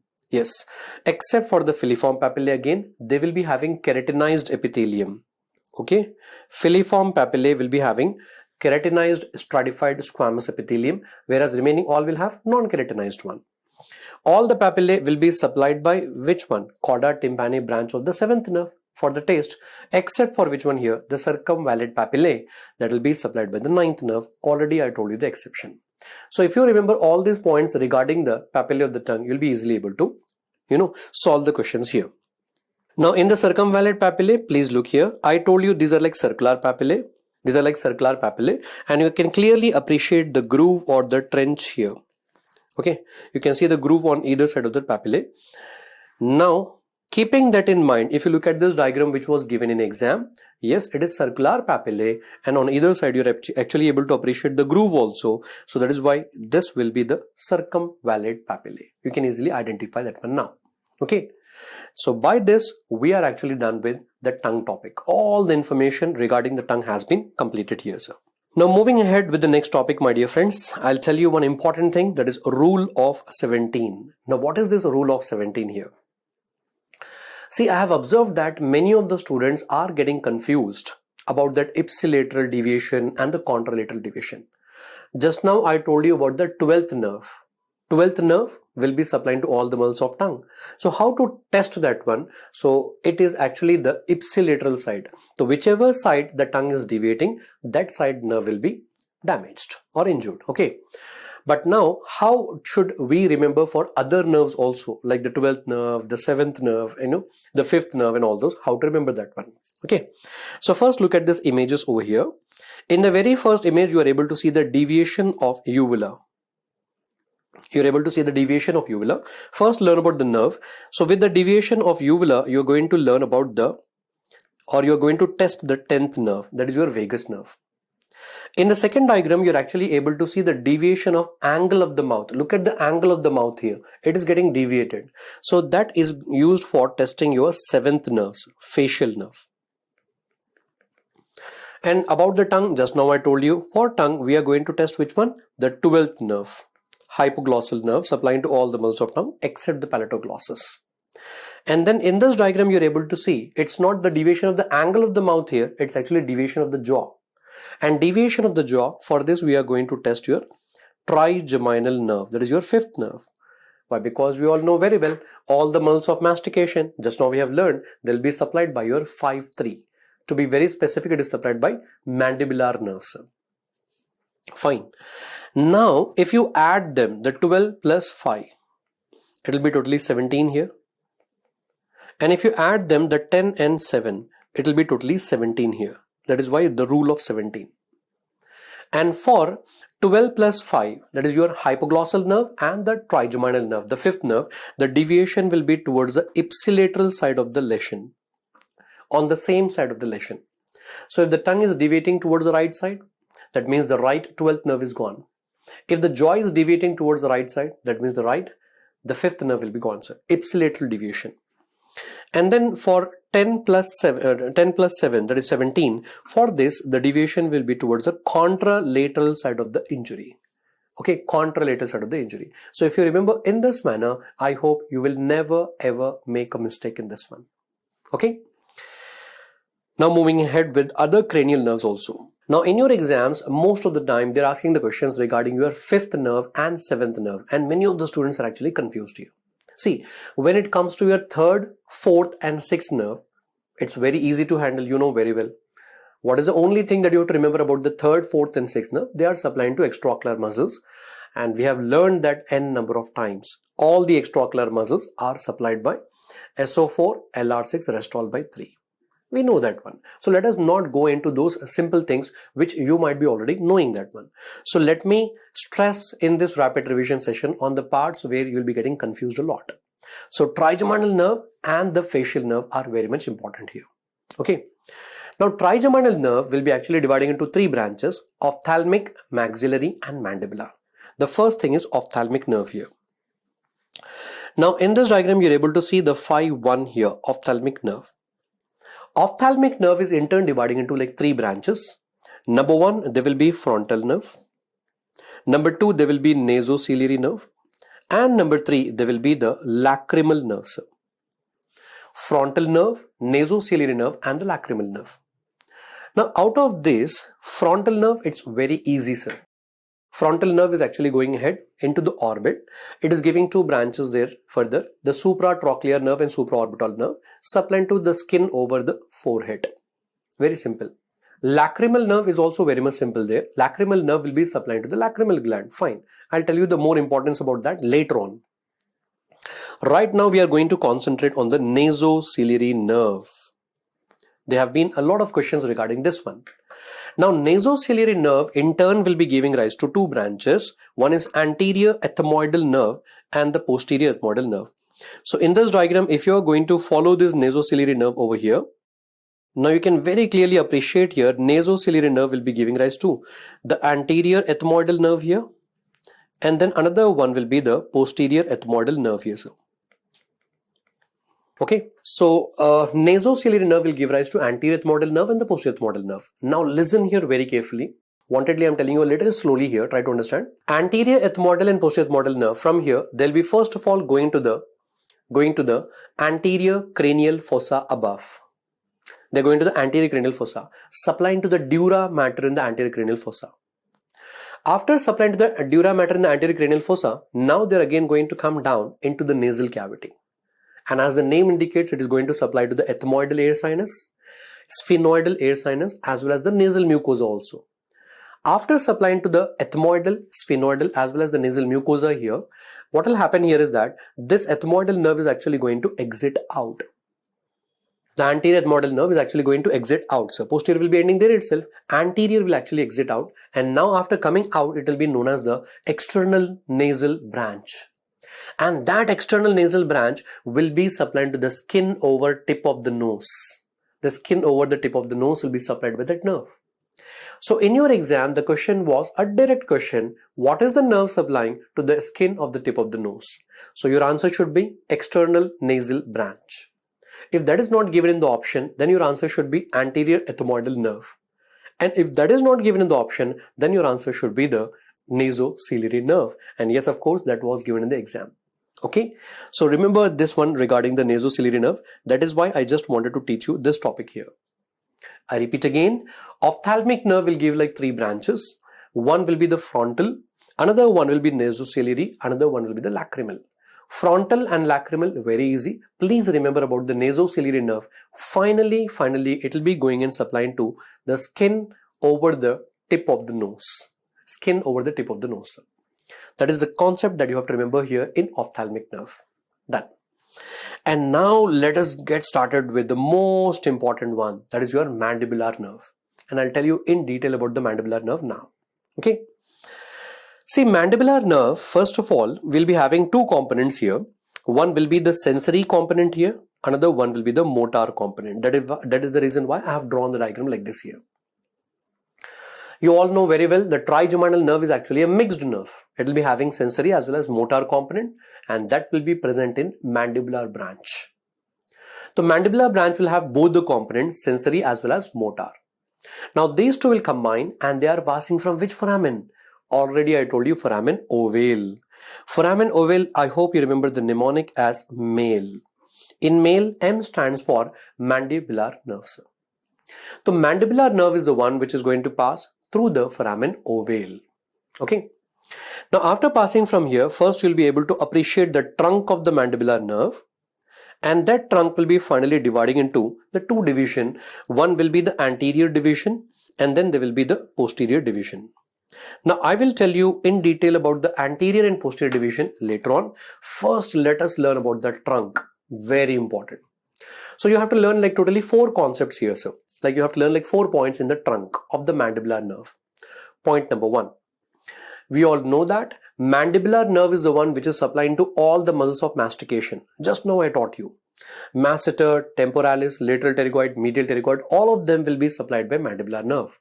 But in that also you have to remember that trunk of the mandibular nerve will be supplying to the medial pterygoid muscle.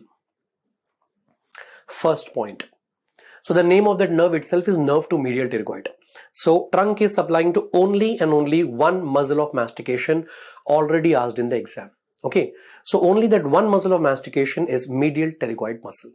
Number 1. Now that nerve which is going to medial pterygoid, that nerve itself will give a branch, and this branch will be supplying to the 2 tensors. Tensor veli palatini muscle and tensor tympani. From the name itself, we can understand tensor veli palatini, palate muscle, tensor tympani will be present in the middle ear. So remember the 2 tensors here, sir. Tensor veli palatini and tensor tympani. And the trunk will give one more branch here, and that branch is going behind, and that branch is actually the nervus spinosus. I told you in the very beginning of this rapid revision session, we are going to learn the 3 foramens as ROS, rotundum, ovale and spinosum. So just posterior to the ovale, you'll be having spinosum. So this one will be the foramen spinosum here. And what is a nerve passing through the foramen spinosum? Nervus spinosus. And that is also a branch of trunk of the mandibular nerve. Along with this nervus spinosus, remember, there will be middle meningeal artery passing from the foramen spinosum. I told you very clearly, if this artery is ruptured, it will lead to epidural hemorrhage. Fine. But one more important thing here is, remember, nervus spinosus is the main nerve or the chief nerve of dura mater. Middle meningeal artery is the main artery or the chief artery of the dura mater. So the main or the chief artery and the nerve to dura mater will be passing from nervus spinosus. Remember one more MCQ here. Sir. And after completing this third concept, welcome to the fourth concept here. The fourth point here is the trunk of the mandibular nerve is passing through otic ganglion. It is one of the parasympathetic ganglion. So trunk of the mandibular nerve is passing through the otic ganglion. Okay. So if it is passing through the otic ganglion, obviously that is the topographical nerve for otic ganglion. Okay. So my dear doctors, remember these 4 points here. It's worth repeating. Let us repeat again right now. Mandibular nerve will have both the components, sensory and motor, passing through which foramen? Foramen ovale. Remember the mnemonic as male. Now what are the 4 points? Number 1, it is supplying to one of the muscle of mastication, medial pterygoid muscle. And the nerve which is supplying to medial pterygoid, that itself will be giving a branch, and that branch will supply to 2 tensors. Tensor veli palatini, tensor tympani. And that trunk of the mandibular nerve itself will give a branch, and that is nervus spinosus passing through foramen spinosum along with middle meningeal artery. And remember, both of them are the chief artery and the chief nerve of dura mater.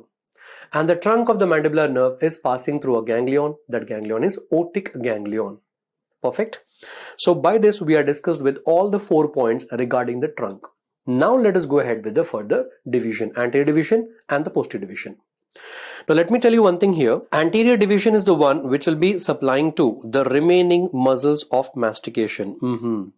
So it is going to take care about the masseter, temporalis and lateral pterygoid muscle. Whereas posterior division is going to give rise to in turn like 3 branches, and those 3 branches we are going to remember as ALI, Ali branches, ALI. Auriculotemporal nerve, lingual nerve and inferior alveolar nerve. So let us see all the points regarding them now. So please look at this diagram here. Now in this diagram, first appreciate here, this will be the anterior division. An anterior division is supplying to all the 3 remaining muscles of mastication. So temporalis, the masseter and the lateral pterygoid. After supplying to these 3 of them, now it is going to continue as buccal branch. This is important. Now this buccal branch is the one which is going to supply to the skin of the cheek here and the mucosa of the cheek inside. By piercing the muscle in the cheek. What is the muscle in the cheek? Buccinator one. So buccal branch here, it is actually supplying the skin of the cheek here and the mucosa by piercing that muscle, that is your buccinator muscle. But the most important thing here is that it is piercing that muscle but not supplying that muscle. So this buccal branch is actually the sensory nerve, not the motor. Then buccinator muscle is supplied by which nerve then? It is also supplied again by one more buccal branch, and that is the buccal branch of your facial nerves. The buccal branch of facial nerve. So please remember, in our body we have like 2 buccal branches, one sensory, one motor. The anterior division of the mandibular nerve will continue as a buccal branch, that is sensory one, supplying to the skin and mucosa of the cheek. But buccal branch from the facial nerve, that will be the motor one, that is supplying to buccinator muscle. Okay, so please keep this clarity in your mind here. That is all that you have to learn about the anterior division. Now welcome to the posterior division. I told you posterior division will give rise to 3 branches, Ali branches. A for auriculotemporal nerve, L for lingual nerve, and then I stands for inferior alveolar nerves. Auriculotemporal, lingual and inferior alveolar. Now all these 3 nerves are very much important for your exams. Nowadays, I'll tell you what are the questions they're asking about each and every branch. First of all, auriculotemporal nerves, ATN. Auriculotemporal nerve, very much important. From the name itself, you can actually remember, auriculotemporal nerve is the one which will be supplied to the skin over the auricle here, but only upper 2/3. Recently in the NEET PG 2024, recently I'm telling you, there was a question regarding nerve supply to the auricle. So please learn it carefully. In the auricle outer surface, upper 2/3 will be supplied by auriculotemporal nerve as well as the temporal region. So this is supplied by auriculotemporal nerve. Number 1. Number 2, what is the joint here? TMJ, temporomandibular joint. That is also supplied by auriculotemporal nerve. And the most important thing is, it is the one which will be supplied to the parotid gland here. So just remember this region here, you'll be easily able to answer. The parotid gland as well as temporomandibular joint as well as the skin over the auricle as well as the temporal region will be taken care by auriculotemporal nerve. And I hope you all remember very well, auriculotemporal nerve also comes in your Frei's syndrome. So in Frei's syndrome, what is going to happen? Auriculotemporal nerve will be getting injured, and when it is trying to regenerate, most commonly it is going and joining with great auricular nerve. And that great auricular nerve will be supplied to the skin over here. That is why there will be profuse sweating here and there will be redness here whenever the person is trying to eat something. Okay, that is why it is known as gustatory sweating. So please remember, in Frei's syndrome, what is the nerve that is getting injured? Auriculotemporal nerve. It is most commonly joining with which one? Great auricular nerve se join hota hai. Are you clear with this one here? So many points that you have to learn about the auriculotemporal nerve. I hope it is crystal clear now. Number 2, second one, L. L stands for lingual nerve. Lingual nerve, if you observe very carefully here, it is actually going through a ganglion. And when it is passing through this ganglion here will be the submandibular ganglion. What is the ganglion by which it is passing through? Submandibular ganglion. That is why lingual nerve is also a topographical nerve to the submandibular ganglion. Then after that, this lingual nerve is further going ahead, and I told you already very clearly just now, it is supplying to anterior 2/3 of the tongue. General sensation from the anterior 2/3 of the tongue. Okay. But the most important thing here, just near to this lingual nerve here itself, you'll be actually having your submandibular gland, submandibular salivary gland, and the duct of that submandibular gland will be present here itself. So therefore, whenever due to any reason, if you're doing the submandibular gland resection, if you're going to remove that gland from there, most commonly which nerve will be injured? Lingual nerve will be injured. So the most common nerve to be damaged whenever you're actually going to remove the submandibular duct, that is lingual nerve will be injured here. So these 2 points are important about the lingual nerve. Number 1, it is passing through which gland? Submandibular gland. And number 2, yes, if which ganglion? Submandibular ganglion. And number 2, second point is whenever you're going to remove the submandibular gland, yes, what is going to happen? Which nerve is most commonly damaged? That is your lingual nerve is most commonly damaged, sir. Now after that, the last and final one, inferior alveolar nerve. From the word alveoli, we can actually understand it is representing your jaw here. Superior alveolar, upper jaw. Inferior alveolar, lower jaw. Inferior alveolar nerve is going to pass through which foramen? That was the question. Remember, inferior alveolar nerve as well as the inferior alveolar vessels are going to pass through mandibular foramen. Which foramen? Mandibular foramen. So in the mandible, if you see on the inner aspect, you'll be able to see one foramen there. That foramen is mandibular foramen. And via the mandibular foramen, there will be inferior alveolar nerve along with the inferior alveolar artery and vein will be passing from here only, sir. Perfectly done. I hope this concept is very, very clear right now. So posterior division will give how many branches, sir? 3 branches. Please remember this very, very carefully. So by this, we are actually done with all the points regarding the trigeminal nerve, sir. Trigeminal nerve, I just want you to learn about all these points here.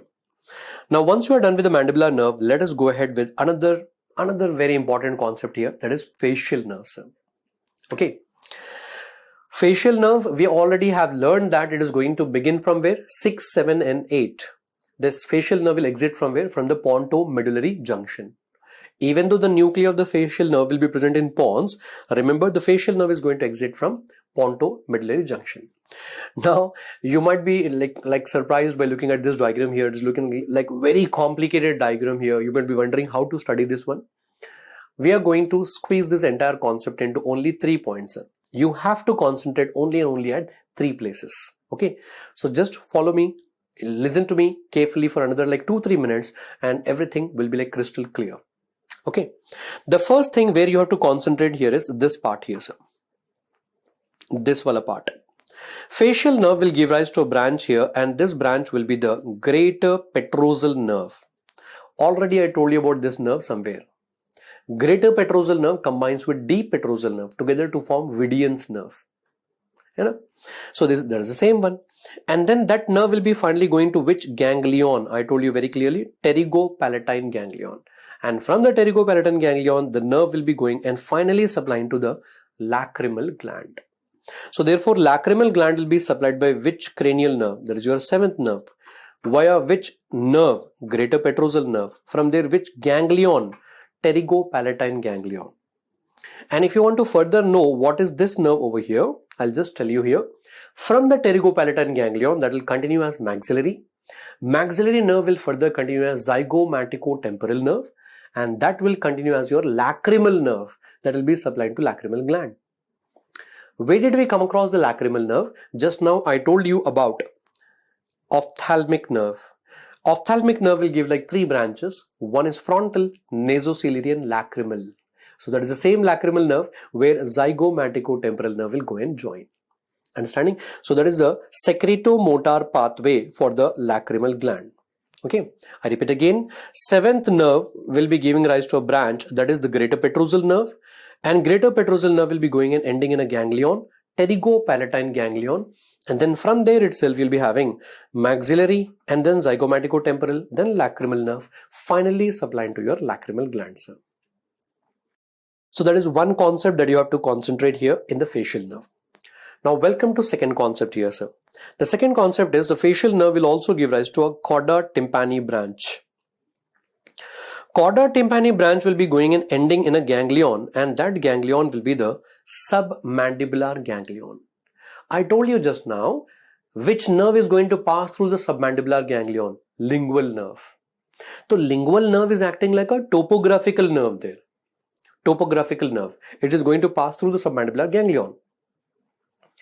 Cauda tympani branch will go and end in that ganglion. So if it is ending in that ganglion, that means this nerve is the functional nerve.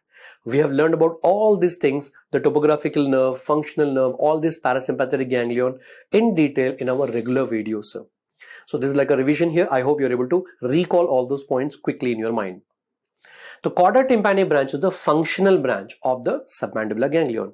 And from here, if it is ending, then further information will be carried by which nerve? Lingual nerve. Lingual nerve will further carry the information. And you know very well, if it is your lingual nerve and cauda tympani nerve, so what are the functions? Already I told you. Lingual nerve is going to carry general sensation from anterior two-third. Cauda tympani branch is going to carry taste sensation from the anterior two-third of the tongue. Done?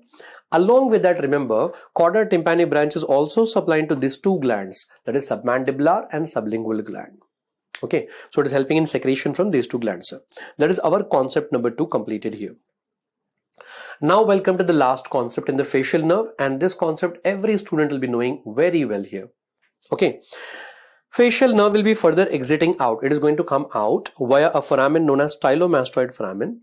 After coming out of the stylomastoid foramen, facial nerve is going to pierce through the parotid gland. But remember, it's not supplying to the parotid gland. I don't know why many of the students are making a mistake here that facial nerve is going to supply the parotid gland. No. It is not supplying the parotid gland. It is just piercing the parotid gland. And in the parotid gland, there will be like superficial part and deep part. In between these two parts, there will be a Patty's plane. And in that Patty's plane, the facial nerve is actually dividing into the 5 terminal branches. Temporalis, zygomatic branch, buccal branch, marginal mandibular, and then the cervical. All these 5 terminal branches will be supplied to the muscles of facial expression. Except which muscle? Except the levator palpebrae superioris. And that will be taken care by third nerve, that is your oculomotor nerve. Understanding? Now, apart from that, muscles of facial expression, every student knows very well that facial nerve will be supplying to muscles of facial expression. What about other muscles? Remember, facial nerve is also supplying to other muscles. Which other muscles I am telling about? Yes, you can clearly see here, once it exits out here, it will be supplying to the posterior belly of digastric here. Along with the posterior belly of digastric, always you will be having stylohyoid muscle here. Posterior belly of digastric along with what, sir? Stylohyoid muscle here. As well as the facial nerve will also supply to auricular muscles, occipitalis muscle, platysma muscle here, and buccinator already I told you. Okay, so all these muscles will be taken care by which nerve? Facial nerve. So by this, my dear friends, remember, even though the diagram is looking like very complicated, I want you all to focus exactly as I am telling you here, just 3 places. Number 1 concept is about the lacrimal gland. The second concept is about the cauda tympani branch here, and the third concept, which you all know very well, that is about muscles of facial expression. So in this manner, the complicated diagram, you make it like simple. That's all. It will be done. Okay, so by this we are also done with the facial nerve in detail. So even though it is like a rapid revision session over here, these two nerves, that is your trigeminal and facial, I told you very clearly and slowly also, so that my students should remember this very well. Okay, चलिए आगे बढ़ते हैं. Let's go ahead now with the next concept. Which of the following is not used for the identification of facial nerve trunk? Okay, recently this question was given. So remember, facial nerve trunk will be identified by, number one, there will be a cartilaginous pointer here, the tragal pointer. Number two, this muscle here is the posterior belly of digastric. And apart from that, you can actually come a retrograde manner from the branches, the distal branches also. So you will be able to identify the facial nerve trunk by retrograde dissection of distal branches, yes. Tragal pointer, yes. Posterior belly of digastric, yes, but not the omohyoid. Omohyoid will be way below here, say inferior belly of omohyoid बहुत नीचे होता है, it is present very below here. Facial nerve trunk will be identified by these three pointers, but not the inferior belly of omohyoid. So this question was recently asked in the exam. As I promised you, we are also going to discuss many previous year topics also. That is why this is done here, sir.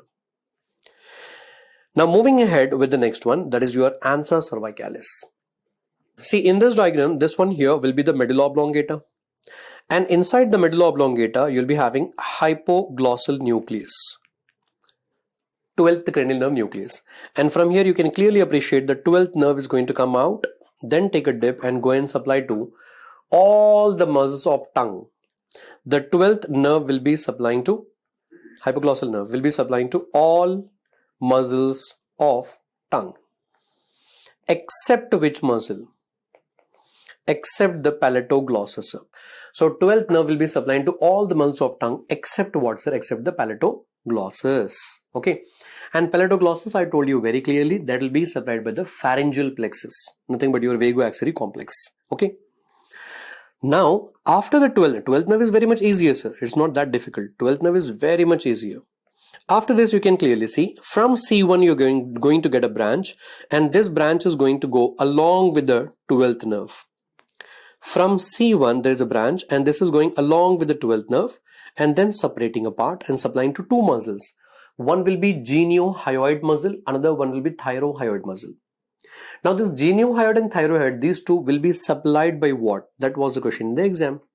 So remember, these two, geniohyoid and thyrohyoid, these two will be supplied by C1 via 12th nerve. C1 via the hypoglossal nerve. That is how you have to actually say here. Why? Because you can clearly see the C1 is coming along with which nerve here, sir? That is your 12th nerve. Perfectly done. Now from the C1 there is one descending branch coming here.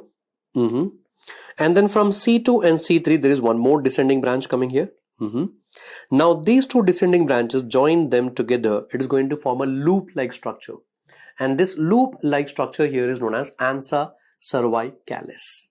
Remember, in anatomy, ansa means loop, and this is present in the neck region. That is why ansa cervicalis. Okay. Now this ansa cervicalis is supplying to three muscles here. One is sternothyroid muscle, another one will be sternohyoid muscle, and another one will be the omohyoid muscle. So sternothyroid muscle, sternohyoid muscle, and omohyoid. All these three muscles will be supplied by ansa cervicalis. So remember, ansa cervicalis supplies to all the infrahyoid muscle except which one? Except the thyroid. Thyrohyoid is also infrahyoid only, below the hyoid bone only, but that is not supplied by ansa cervicalis. Sternothyroid, sternohyoid, omohyoid, all these are infrahyoid muscle, below the hyoid muscle, and these are also known as the strap muscles. So all the strap muscles will be supplied by ansa cervicalis. Now thyrohyoid, that is also present below the hyoid bone only. From the thyroid cartilage to hyoid bone, that is also below the hyoid bone. It is also infrahyoid only, but it is not supplied by ansa cervicalis. It is supplied by C1 via the 12th nerve. C1 via the 12th nerve. Okay. So by this, we are done with the 12th nerve also, along with one more topic, that is ansa cervicalis. Okay. So now let us go ahead with the next topic right now. The next topic that we are going to discuss is dural venous sinuses. Now we know that the dura mater actually has got like two layers. One is the endosteal layer, another one is the meningeal layer. Between the endosteal and the meningeal layer of the dura mater, there will be spaces which is going to drain the blood, dural venous sinuses. Okay. Now in this diagram, first you'll be able to appreciate here, this one here will be the superior sagittal sinus here. This is superior sagittal sinus.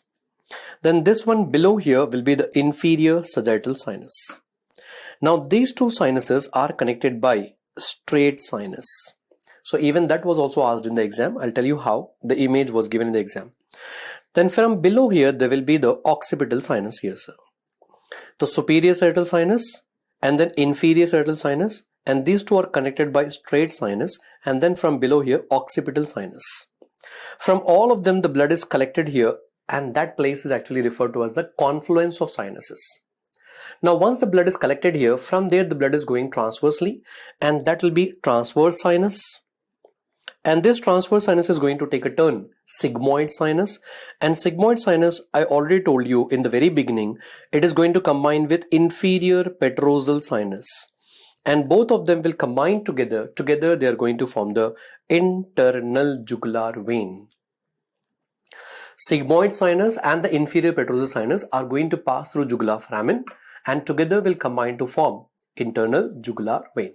Perfectly done. Now here, the first MCQ here is that internal jugular vein will be formed by dash and dash.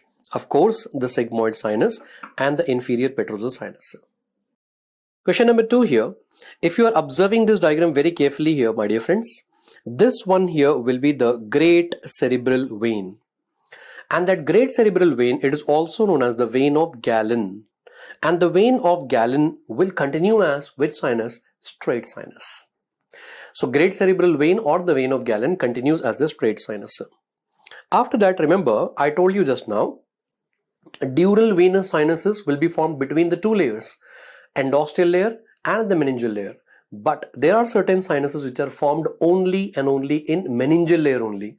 And those two sinuses will be your inferior sagittal sinus and the straight sinus. These two are formed only in meningeal layer.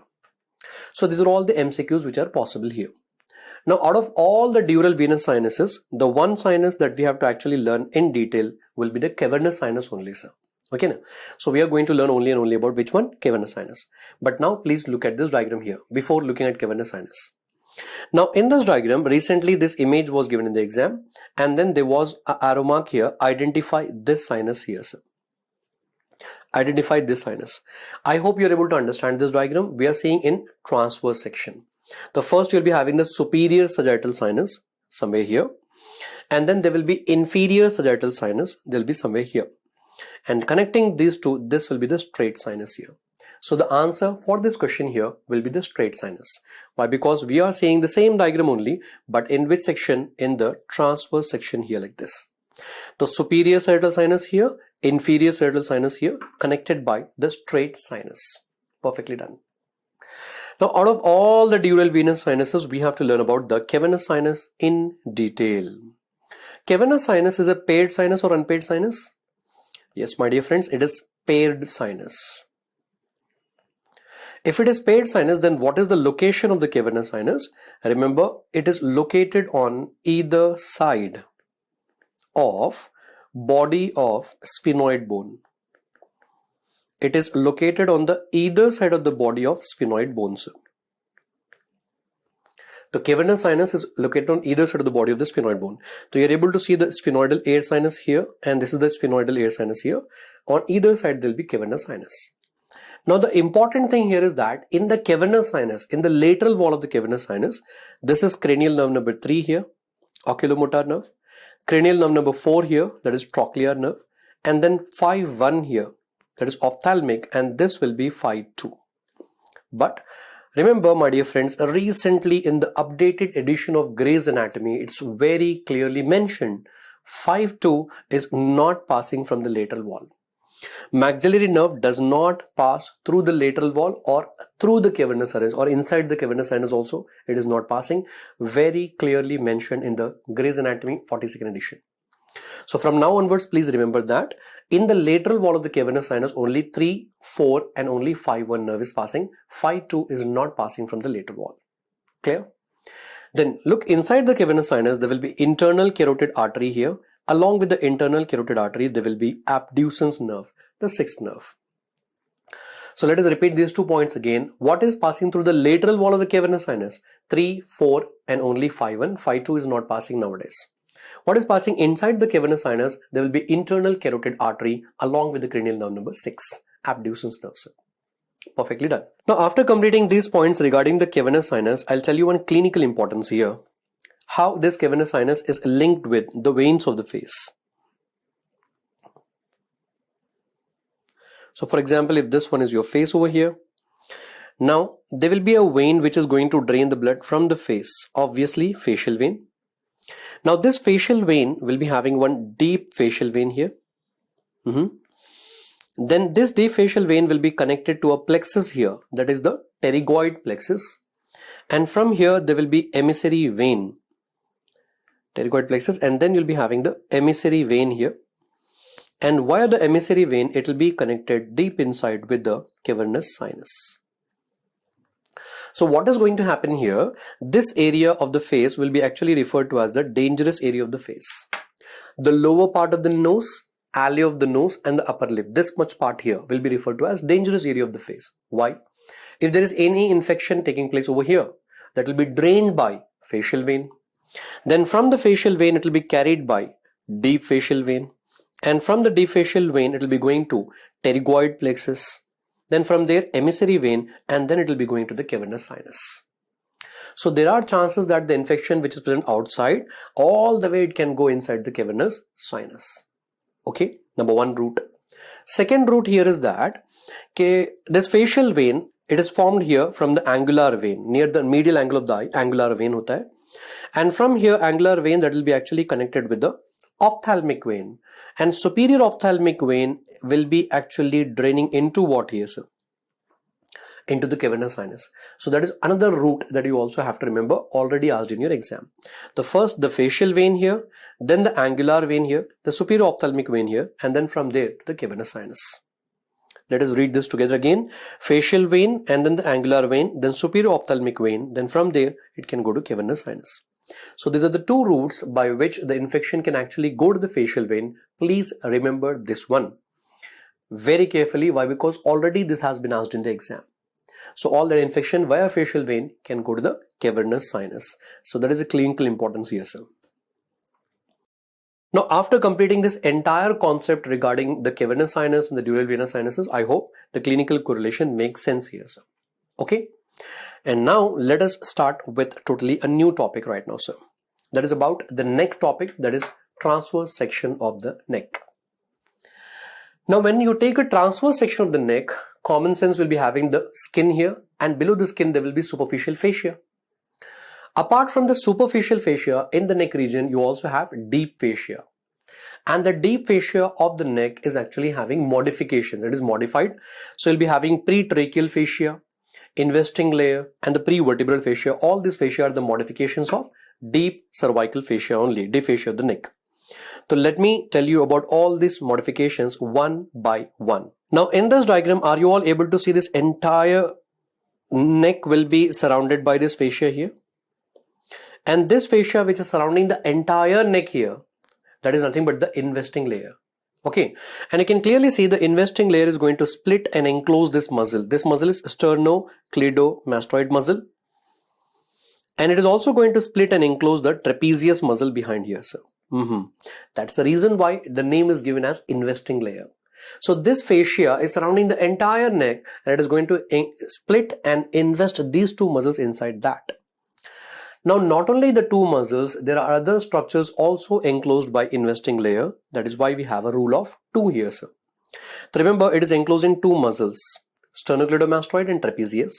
It is enclosing two glands, the parotid gland and the submandibular gland above here. It is like, surrounding the entire neck here, the parotid and submandibular gland.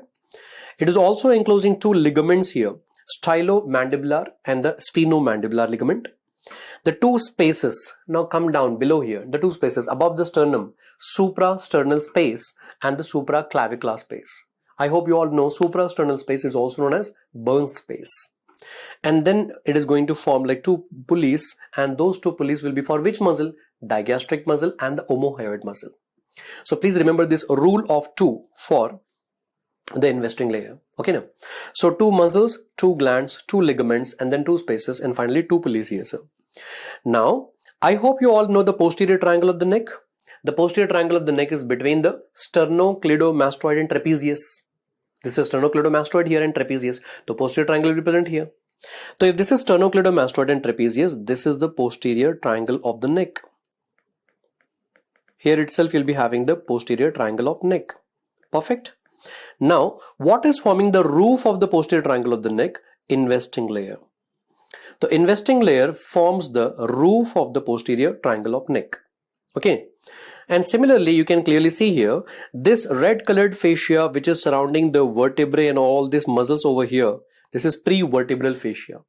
And prevertebral fascia is going to form the floor of the posterior triangle of the neck. The investing layer is going to form the roof, whereas the floor will be formed by the prevertebral fascia here. Perfectly done. Okay. Now, recently, this question was a direct line given from Gray's Anatomy. It's very clearly written in Gray's Anatomy. Parotid swellings, जब होते हैं, they're like very much painful. Whenever there will be parotid swelling will occur, it will be very much painful. And why it is very much painful? Due to unyielding nature of the capsule surrounding that parotid gland. Because of the unyielding nature of the capsule surrounding the parotid gland, in the option exactly this line was given, which is written in the Gray's Anatomy textbook. Parotid swellings are very much painful. Why? Because of the unyielding nature of the capsule surrounding that one. Yes, I told you just now, investing layer is forming that capsule around the parotid gland as well as the submandibular gland. Now, after completing this one here, next fascia is actually the prevertebral fascia. Surrounding the vertebrae and this muscle, this fascia here will be the prevertebral fascia.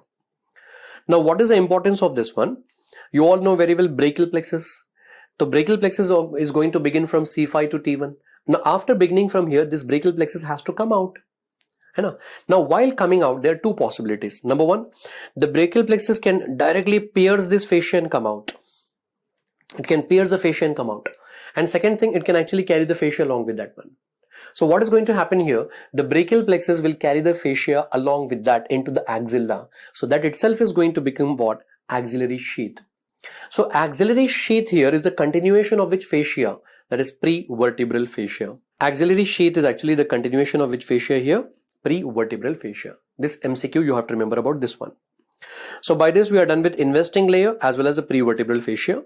Now welcome to the next one, that is the pretracheal fascia and carotid sheath. Pretracheal fascia is very much easier. You can clearly see what is enclosed inside the pretracheal fascia, that is thyroid gland.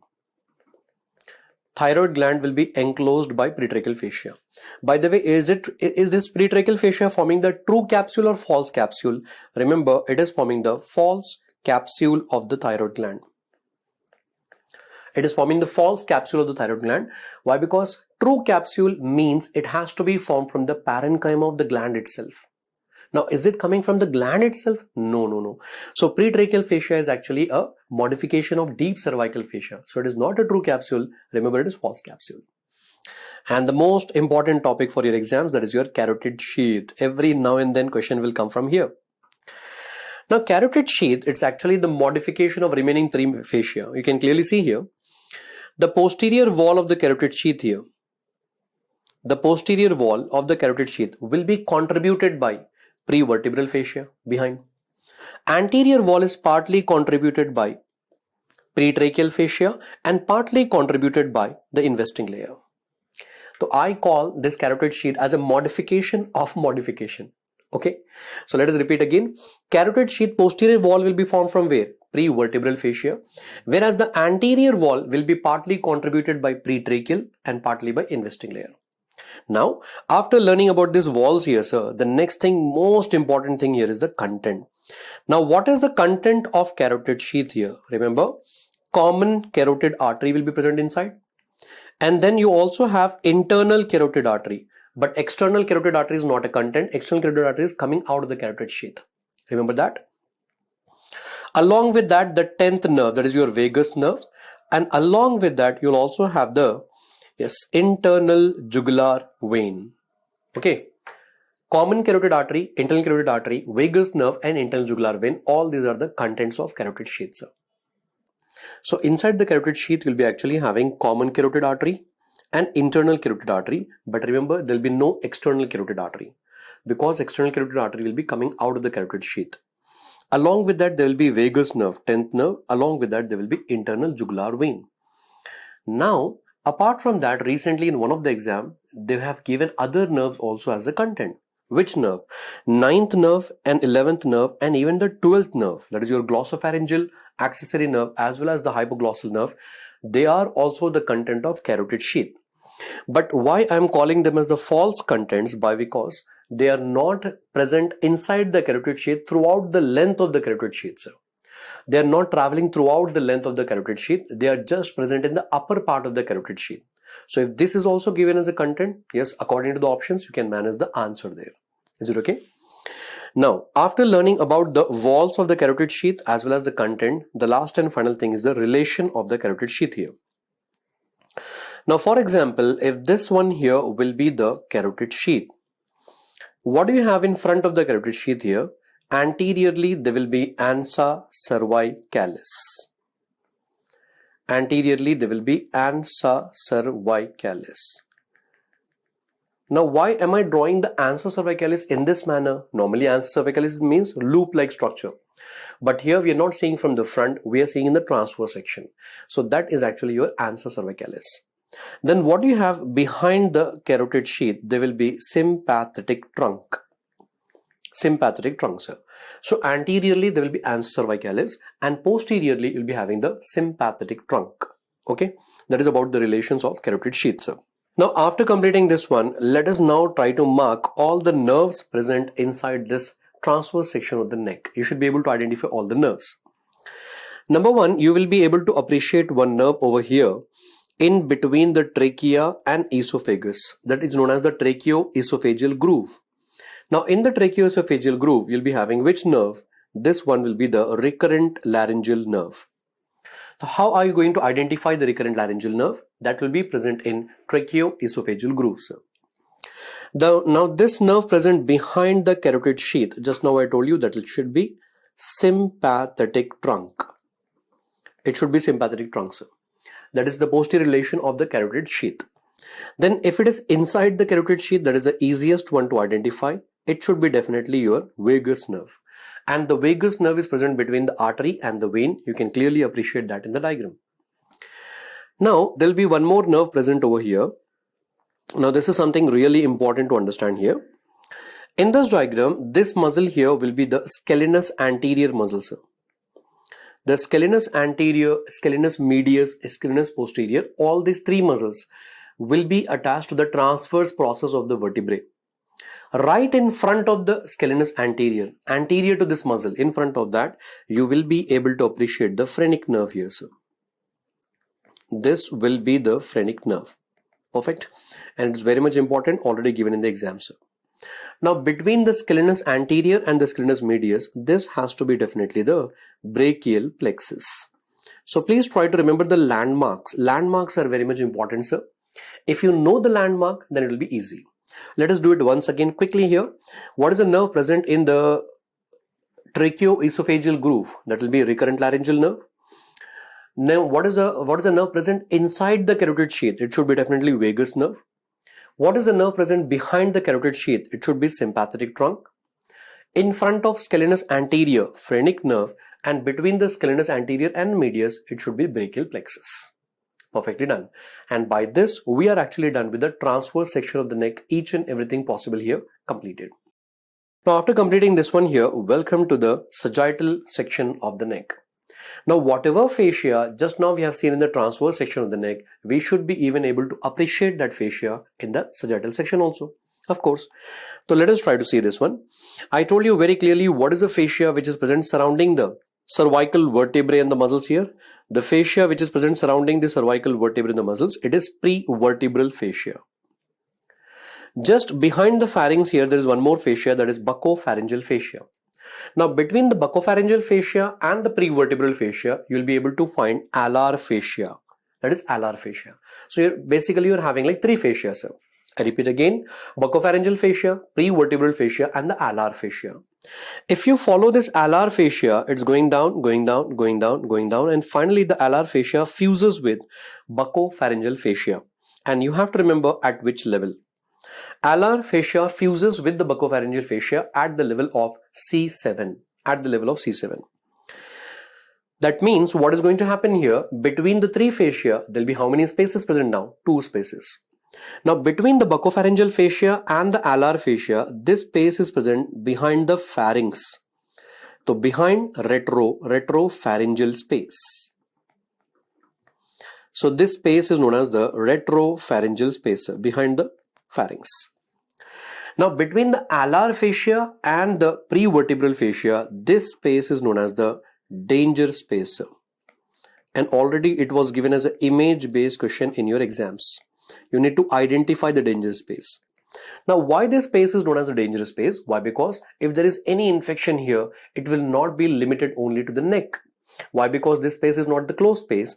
So from here that infection will be actually passing down all the way from the neck into the thorax, that is into the mediastinum.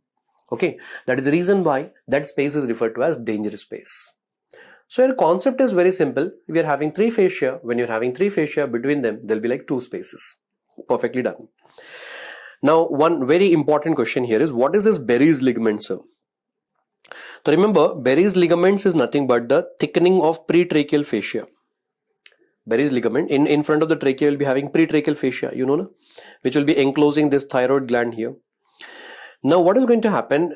Just behind the pretracheal fascia, behind the thyroid gland, there will be thickening of the pretracheal fascia, that is Berry's ligament. Okay. Now what is going to happen? That will be connecting the thyroid gland to the cricoid cartilage behind. Thyroid gland to the cricoid cartilage. So therefore, whenever you are actually, whenever you are swallowing something, so along with deglutition, what is going to happen? If there is a swelling in the thyroid gland, even that swelling will also keep on moving along with the swallowing something, okay, deglutition. So that ligament is the one which is responsible for that movement of thyroid swelling along with deglutition. Similarly, one more thing, yes, if there is a thyroglossal cyst, the movement of the thyroglossal cyst is along with what? Protrusion of tongue. So whenever you're going to protrude the tongue, yes, thyroglossal cyst is going to move. So these questions has been already asked in the exam, and we have covered all the questions here. Done and done. Now moving ahead with the next concept here, sir. Basically in this diagram, you're able to see the posterior triangle of the neck, but in posterior triangle of the neck, nowadays they're asking about the great auricular nerve. A lot of questions are coming about this nerve, sir. So in this diagram, I hope you are all able to see here, this muscle here will be the sternocleidomastoid muscle. And this muscle here will be the trapezius muscle. And below here, this is the collarbone or the clavicle. Now between the 3 of them, that is sternocleidomastoid and the trapezius and the clavicle, you'll be able to appreciate the posterior triangle of the neck. Now what is forming the roof of the posterior triangle of the neck? The roof here is mainly formed by the forecutaneous nerve. Along with the forecutaneous nerve, there will be external jugular vein. So what is going to form the roof of posterior triangle? There will be 4 cutaneous nerves along with external jugular vein. See, I'm not telling you about the skin, the superficial fascia and all those things. I told you already about that one. Huh? So now we are going to see the structures here. Let us try to identify all the 4 nerves here. Number 1, this nerve which is passing here will be the lesser occipital nerve. This is lesser occipital nerve. Then this nerve here, which is going up here, this one will be the great auricular nerve. That is what is very much important here. Then this nerve, you can very clearly appreciate it is going transversely in the neck region. So therefore, this one here will be the transverse cervical nerve. Transverse cervical nerve. Okay, and then these nerves are actually going above the clavicle. So therefore, this is supraclavicular nerve. Supraclavicular nerve, sir. And all these 4 nerves, okay, lesser occipital, the great auricular, transverse cervical and supraclavicular, all these 4 nerves are going to actually exit from this common point here, and this point is actually referred to as the nerve point, or else it is also known as the Erb's point. So nerves point or the nerve point, from there all these 4 nerves are going to begin, and all these are like cutaneous nerves here, sir. Now along with this, here you'll be able to appreciate even the external jugular vein also. There will be external jugular vein here, sir. Fine. So these are all the structures present in the roof of the posterior triangle of the neck. Now, nowadays in your exam, they're asking a lot of questions about the great auricular nerve. Let me summarize all the points here, sir. I have assimilated all the MCQs here regarding the great auricular nerve. Number 1, what is the root value of the great auricular nerve? It is going to begin from C2 and C3. Second point, you can clearly see in our diagram, it runs along with external jugular vein. So in our body, most of the places, whenever the nerve is going along with this vein or artery, you need to learn them in combination. So along with the external jugular vein, which nerve is going here, sir? Great auricular nerve. Now the supply is very much important. The great auricular nerve is going up here. It will be supplied to the skin over angle of the mandible. Normally, the sensory supply to your entire face will be by trigeminal nerve. The 5th nerve will carry the sensation from the entire face except for the skin over angle of the mandible. From here, it will be carried by great auricular nerve, sir. Great auricular nerve. Along with that, it is also supplied to the skin over the lobule of the ear. Now, that is what I was telling you just now in the recent NEET PG exam, NEET PG 2024 exam. They have asked about the nerve supply to the auricle. So, outer surface of the auricle, external surface of the auricle, upper 2/3 will be taken care by auriculotemporal nerve, and the lower 1/3, that is your lobule, will be supplied by great auricular nerve. So this much area will be taken care by great auricular nerve, sir. Then now let us see the applied aspect. If this great auricular nerve is injured, then there will be loss of sensation in this area. So lateral to parotid surgery. Okay, now after the parotid surgery, sometimes what will happen is the person will not be able to sense in the shaving area. If the person is trying to shave here, he is not able to sense. Then which nerve is involved? Great auricular nerve is involved, sir. And I also told you about the Fraze syndrome. In Fraze syndrome, what is going to happen? Whenever the person is eating the food, in this region, there will be sweating and redness. So what is the nerve injured here? The nerve injured will be the auriculotemporal nerve, which will be normally supplying to parotid gland. So now what is happening here? Auriculotemporal nerve is injured. Now that regenerating auriculotemporal nerve will most commonly go and join with great auricular nerve. The regenerating auriculotemporal nerve will most commonly join with great auricular nerve. And once it is joining with that one, now suppose you are eating the food. So auriculotemporal nerve will stimulate, but now it is stimulating great auricular nerve, not the parotid gland. So therefore in this region there will be sweating and redness, and that is known as gustatory sweating. Gustatory sweating will occur, and that syndrome is nothing but Fraze syndrome. So please keep a clarity between these two. Number 1, which nerve is injured in Fraze syndrome? Auriculotemporal nerve. And it is most commonly joining with which one? Great auricular nerve, sir. So all the points regarding the great auricular nerve are completed here, sir. Done, done and done. Now once you are done with all these nerves over here, please try to understand here and please try to appreciate here that there is one more nerve. Can you see this nerve here? Now this nerve here will be your 11th cranial nerve, your accessory nerve. Accessory nerve actually has got like 2 components, the cranial and spinal accessory, and this one will be the spinal accessory nerve. And nowadays, yes, a lot of questions are coming from here also. I'm observing in every exam they're asking one question from here, sir, especially in FMG exam. Spinal accessory nerve. Now the spinal accessory nerve will be supplying to 2 muscles. Number 1, it is supplying to sternocleidomastoid muscle and the trapezius muscle, sir. So while passing from here, it is supplying to both the muscles. Makes sense. Okay. The 11th nerve is supplying to 2 muscles, sternocleidomastoid and trapezius muscle. Okay.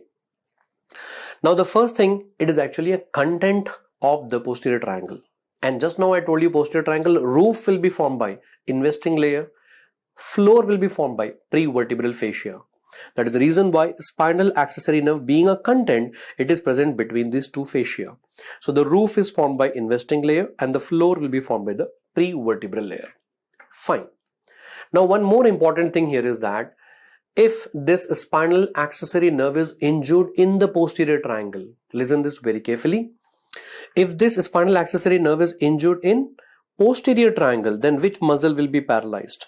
Remember, only the trapezius muscle will be paralyzed, not the sternocleidomastoid, because it is already supplied by that one. Okay, so already in your exam, they have made a clinical question. There was an abscess in the posterior triangle of neck, and the surgeon has put an incision to drain the abscess. Now, while putting the incision, what is going to happen? The spinal accessory nerve is injured by mistake. Then which muscle is paralyzed? Don't mark both of them. Don't mark that sternocleidomastoid as well as trapezius. Only trapezius will be paralyzed. I repeat that statement again. If spinal accessory nerve is injured in the posterior triangle, then only the trapezius muscle will be paralyzed. And you know what are the three actions of the trapezius muscle? Trapezius muscle is a big muscle present behind here. And please remember, it is not rhomboid shape, it is actually triangle shape. If they are asking in the exam what is the shape of trapezius muscle, please don't mark as rhomboid. No, it is not rhomboid. It is two trapezius muscle together rhomboid. But if they're asking one trapezius muscle, what is the shape? It is triangle shape. Now, what is the action here? Yes, these fibers above here, they are going to, help in retraction of the scapula here. As well as it is also helping in shrugging of the shoulders here, sir. As well as it is also helping in overhead abduction of the arm above 90 degrees along with serratus anterior muscle. So please remember three actions of the trapezius here. Number one, it is helping in retraction of the scapula behind. And then number two, it is helping in overhead abduction of the arm, as well as it is also helping in shrugging of the shoulders. That is why if this trapezius muscle is gone, if it is paralyzed, then what will happen? You will not be able to shrug the shoulders. So therefore there will be shoulder drop. So shoulder drop will occur. That was given as an image-based question in the FMG exam. So dropped shoulder or the shoulder drop, which muscle will be involved? Trapezius, along with, yes, trapezius muscle will be involved. Yes, which nerve will be involved? That is your spinal accessory nerve. Spinal accessory nerve will be involved there. Perfect. So all the points regarding this has been covered here, sir. Now moving on to the anterior triangle of the neck. Anterior triangle of the neck is between the midline of the neck and then the sternocleidomastoid muscle here and then the mandible here, sir. That is the anterior triangle of the neck.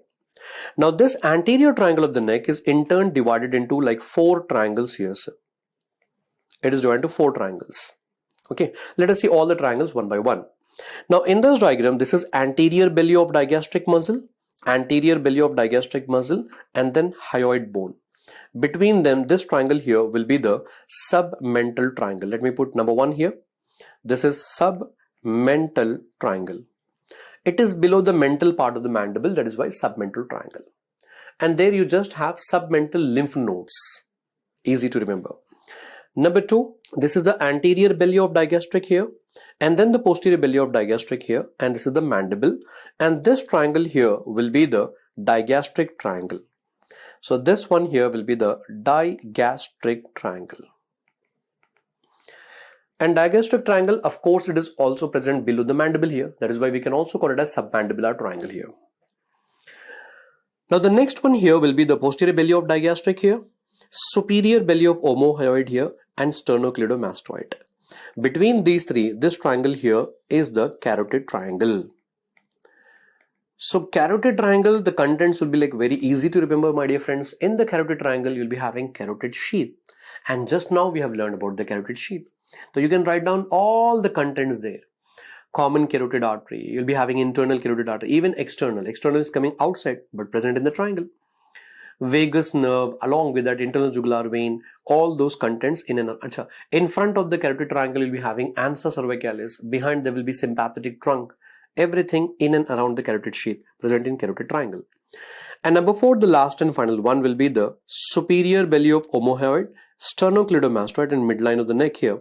This triangle here will be the muscular triangle. So muscular triangle here, sir. Okay. Now, out of all this triangle, remember, digastric triangle, the contents are very much important. And they are asking in a different way here. Actually, in this digastric triangle here, you'll be able to appreciate the 2 muscles there. One will be the mylohyoid muscle, another one will be the hyoglossus muscle. So if you just remember the relations of hyoglossus, the superficial as well as the deep relation, they are nothing but the content of digastric triangle only. Okay, so instead of asking the contents in the exam as digastric triangle, they are asking what are the relations of hyoglossus muscle. So let us see the relations right now. So first of all, we are going to see the superficial relations of hyoglossus. So in this diagram, you are able to see here, this is a hyoid bone. And from the hyoid bone, this muscle here is going to the tongue, that is hyoglossus muscle. Okay. Now, what are the superficial relations of this one? In the diagram, we can very clearly appreciate here, this is lingual nerve. And this lingual nerve is along with which ganglion? That is your submandibular ganglion. We have studied about this one in the fifth nerve also. Lingual nerve is passing through which ganglion? That is a submandibular ganglion. Then this muscle here coming from the styloid process going to the tongue, that is styloglossus muscle. This is styloglossus muscle here, that is also present superficial to hyoglossus muscle. The next one here, are you all able to see this duct here, sir? I hope you're able to appreciate this duct here.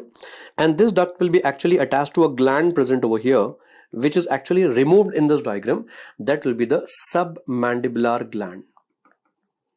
And if you want to be like more specific, that is the deep part of submandibular gland. Okay. And you can clearly see the submandibular duct is winding around that nerve, lingual nerve. That is why most commonly whenever you're doing the submandibular gland resection, which nerve will be injured? That is your lingual nerve will be injured, sir. And finally, you are able to appreciate like one more nerve here. That is your 12th cranial nerve. That is hypoglossal nerve.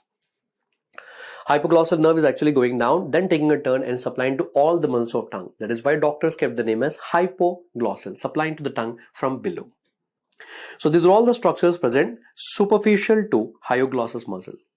Now let us remove this and see what are the structures present deep to the hyoglossus muscle, sir. So in this diagram, you can again see the same thing here. This is your hyoid bone. And from the hyoid bone, this muscle here will be the hyoglossus. Okay. Now, there is a ligament. You can appreciate this ligament here going from the styloid process. And from the styloid process, that will be attached to the hyoid bone, the lesser horn or lesser cornu of the hyoid bone. That is why, what is the name of the ligament here, sir? Stylohyoid ligament. So stylohyoid ligament is a deep relation of hyoglossus muscle. And this nerve which is passing from here will be the 9th nerve, glossopharyngeal nerve. And you can see glossopharyngeal nerve is also present deep to that one. And then this vessels here, blood vessels here will be the lingual vessels. They are also present deep to the hyoglossus. So if you remember, these structures present superficial to hyoglossus as well as deep to this one. That itself is present in which triangle? Digastric triangle. That is the way how you learn that easily, sir. Clear?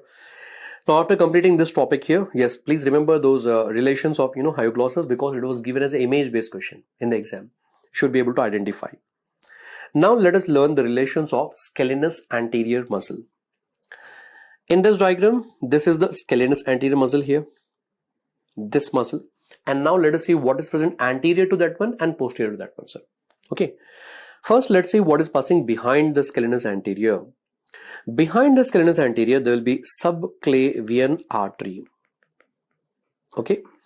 Please remember that subclavian vein is actually passing in front of the scalenus anterior here. This is the subclavian vein here, sir. But whereas the subclavian artery is actually going to pass behind the scalenus anterior muscle. That is the reason why the subclavian artery is divided into how many parts? The 3 parts. Before the muscle first part, behind the muscle second part, after the muscle there will be third part. Then just now I told you what is the nerves which are going to pass between the scalenus anterior and medius.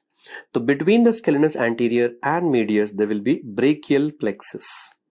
So you're able to appreciate the brachial plexus over here. Perfect. Now these two things are present behind the scalenus anterior, posterior relations. Okay. Now there is a reason why I'm discussing this one here in the rapid revision session. Why? Because this was given as an image based question. So I'll tell you which nerve you have to identify here. Okay. Now what do you have in front of the scalenus anterior? One thing very much easier for us. Subclavian vein. Subclavian vein is present anterior to us. Fine. Along with the subclavian vein, remember, even the branches given by the subclavian artery, the branches are present in the front. So please remember that subclavian artery is passing behind the muscle, but the branches given by that, it is actually passing in the front. And I hope all of you remember the first part of the subclavian artery will give 3 branches. We remember that as Witt branches, V-I-T. Out of that, T stands for thyrocervical trunk. And that thyrocervical trunk will in turn give rise to SIT branches. And this is suprascapular artery, transverse cervical artery, and this is inferior thyroid artery. So these three are also present in front of the scalenus anterior muscle. Okay, the suprascapular artery. One is the suprascapular artery. Number two, there will be inferior thyroid artery. Inferior thyroid artery.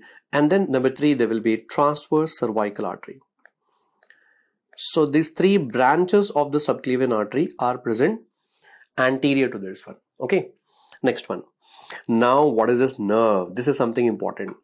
I told you just now, the nerve which is going to pass in front of scalenus anterior muscle will be the phrenic nerve. Phrenic nerve normally it is supplying to your diaphragm, but why it is available here now? So remember, phrenic nerve is going to originate from C3, C4 and C5. So after beginning from C3, C4 and C5, that phrenic nerve is going in front of scalenus anterior, and then it is going in the neck between the scalenus subclavian artery and subclavian vein. You can clearly see that phrenic nerve is going between them. Then it is going through the mediastinum. In mediastinum, in thorax topic, I told very, very clearly, phrenic nerve is passing in front of hilum of the lung. Vagus nerve is passing behind the hilum. Phrenic nerve is passing in front, and finally it is going and supplying to the muscles of diaphragm. So all the points are important in the course of the phrenic nerve. And I hope you're able to identify here. And last and final thing is, of course, no need to say here, this is again the same thing, your carotid sheath here, sir. And the moment I say carotid sheath, everything in and around will be present here. You're able to appreciate here the common carotid artery, the internal jugular vein, and in between them there will be the 10th nerve, that is your vagus nerve. What do you have behind the carotid sheath here? Sympathetic trunk here. Fine. Apart from all this, are you all able to identify this nerve here? So the last and final one that is present between the trachea and esophagus. So tracheoesophageal groove there, that is nothing but recurrent laryngeal nerve. Recurrent laryngeal nerve. So all these structures are actually present in front of scalenus anterior muscle. I hope now you are familiar with this diagram. You will be easily able to identify it. Perfect. Now, after completing all these topics here, now let us go towards the most important topic in head and neck, that is cranial nerve nuclei, and all these nuclei which are having common function, together they are arranged in one column. So cranial nerve nuclei along with their columns we are going to learn. Now I can clearly see that the moment this topic starts, the students are like, oh my god, how to remember this one? Just follow me here, another 5-10 minutes, I'll make this topic easy for you, sir. I'll tell you the best way how to remember this one. First of all that motor nuclei which are going to supply the muscles and all, muscles, glands and all, they are included under efferent column, motor efferent. And all the sensory nuclei, they are arranged under afferent column. That is a simple thing. Now there are three motor columns. There is general visceral efferent, special visceral efferent, and one more will be the general somatic efferent. Okay. So these three will be the motor columns: general somatic efferent, special visceral efferent, and general visceral efferent. Now sir, how to remember this one? Always what you do is start with this middle one here, special visceral efferent. Efferent supplying to the muscle. Which muscle? The special viscera. Which one? The pharyngeal arch muscles. That's also. That's all. If you remember this, more than enough, sir. So with the word special visceral efferent, you remember special viscera. Your focus should be on that one. And that will be supplying to which muscle? Pharyngeal arch muscle. And try to please recall pharyngeal arches when we learned in embryology. Okay, the pharyngeal arch, what is the nerve supply? 5, 7, 9, 10. I told you very clearly in the embryology. 5, 7, 9, 10. The pharyngeal muscles, they are actually supplied by 5, 7, 9, 10. So now tell me, where should be the nuclei located? The fifth nerve nucleus, I mean to say the motor nucleus of trigeminal, will be present in pons. Makes sense. And then the seventh nucleus, obviously that will also be in the pons, 5, 7. After that, 9, 10, 11, all of this should be present in the medulla oblongata. Yes, the 9th nerve and the 10th nucleus and the 11th nucleus, together, they're going to form a common nucleus known as nucleus ambiguus. So in this manner, if you remember the meaning of that word, you'll be easily able to locate the nuclei yourself there. So all these cranial nerve nuclei are located in the brainstem only, that is in your midbrain, pons and the medulla. So you have to just understand the word there. So my dear friends, please remember special visceral efferent supplying. Special viscera, pharyngeal arch muscle, and pharyngeal arches 5, 7, 9, 10. We know that very well. After that, general somatic efferent. Please concentrate on the word somatic. Now, somatic, the word is actually telling you that the muscles which are actually derived from the somites. Now, what you do from today onwards, you remember like this here. In the head and neck, what are the pharyngeal arch muscle? Pharyngeal arch muscle 5, 7, 9, 10. Fifth nerve will be supplying to muscles of mastication. Done. Seventh nerve will be supplying to muscles of facial expression. Done. And then after that 9, 10, 11. These are actually taking care of the muscles of the larynx and the pharynx and the palate. Okay. So now what you do is divide the muscles into two groups here, sir. Muscles of mastication, facial muscles, larynx, pharynx and palate. All these muscles are derived from pharyngeal arches. Now what is left out? We are left out with two more group of muscles. Number one, extraocular muscles, and number two, we are left out with the tongue muscles. Extraocular muscles and tongue muscles, they are not derived from the pharyngeal arches. Remember, they are derived from the somites, occipital somites. They are derived from occipital somites. So therefore, from today onwards, you remember that in the head and neck, in the entire head and neck, you divide these muscles into two categories here, sir. I'm telling you about the skeletal muscles only, not the smooth ones. Okay. So you divide these muscles into two categories. The one which are derived from the pharyngeal arches, and the one which are derived from the somites. And the one which are derived from the somites, of course, that will be taken care by which column? General somatic efferent. General somatic efferent. Somatic, the word somatic is important here. Okay. Now, extraocular muscle, they will be supplied by which nerve, sir? Third nerve, fourth nerve, and the sixth nerve. So, third and fourth nerve will be present in the third and fourth nucleus will be present in midbrain, and sixth nucleus will be present in pons. The muscles of tongue will be supplied by which one? 12th one, and the 12th nucleus, that is the hypoglossal nucleus, will be present in medulla. Very easy to understand. So I hope you are understanding what is the catching word here, sir. Somatic. Okay. Now after completing this one, now this column is very much interesting one, sir. General visceral efferent. Efferent means supplying, and supplying to general viscera. General viscera, I mean to say it is supplying to the glands and the smooth muscles of the viscera. Okay. So now let us see this column separately, sir. So after removing this column separately over here, you can clearly observe here. First of all, in the midbrain, there will be a nucleus, and that nucleus will be the Edinger-Westphal nucleus. Edinger-Westphal nucleus belongs to which cranial nerve? That is the third cranial nerve. So the fibers from here will be going to which ganglion here, sir? That is the ciliary ganglion. And from the ciliary ganglion, short ciliary nerves will be supplied to sphincter pupillae muscle and ciliaris muscle. Sphincter pupillae muscle and the ciliaris muscle. Sphincter pupillae concerned with the constriction of the pupil, meiosis, and ciliaris muscle is helping in accommodation reflex.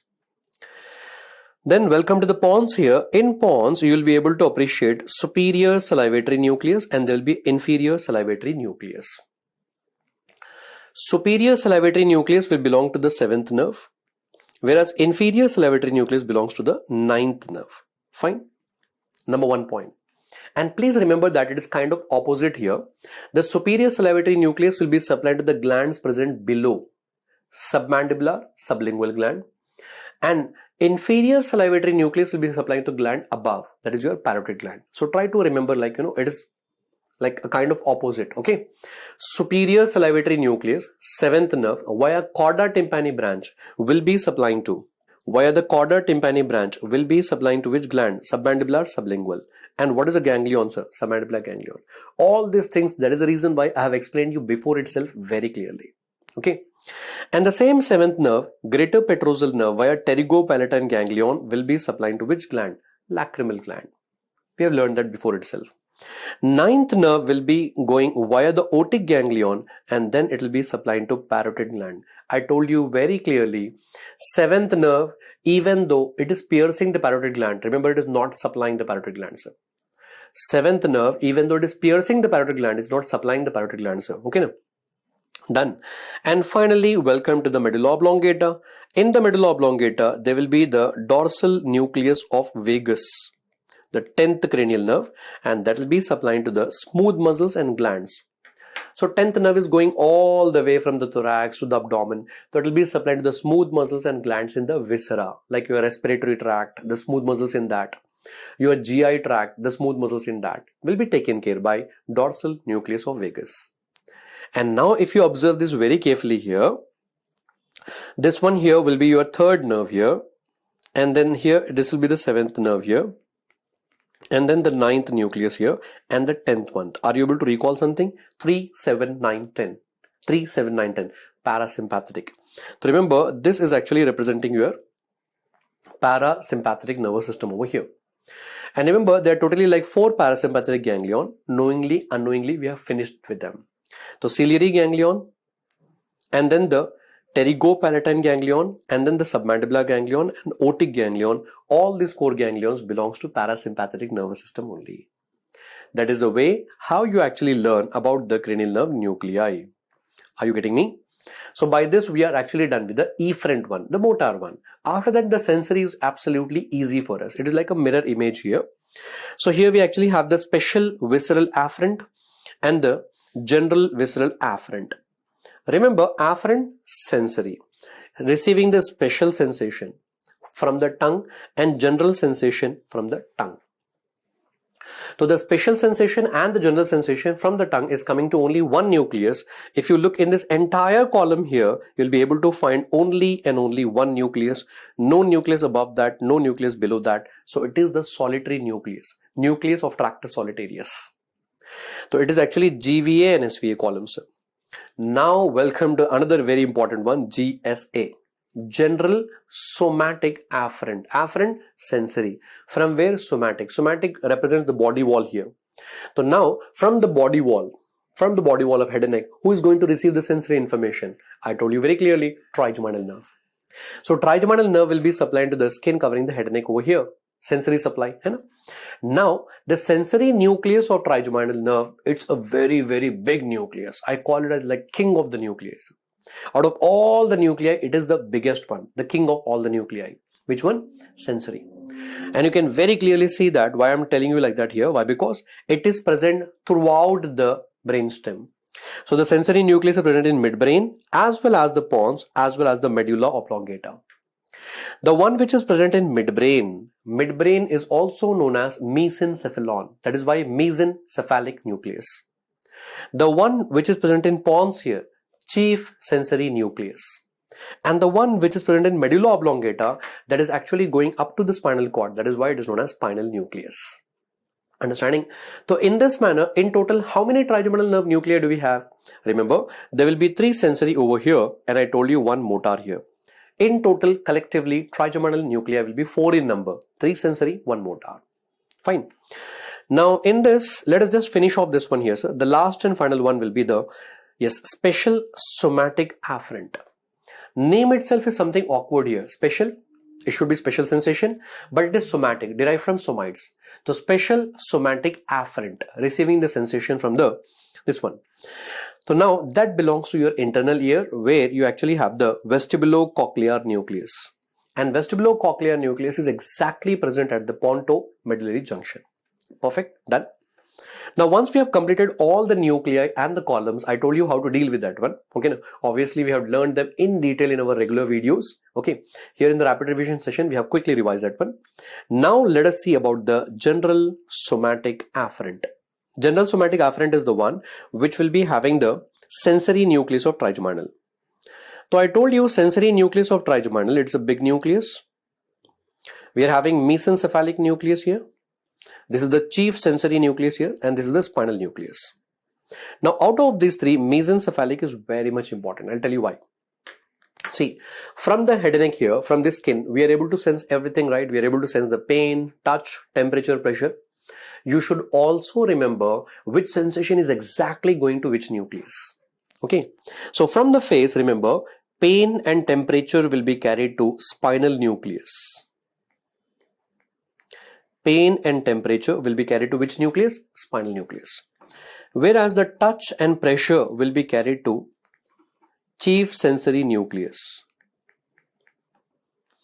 touch and pressure will be carried to chief sensory nucleus, sir.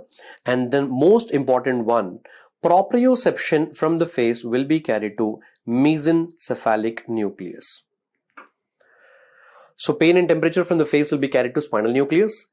Touch and pressure will be carried to the chief sensory nucleus, whereas the proprioception from the face will be carried to mesencephalic nucleus, sir. Question number 2. Mesencephalic nucleus is the center for jaw reflex. It is the center for jaw reflex, sir. You remember that when I will be taking a rubber hammer, striking over here, jaw reflex. For that, the center will be the mesencephalic nucleus. Fine. And one more point to remember here is about if it is the center for jaw reflex or any reflex, it should have pseudo-unipolar neuron. So it will be having pseudo-unipolar neuron. Okay, now. So all these 3 questions already has been asked in your exam. So from the face, proprioception will be carried to which nucleus? Mesencephalic nucleus. Okay. Which is the center for jaw reflex? Mesencephalic nucleus. And pseudo-unipolar neuron in your central nervous system, that is brain and spinal cord, will be present only at this place, that is mesencephalic nucleus. Okay, fine. So by this we are done with all the points regarding the cranial nerve nuclei and the columns here. Fine. So this was like a quick revision of all the nuclei. I hope this will help you a lot here. Clear? Now the next topic that we are going to begin right now is subclavian artery, sir. Okay. Subclavian artery, it is divided into 3 parts by scalenus anterior muscle. So this diagram already we have seen this one. This is scalenus anterior muscle here. And the subclavian artery is actually passing behind the muscle. And that is the reason why before the muscle, this will be the first part. Behind the muscle, that is second part. And after the muscle, this is the third part here. Out of these 3 parts, remember, the first part will give 3 branches, and we remember that as Witt branches. V for vertebral artery, I for internal thoracic artery, and T stands for thyrocervical trunk. V for vertebral is going up, I for internal thoracic artery is going down. We have learned about that in the thorax topic also. And T stands for thyrocervical trunk. Thyrocervical trunk will in turn give rise to 3 branches, that is SIT branches. S for suprascapular artery, I for inferior thyroid artery, and then T stands for the transverse cervical artery, going transversely in the neck region. After that, the second part will give only 1 branch, that is costocervical trunk, and the third part will give only 1 branch, that is dorsal scapular artery. Another way of remembering this one will be the first part and the second part and the third part. First part will give like VIT, Witt branches, second is C, and third part is actually D. So you can remember as vitamin C and D. And in this vitamin C and D, T will again give rise to 3 branches, that is your SIT branches, something like this. So this is the thing that you have to remember about the subclavian artery. All the branches are very much important. In the INI set exam, they have actually asked about the inferior thyroid artery. Inferior thyroid artery supplies to which of the following structures? So remember, it is not only supplying to thyroid gland, as well as it is also supplying to parathyroid gland. And then it is also supplying to esophagus, but only which part? Cervical part. I told you that esophagus actually has got like 3 parts, cervical, thoracic, and the abdominal part. Out of that, cervical part is supplied by inferior thyroid artery, and even it is also supplying to thymus. So please remember, the answer for this question is all of the above. Inferior thyroid artery is supplying to thyroid gland, parathyroid gland, cervical part of the esophagus, as well as it is also supplying to thymus gland. Clear? So this question is important here. Now moving on to the next topic. One more artery that you have to learn here is external carotid artery. See, external carotid artery is a branch of which one? Common carotid artery. So you have to remember, common carotid artery is going to bifurcate where, sir? So remember, common carotid artery bifurcates between C3 and C4. Or if you want one best answer, the best answer will be it will bifurcate at C4 better than C3, sir. That is the best answer. Or sometimes instead of giving with respect to the cervical vertebrae, they'll be telling you with respect to the thyroid cartilage here. Okay. So remember, common carotid artery is going to bifurcate at the upper border of the thyroid cartilage. Upper border of the thyroid cartilage. Okay. Now, external carotid artery, in total it will be giving like 8 branches, and they are very easy to remember, sir. Please don't follow any mnemonic for this one here. All that 8 branches you can actually apply on your body here. The external carotid artery, first it will be giving to thyroid gland from above, superior thyroid artery. then to the tongue, lingual artery, then to the face, facial artery. And all these three branches are actually coming in the front. So these are ventral branches. Okay. Ascending pharyngeal artery is very much important. External carotid, pharynx, where it will be present in the middle here. So that is the reason why it is medial branch. And this is the only one medial branch of the external carotid artery. Ascending pharyngeal artery is the only medial branch. Then after that, thoda sa upar, a little bit above. It is giving two branches behind. One behind the auricle, posterior auricular artery, and then occipital artery. So these two will be the dorsal branches. Dorsal branches. And finally, the external carotid artery will terminate by giving two branches. One is maxillary artery, another one will be the superficial temporal artery. So these two will be the terminal branches. Okay. So there are three ventral branches here: superior thyroid artery, lingual artery, and facial artery. Little above, one medial branch, ascending pharyngeal artery, then two branches behind, occipital and posterior auricular, and then finally two branches terminating there, maxillary artery and superficial temporal artery. Now, one important question here is, out of all these branches, which is the largest branch? Maxillary artery will be the largest branch, and you can remember with the word as max there. If you see all the 8 branches, the only artery which is having max in the name, maxillary artery, and it is the largest branch. Now welcome to one of the latest update here. I hope all of you have learned external carotid artery will give 8 branches. Out of that 8 branches, which is the first branch, might be you have learned about superior thyroid artery as the first branch, but remember, the latest update in the 42nd edition of Gray's Anatomy, on page number 585, it's clearly mentioned that ascending pharyngeal artery is the first and the smallest branch of external carotid artery. Clearly mentioned, it is the first branch. Okay, so please remember that the first branch is not the superior thyroid artery, ascending pharyngeal artery. It is the first branch of external carotid artery. I hope it is very clear now. Okay. So that is the main thing which I have, I actually wanted to revise here. Remember, external carotid artery, first branch is ascending pharyngeal artery. Now moving on to the next topic. Infer the extent of thyroid gland in the given image. So thyroid gland will be from where to where in this given image. So please remember, point A here, point B here, point C here, and D here. Thyroid gland is all the way from A to D. So please look at this image here now. The thyroid gland lies deep to sternothyroid muscle. Here is the sternothyroid muscle and sternohyoid muscle. Okay. So deep to sternothyroid and sternohyoid muscle.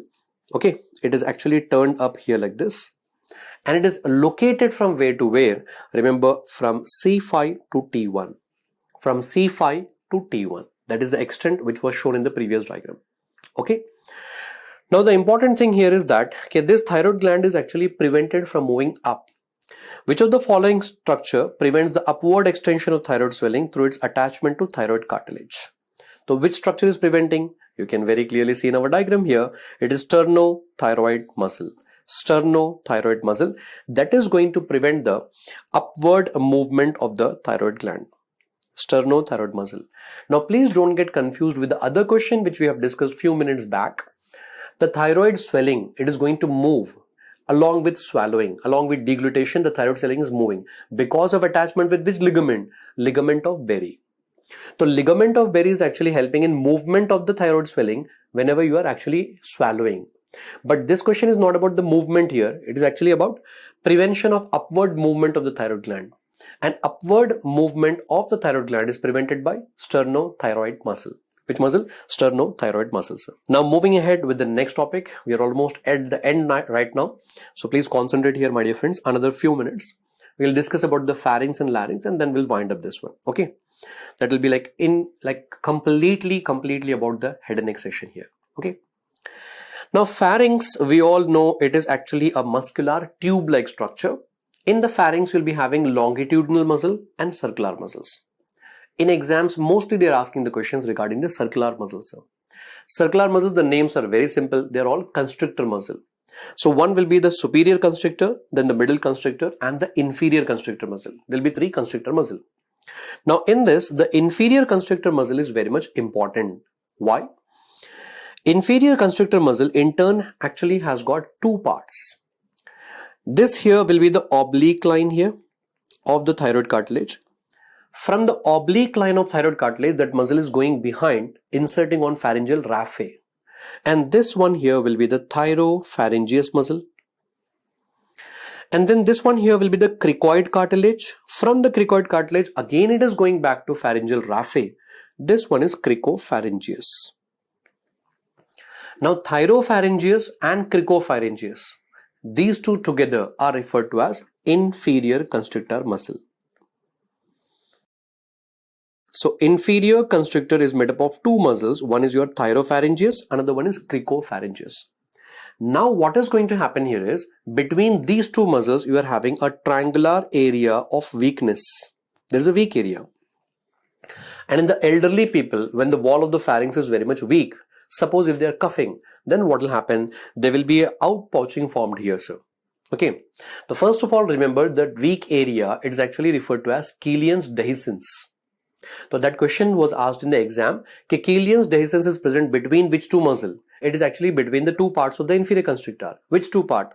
Thyropharyngeus and the cricopharyngeus. So Killian's dehiscence is present between the thyropharyngeus and the cricopharyngeus. Fine. Now, once the diverticulum outpouching is formed here, that diverticulum is known as Zenker's diverticulum. You can even appreciate in this image here. In the radiological image also you can clearly see here, that is Zenker's diverticulum. Okay, this concept is very clear. Now, recently in one of the PG exam, they have asked about what are the structures that you will be able to appreciate between the constrictor muscles. So in this diagram, you are able to see here, this is superior constrictor here. Then this one here will be the middle constrictor here. And this one here will be the inferior constrictor. Now, what are the structures which are going to pass between all these constrictor muscles? So first, let us start slowly with above the superior constrictor. So above the superior constrictor, you are able to appreciate this auditory tube here, that is eustachian tube. Along with that, there is a muscle here, that is levator veli palatini muscle. And then you'll be able to appreciate two arteries here. Learn the names very carefully. One is ascending palatine artery. Not ascending pharyngeal artery, it is ascending palatine artery, which is a branch of your facial nerve actually, facial artery. And then palatine branch of ascending pharyngeal artery. Please learn these names very carefully. I repeat again. Number one, there will be ascending palatine artery. And then another one will be the palatine branch of ascending pharyngeal artery. All these structures are seen above the superior constrictor muscle. Now, what are the structures which are going to pass between the superior constrictor and the middle constrictor? Now, you are able to appreciate here, there is one nerve. That nerve will be the glossopharyngeal nerve, the ninth nerve. Along with that, you'll be also able to see the stylopharyngeus muscle, the longitudinal muscle of the pharynx, stylopharyngeus. Now, after that, what is the structure present between the middle constrictor and the inferior constrictor? See, in this diagram, you are able to see that there is one nerve which is actually going to pierce this membrane. What is that membrane? That membrane is between the thyroid cartilage and the hyoid bone, thyrohyoid membrane. Thyrohyoid membrane will be pierced by the nerve which is going inside the larynx. So that will be the internal laryngeal nerve. It has to be the internal laryngeal nerve. And then you are able to see one nerve coming from below the inferior constrictor. And I'm telling you from the very beginning, between the trachea and the esophagus, tracheo-esophageal groove. And that nerve has to be definitely recurrent laryngeal nerve. So above here, there is internal laryngeal nerve here. And below here, there will be the recurrent laryngeal nerve. Easy. And along with that, there will be, of course, the artery. An artery, very much easier to remember, superior laryngeal artery from above. And along with the recurrent, there will be inferior laryngeal artery. That is the way how you remember. Okay. So the structures present above and below the inferior constrictor muscle. Clear? Already this has been asked in the exam recently as an image-based question. So now after completing about the pharynx, now welcome to the larynx here. In larynx, totally you'll be having 9 cartilages. Out of this 9 cartilages, there will be 3 unpaired cartilages and there will be 3 paired cartilages. The 3 unpaired cartilages will be the thyroid cartilage and the epiglottis and the cricoid cartilage. So in one of the exam, this image was given, cadaveric image, and you have to identify. In this diagram, this one here will be the epiglottis, and this here will be the thyroid cartilage here, and below the thyroid cartilage, this will be the cricoid cartilage here. Okay, and please don't get confused with this one here. This one here will be your hyoid bone here. Hyoid bone. Okay, so epiglottis, thyroid, and cricoid, these three will be unpaired cartilages. And the paired cartilages will be arytenoid and then corniculate and cuneiform. Arytenoid, corniculate, and cuneiform. These three will be paired. Now, what are the other questions which are possible from here? Cartilage, we all know very well, in our body, we have three types of cartilage. One will be the hyaline cartilage, and then the elastic cartilage, and the fibrous cartilage.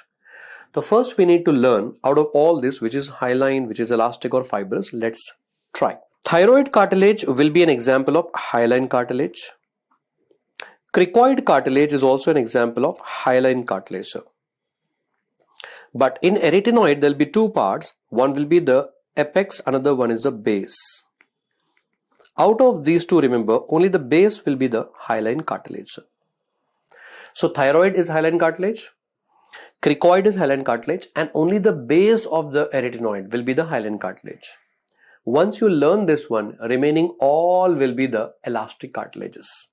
Okay, the epiglottis is elastic cartilage, apex of the arytenoid elastic cartilage, corniculate, and even the cuneiform, all of them will be the elastic cartilage. This is the way how you remember. Now recently in one of the exams, the question was, out of all these cartilages, which cartilage will ossify? Ossify. Now for this one, you don't have to remember any examples, my dear friends. Just remember the basic rule, the basic principle. Out of all the cartilages, hyaline, elastic, and fibrous cartilages, out of all the cartilages, which cartilage has the ability to ossify? Which will ossify? Which will undergo ossification? Hyaline cartilage. So therefore, which cartilage will ossify here, sir? Thyroid, cricoid, and the base of arytenoid. Only these three are hyaline cartilage and they have the ability to ossify. Clear? Now, once you are done with the information regarding the cartilages, let us go ahead with the muscles of the larynx. Now, in the muscles of the larynx, first of all, you are able to appreciate this muscle between the cricoid and the arytenoid. This muscle here will be cricoarytenoid muscle. And present behind this is posterior cricoarytenoid muscle. This is posterior cricoarytenoid muscle. Similarly, you also have on the lateral side also, and this will be the lateral cricoarytenoid muscle. Okay. Now, this is extremely important muscle and many times the question has been asked. Just remember with the help of direction. Okay. The posterior cricoarytenoid muscle is going to contract in this direction. If the muscle is going to contract in this direction, both the arytenoid cartilage will actually move away. That is the reason why you can clearly see the vocal cords are also going to move away. And moving away is nothing but abduction. So posterior cricoarytenoid will be helping in abduction of vocal cord.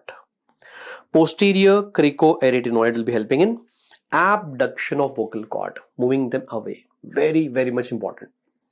Now, if you're going to move the vocal cords away, that means you are able to keep the airway patent, open. That is the reason why it is the safety muscle of larynx.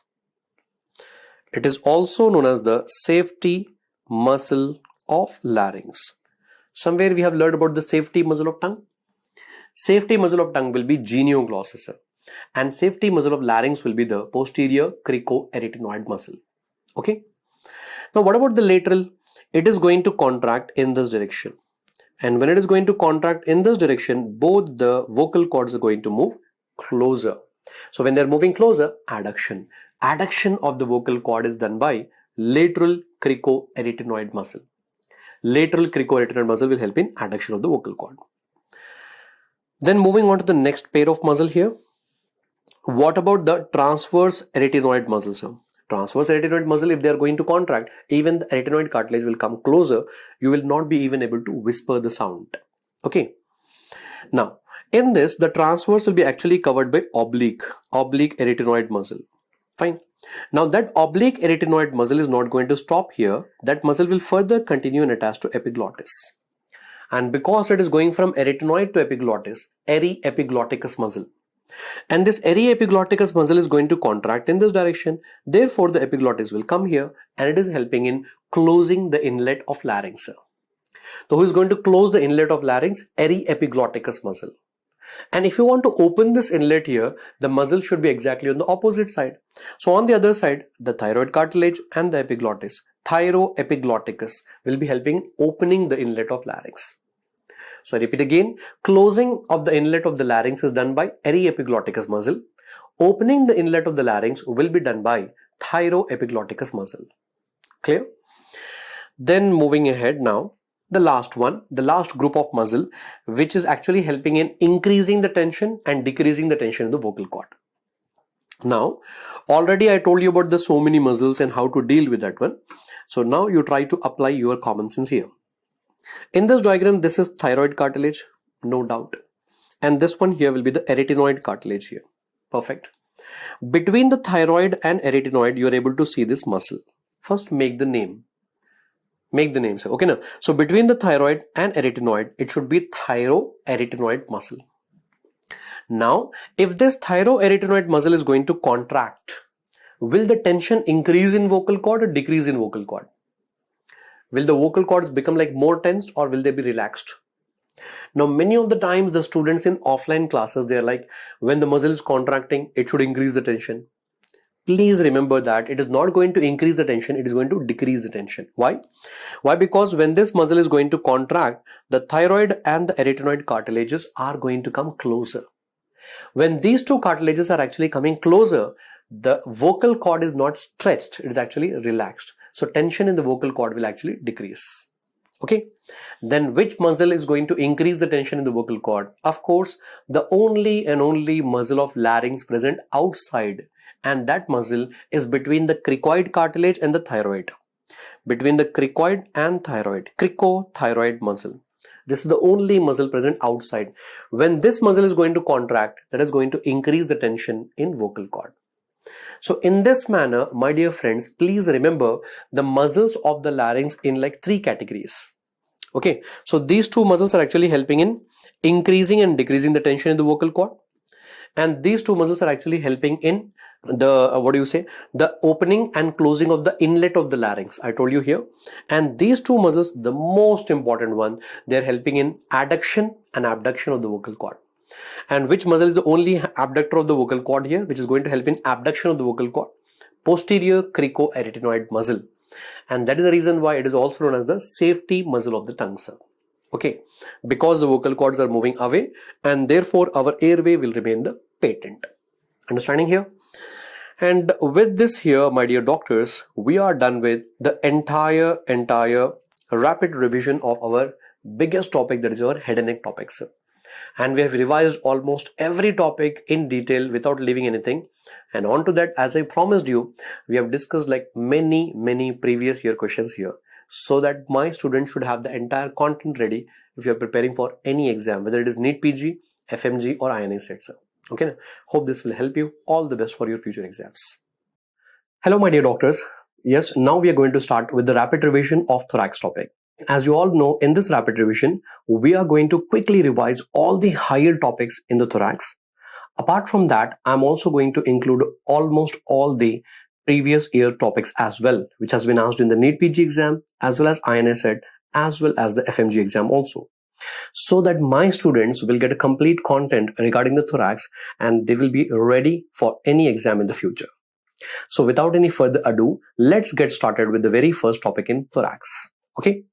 So now in the thorax topic, the first topic that we are going to discuss is about the esophagus. Now why I'm including this small topic in the very beginning is why? Because nowadays many times they are asking the questions regarding esophageal constrictions. So let us discuss about this one in detail first. So first of all, my dear friends, I hope you all know that our esophagus is actually divided into three parts here.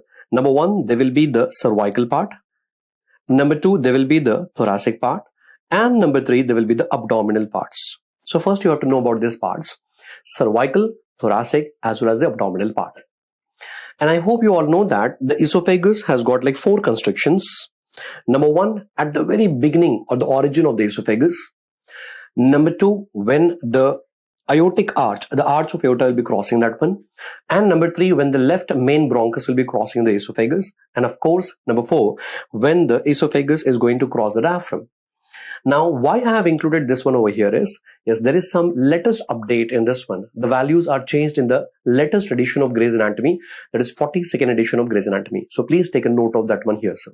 Okay, so the first one, right at the very beginning of the esophagus, where you have that cricopharyngeus muscle. It is surrounded by cricopharyngeus muscle that is at 15 centimeters from the incisors. That is at 15 centimeters from the incisor teeth. Obviously, we know that constrictions are actually measured from the incisors. Number 2, the second one, the constriction will be when it is crossed by the arch of aorta, and that is at 23 centimeters from the incisors. Similarly, when it is crossed by the left main bronchus, that will be at 28 centimeters from the incisors. And then, of course, when the esophagus is crossing the diaphragm, that is at the level of 40 centimeters from the incisors. So I'm telling you again, there is a slight change in the values in the updated edition of Gray's Anatomy. Please make a note of that one. Now, once you are done with the constrictions in the esophagus, apart from that, they're also asking about the blood supply of esophagus. I told you that esophagus has got like 3 parts, the cervical part, and then there will be the thoracic part and the abdominal part. Cervical part of the esophagus will be supplied by inferior thyroid artery, and similarly there will be inferior thyroid vein also. Whereas the thoracic part will be supplied by bronchial artery as well as the descending thoracic aorta. Along with that, it is also drained from there by the esophagus vein. Now the most important one is actually the abdominal part. Abdominal part is actually supplied by left gastric artery. So when we learn about the celiac trunk in abdomen, celiac trunk will give rise to left gastric artery. Left gastric artery will in turn give rise to esophageal branches. And those esophageal branches are supplied to the lower part of the esophagus, that is abdominal part. So this is important. Then which veins are going to drain the blood from there? Yes, it is esophagus vein as well as the portal vein as well as the left gastric vein are going to drain from the lower part of the esophagus. Now, why these veins are very much important here? Why? Because this is the place where there will be portocaval anastomosis. The lower part of the esophagus, portocaval anastomosis. And yes, of course, if there is portal hypertension, the veins are dilated here, leading to esophageal varices. That's the reason why the blood supply to lower part of the esophagus, that is abdominal part, is very much important. So I repeat once more, it is worth repeating, sir. Artery that will be supplying the left gastric artery, of course, the esophageal branches of left gastric artery. And the vein will be the esophagus vein, the portal vein, as well as the left gastric vein, sir. And that is all that you have to revise about the esophagus. So in esophagus, constrictions are very much important. They are repeatedly asking that question in your exams. Please take care about that one. Now moving on to the next topic. Now we are going to discuss about the intercostal space. We know very well intercostal space is the space between the two ribs. You know? Now in the intercostal space, the first thing that is important is there will be intercostal muscles. And intercostal muscles are again divided into 3 categories here. There will be external intercostal muscle. And then there will be internal intercostal muscle. And then there will be innermost intercostal muscle. So the names are very, very easy to remember here. One will be external, another one is internal, another one will be the innermost intercostal muscle. Please remember that external is one single muscle. Internal is also like one single muscle, but innermost intercostal muscle is not a single muscle. It's actually made up of 3 muscles together. Number 1, behind the sternum, sternocostalis. Number 2, just in front of the vertebrae, subcostalis. In between the sternocostalis and subcostalis, there will be intercostalis intimae muscle. And these 3 muscles together collectively are going to form your innermost intercostal muscle. Okay. Now let us draw one small diagram here for this one. For example, if this one here is your upper rib and this one here will be the lower ribs. In between these 2 ribs, actually I'm drawing the diagram in a section. I hope you're able to understand. In between these 2 ribs, there will be first external intercostal muscle and then internal intercostal muscle and then innermost intercostal muscle. External, internal and innermost intercostal muscle. Now, the most important point that you have to remember, the second point here, where exactly do you have the neurovascular bundle? Remember, the neurovascular bundle is actually between internal intercostal muscle and the innermost intercostal muscle. Internal and innermost intercostal muscle. There you actually have the neurovascular bundle. Now, in this neurovascular bundle, you don't have to remember the names, sir, because the names are very much simple. There will be intercostal artery, intercostal vein, and intercostal nerve will be there. You have to remember the arrangement of that one. Okay. So remember, first you'll be having the intercostal vein, followed by intercostal artery, followed by there will be intercostal nerve. Okay. So these three structures are arranged in the form of van, above downwards. In the form of van, above downwards. So remember the arrangement here. The arrangement will be like intercostal vein, intercostal artery, and intercostal nerve. Van, above downwards. Perfect. Now, in all the intercostal spaces, arrangement will be actually in the form of van, except the first intercostal spacer. Okay. So except the first intercostal space. Now, in the first intercostal space, what will be the arrangement now? Remember, it will be arranged vice versa. Just reverse that one. So first you'll be having intercostal nerve, and then the artery, and then you'll be having the vein. So I repeat once more here, this arrangement is very much important here, my dear friends. In all the intercostal spaces, arrangement will be in the form of van, intercostal vein, and then intercostal artery, and then intercostal nerve.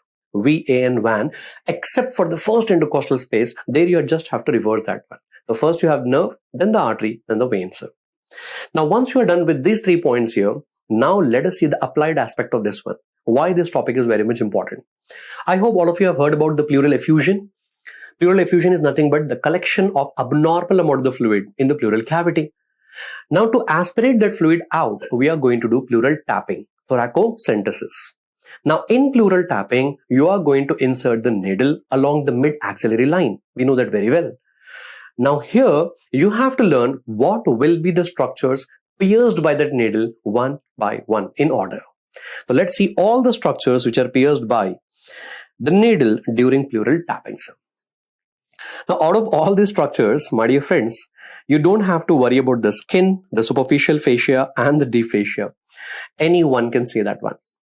Now, the place where you have to concentrate a lot here, like which muscles will come one by one. Number one, there will be serratus anterior muscle. So, how come the serratus anterior muscle is coming here? Please recall, in upper limb topic, we learned about this muscle, that is boxer's muscle. It will be attached to upper 8 ribs, and then it will be going behind there, attaching to the medial border of scapula. Fine. Whatever the attachment might be, yes, there is a serratus anterior muscle present over here. And when you're inserting the needle, of course, it is first going to cross the serratus anterior muscle. After that, there will be external intercostal muscle. Then there will be internal intercostal muscle. Then there will be innermost intercostal muscle. But please be very, very much careful here. I told you very clearly, innermost intercostal muscle is not a single muscle. It's actually 3 muscles together. Sternocostalis, subcostalis, and in between them there will be intercostalis intimae. So when you're inserting the needle, it is going to cross only the intercostalis intimae muscle. So to be more specific, it is going to cross intercostalis intimae muscle. And after that, again, it is easier. The needle will further pierce the endothoracic fascia and then the parietal pleura. And finally, your needle will be in the pleural cavity to collect the fluid, to aspirate the fluid out. So therefore, I hope you're understanding my intention here. I want my students to remember that muscles arrangement in order to be learned. Because skin and fascia, everyone will be easily able to remember. So let us just repeat that only that 4 layers, that muscle layers.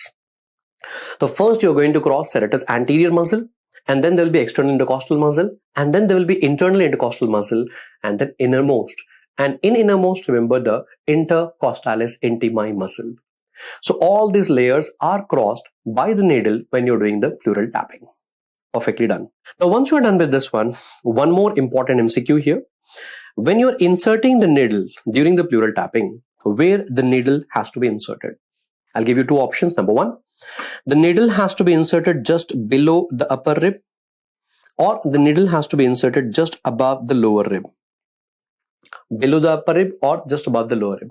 Remember, just above the lower rib is the right option, not below the upper rib. Why? Because you can very, very clearly see in my diagram over here that if you are going to insert the needle just below the upper rib, then the neurovascular bundle will be damaged. Understanding? So the best place where you have to insert the needle is just above the lower rib. That is the right option. Even that was also asked in one of the previous year exams. Okay, I hope this is very much clear. We are done with the entire topic, as well as we are also done with the applied aspect of this one. Now, once you're clear with this one, now let us see about the intercostal artery, intercostal vein, certain important topics over there. The first, let's get started with the intercostal artery. See, we are going to learn about the intercostal artery. On the screen here, you're able to see the internal thoracic artery. Let me give you a little bit background story regarding this one. Intercostal artery, there'll be of two types. One will be the anterior intercostal artery. Another one is the posterior intercostal artery. So there'll be two intercostal arteries. One is anterior, another one is posterior. Now, posterior intercostal artery, it's very, very simple to learn. Okay. Posterior intercostal arteries, in that there'll be totally like 11 pairs, 11 on one side, 11 on the other side. Out of the 11 pairs, the only one point that you have to remember is about the upper two. Upper two posterior intercostal arteries will be given by superior intercostal artery. Superior intercostal artery. Lower 9 are coming from the aorta. Lower 9 are going to originate from the aorta. So what I'm trying to tell you is that all the 11 pairs are not coming from the aorta. That is only one point you have to remember. Okay. And in one of the exam, the question was, suppose if the descending aorta is blocked at the uppermost part, descending aorta is blocked at the uppermost part, then how many posterior intercostal arteries will be affected? Remember, don't write all the 11 pairs, only lower 9 will be getting affected, not all the 11 pairs. Perfect. So that is the reason why I'm not including over here, my dear friends. Just remember that one point about the posterior intercostal arteries. Let us repeat that once neat and clearly.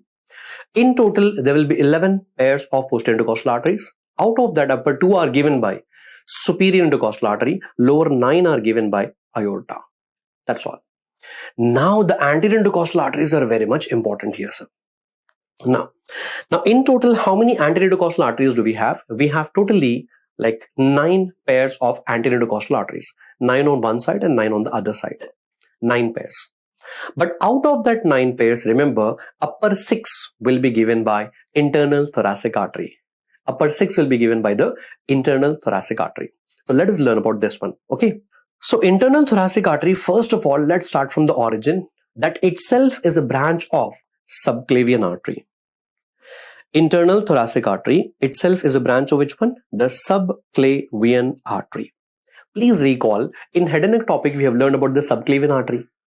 This artery itself is divided into like 3 parts by scalenus anterior muscle over here. Out of that 3 parts, the first part of the subclavian artery will in turn give rise to like 3 branches, and those 3 branches we remember with the mnemonic as VIT, V-I-T, VIT. So V for vertebral artery, I for internal thoracic artery, and T for thyrocervical trunk. Now let us not go in detail about that one. We have already discussed in the head and neck topic. Right now we are going to concentrate out of that VIT, VIT. Let us concentrate only on I, internal thoracic artery. Whatever, just remember that subclavian artery first part will in turn give rise to 3 branches. That is VIT. So that it will quickly strike in your mind here, sir. Out of that VIT, I stands for the internal thoracic artery. Internal thoracic artery. Now this internal thoracic artery is first passing just adjacent to the sternum here. It is going to pass from here. And it is giving upper 6 anterior intercostal arteries. 1, 2, 3, 4, 5, 6. Upper 6 anterior intercostal arteries. Then it is going to terminate by dividing into 2 terminal branches. But important thing you have to remember here, it's ending in which intercostal space? The 6th intercostal space. It's ending in the 6th intercostal space. And there it is going to divide into 2 branches. One will be the superior epigastric artery and then the musculophrenic artery, sir. One is superior epigastric artery and musculophrenic artery. Okay. Now, superior epigastric artery is going to further continue down into the anterior wall of the abdomen, and that is actually the content of rectus sheath. The superior epigastric artery will continue down as a content of rectus sheath. Okay, it is going to continue as a content of rectus sheath. What about the musculophrenic artery? It is the one which will give rise to the 7th and then the 8th and 9th. 7th, 8th and 9th anterior intercostal artery. Anterior intercostal artery, sir. Perfectly done. So let us now neatly revise this one here. In total, how many anterior intercostal arteries do we have? Totally 9 pairs. Out of that 9 pairs, remember, upper 6 will be given by internal thoracic artery, and then the 7th, 8th and 9th will be given by musculophrenic artery. And musculophrenic artery is in turn one of the terminal branches of internal thoracic artery. I hope the concept is very clear. Now why I am revising this in detail over here? Why? Because in one of the previous year exams, they have already asked about the branches given by internal thoracic artery. So let us simultaneously see all the branches given by internal thoracic artery now. Number 1, it's very, very clear. I told you, internal thoracic artery will give rise to upper 6 anterior intercostal arteries. Anterior intercostal arteries. Number 2, it is also giving a mediastinal branch, and that mediastinal branch will actually be supplying to thymus gland, and it is the main artery to the thymus gland. So thymus gland is mainly supplied by the mediastinal branch. Number 3, it is also giving the perforating arteries. Perforating arteries are those arteries which will be actually supplying to the mammary gland or the breast in females. And that is the reason why the internal thoracic artery is also referred to as internal mammary artery. It is also known as the internal mammary artery. Now, we also have one more branch, that is pericardiophrenik artery. From the name itself, we can understand. And lastly, the 2 terminal branches, my dear friends. One is your superior epigastric artery. Another one will be the musculophrenic artery. Okay. Now, out of these 2 terminal arteries, I told you very clearly, musculophrenic artery is the one which will be giving rise to 7th, 8th and 9th anterior intercostal arteries. Okay. So by this, we are also done with the branches given by internal thoracic artery or internal mammary artery. So these are all the branches given by internal thoracic arteries. Okay. So with this, we are done with the concept of the entire intercostal arteries. So just at the end, let us summarize the numbers right now. Let me see. Let yourself check over there whether you are able to recall the numbers. In total, how many posterior intercostal arteries do we have? There are totally 11 pairs. Out of that, upper 2 are given by superior intercostal artery, lower 9 are given by aorta. That's all. Then in total, how many anterior intercostal arteries do we have? 9 pairs. Out of that 9 pairs, upper 6 will be given by internal thoracic artery. 7th, 8th and 9th will be given by musculophrenic artery. I hope we have revised this perfectly. Now, after revising this intercostal arteries, let us now move on to intercostal veins. And in intercostal veins, I need your full concentration here. Why? Because along with the intercostal vein, we are also going to discuss about the azygous system. Azygous vein, hemiazygous vein, accessory hemiazygous vein. Many questions are being asked from here, and it is one of the hot favorite topic in INA state exam also, as well as FMG exam also. So let us discuss about this one. Now, my dear doctors, just now we have discussed about the intercostal arteries. I told you that there will be 2 intercostal arteries. One is anterior and the one is posterior intercostal artery. If you have artery, corresponding veins will also be there. Yes, of course. So we do have anterior intercostal vein as well as the posterior intercostal vein also. But out of these 2, we don't have to worry about the anterior intercostal vein because it is absolutely similar to that of the arteries only. So arteries will just keep on giving the branches, and vein, we have to learn it in a reverse manner. It will drain. So we don't have to worry about the anterior intercostal veins. We need to learn only and only about the posterior intercostal vein on the right side where it is going and draining, and on the left side where it will go and drains. I hope this is very clear. So in this diagram that you're able to see on the screen here, we are going to discuss only and only about the posterior intercostal vein. Let me make that clear first of all. Okay. Now these posterior intercostal veins, they're going to finally go and drain. And along with that, we are also going to finish off with the entire azygous system also, azygous veins also. So please concentrate here now. Now in this diagram, you can very clearly see here, this is superior vena cava. And superior vena cava will be actually formed by right brachiocephalic vein, and this one here will be the left brachiocephalic vein. Right and left brachiocephalic vein will combine together to form your superior vena cava. We know that very well. Then apart from that, in this diagram, you're also able to see the azygous vein also. Okay. Now, my dear friends, remember, azygous vein, can you just recall why the name is given as azygous? What's the meaning of azygous? See, superior vena cava, inferior vena cava, we are able to understand very well. Superior vena cava is going to drain the blood from upper half of the body. Inferior vena cava is going to drain the blood from lower half of the body. What is the meaning of azygous vein? What is the name? What is the meaning? So please remember that azygous means unpaired. Azygous means unpaired. It is single vein. Now, if it is only one single vein, then where exactly do you have that azygous vein? Towards the right or towards the left? So please remember, it's towards the right side. Fine. Now, in this diagram, appreciate one more thing here. This azygous vein will finally go and it is going to drain the blood into superior vena cava. So, azygous vein is in turn going to drain the blood into superior vena cava. Now, once this is clear, let us now come back to our topic, posterior intercostal veins. First, let us see on the right side. Okay, it's not at all a difficult topic, even though the diagram is looking like very complicated. Remember, it's not at all a difficult topic. It's a little bit tricky with the numbers. So please concentrate on the numbers. Okay, so we are going to now see posterior intercostal vein where they're going to go and drain. And first, let us see towards the right side. Okay, now on the right side, the first vein will go and drain into the right brachiocephalic vein. The first vein will drain into right brachiocephalic vein. Whereas the second and the third and the fourth vein will be combining together to form right superior intercostal vein. That is superior intercostal vein, of course, towards the right side. Okay. Second, third and fourth vein will combine together to drain into right superior intercostal vein. And that you can very clearly see in my diagram over here. It is going to drain into the azygous vein.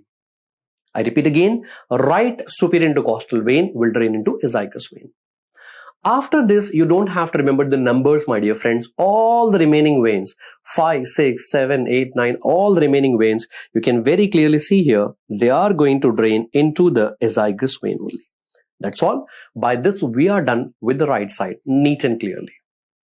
Let us repeat the number once together. So wherever you are listening to this rapid revision session, repeat the numbers along with me. Come on. Posterior intercostal vein, first one will drain into right brachiocephalic vein. Second, third and fourth will combine together to form right superior intercostal vein that is going to drain into azygous vein. Remaining all the veins will drain into azygous on the right side. Now welcome towards the left side. On the left side, the first vein is again going to drain into the left brachiocephalic vein. Absolutely the same on right and left side. Now please pay attention, my dear friends. Second, third and the fourth vein will again combine together, and together they are going to form the left superior intercostal vein. Left superior intercostal vein. But now where is that going to drain? Why? Because just now we have seen the right superior intercostal vein will drain into azygous.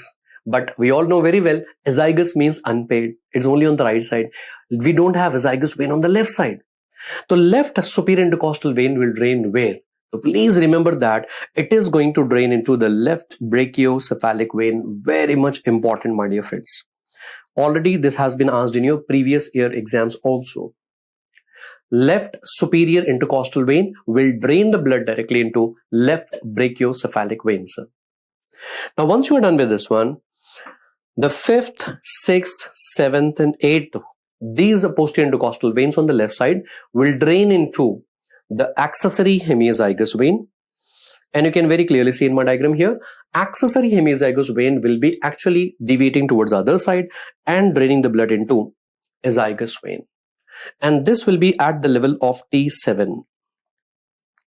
After that, the 9th and 10th and 11th vein on the left side will drain into hemiazygous vein, and hemiazygous vein will also cross towards the right, and then it is going to drain into azygous vein, and that will be at the level of T8. Okay, so these numbers you have to remember, but not that much important. They will not test you with the numbers over there.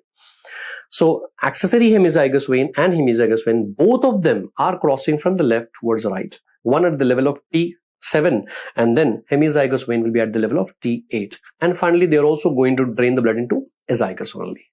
Okay, so this is all that you have to remember about the posterior intercostal vein on the right side and the posterior intercostal vein on the left side. I hope it is crystal clear now. Now let me revise one of the MCQ which was also asked in your FMG exam. Can you just answer me here? Hemiazygous vein will be draining into azygous vein. Accessory hemiazygous vein will drain into azygous vein. Right superior intercostal vein will also drain into azygous vein. Then what about the left superior intercostal vein? Remember, left superior intercostal vein will drain into left brachiocephalic, not into azygous. We don't have azygous on the left side. So once in the exam, the question was, all of the veins are going to drain into azygous except which one? Except the left superior intercostal vein. Except the left superior intercostal vein, all the remaining veins will drain into azygous. Hemiazygous, accessory hemiazygous, as well as the right superior intercostal vein, all of them will drain into azygous except what, sir? The left superior intercostal vein. Okay, so by this, my dear friends, we are done with the posterior intercostal vein, as well as along with that we are also discussed about the azygous system also. I hope it is very, very much clear. So in this manner, by this we are actually done with what here? The intercostal space is done, along with the arteries is also done, as well as the veins are also done here. So this is what you have to actually remember for your exam, or revise just before going to the exam for sure. Now let us move on to the next topic, my dear friends. The next topic that we are going to discuss right now is another very important topic, that is root of the lung. First, let us try to understand what they're actually asking in the root of the lung here. See, right lung and the left lung, the space between the two lungs will be mediastinum. That is the reason why this surface of the lungs here will be the mediastinal surface. Okay, so you just imagine this is the mediastinal surface of the right lung and mediastinal surface of the left lung. Fine. Now on this mediastinal surface, there will be opening here through which the structures will enter and leave the lung. That opening is known as hilum. And all the structures which are entering and leaving the lung from the hilum here, together all those structures are going to form a root of the lung. They're going to form a tube-like structure which is known as the root of the lungs. Now, suppose if this is the root of the right lung here and the root of the left lung over here, your examiner wants you to remember the arrangement of structures inside the root of the lung. The two above downwards as well as antero-posterior. Above downwards as well as antero-posterior. So you have to remember the arrangement of all the structures. So now, so that we can actually see inside the roots, for example, if this is the root of the right lung, root of the left lung, we are unable to see inside. So that you will be able to see the roots, I am going to turn the roots towards you like this here. Okay, this orientation is very much important. In the offline classes, I'm observing wherever I'm teaching, like throughout India and outside India, I'm observing that the students are confused about orientation, sir. So root of the right lung, root of the left lung, both of them I'm turning here like this. So this is antero-posterior and therefore this is antero-posterior. So now let's draw this diagram. See, even though this is like rapid revision session over here, I'm making you draw this diagram because this topic is best learned by drawing. Otherwise, it will be very much confused. So my dear friends, imagine that this is the root of the right lung here. Similarly, this one here will be the root of the left lung here. Now this one is the root of the right lung here and root of the left lung here. And just to give you the orientation, this is anterior and posterior. Okay, and this one here will be the anterior and this is the posterior here. So antero-posterior. Perfect. Now let us actually locate the structures here. In the root of the left lung, first you'll be having the pulmonary artery here. Below the pulmonary artery, there will be bronchus here. But remember, bronchus is going to enter into the lung more posteriorly. And below that, you'll be able to appreciate the two pulmonary veins. Now, similarly, in the right lung, again, you'll be having the pulmonary artery. In the root of the right lung, again, you'll be having pulmonary artery. But you got to be really careful with one point here. In the root of the right lung, what is going to happen here is the right primary bronchus will divide just before entering into the lung. The right primary bronchus will divide just before entering into the lung. And it is dividing in such a way that one of the bronchus will be above the artery, That is why it is known as eparterial bronchus. Look at that beautiful name, eparterial bronchus, above the artery. And another bronchus will be below the artery. That is why it is hyparterial bronchus, below the artery. So one is eparterial bronchus, another one is hyparterial bronchus, above the artery and below the artery. Then below here, again the same thing, you'll be having the two pulmonary veins here, sir. So in this manner, if you draw this diagram once here, my dear friends, it is surely going to recall in your mind during the exam. Now just what you have to do here, look at the diagram there and write down the contents, how they are arranged. The first, let us see their arrangement above downwards, above downwards. So in the left lung, above downwards, first you'll be having the pulmonary artery. Below the pulmonary artery, there will be bronchus. And then below the bronchus, there will be pulmonary vein. So that is the arrangement of the structures in the root of the left lung, above downwards. The first, there will be artery, and then bronchus, and then there will be vein. And some students love to remember this one with the mnemonic as Atal Bihari Vajpayee, our respected ex-Prime Minister, Atal Bihari Vajpayee, artery, bronchus and vein. So whatever method you like, you can remember in that way. Now coming to the right lung, in the root of the right lung, first you'll be having eparterial bronchus. Eparterial bronchus above the artery. Then below that there will be pulmonary artery. And then below that there will be hyparterial bronchus. Hyparterial bronchus. And then below that you'll be having the pulmonary vein. So you can very clearly see that the arrangement is not the same in the right and the left lung.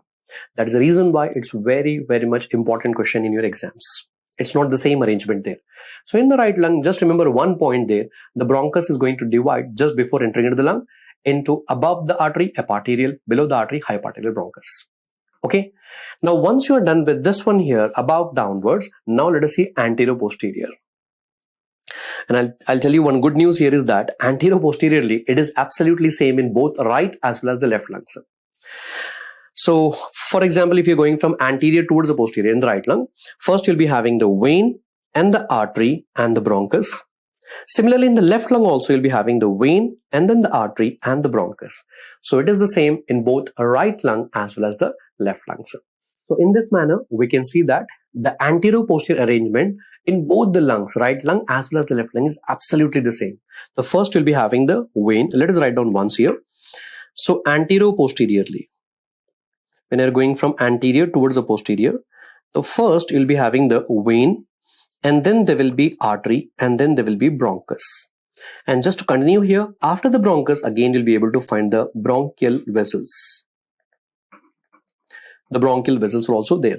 In one of the exams, they have even asked that one also.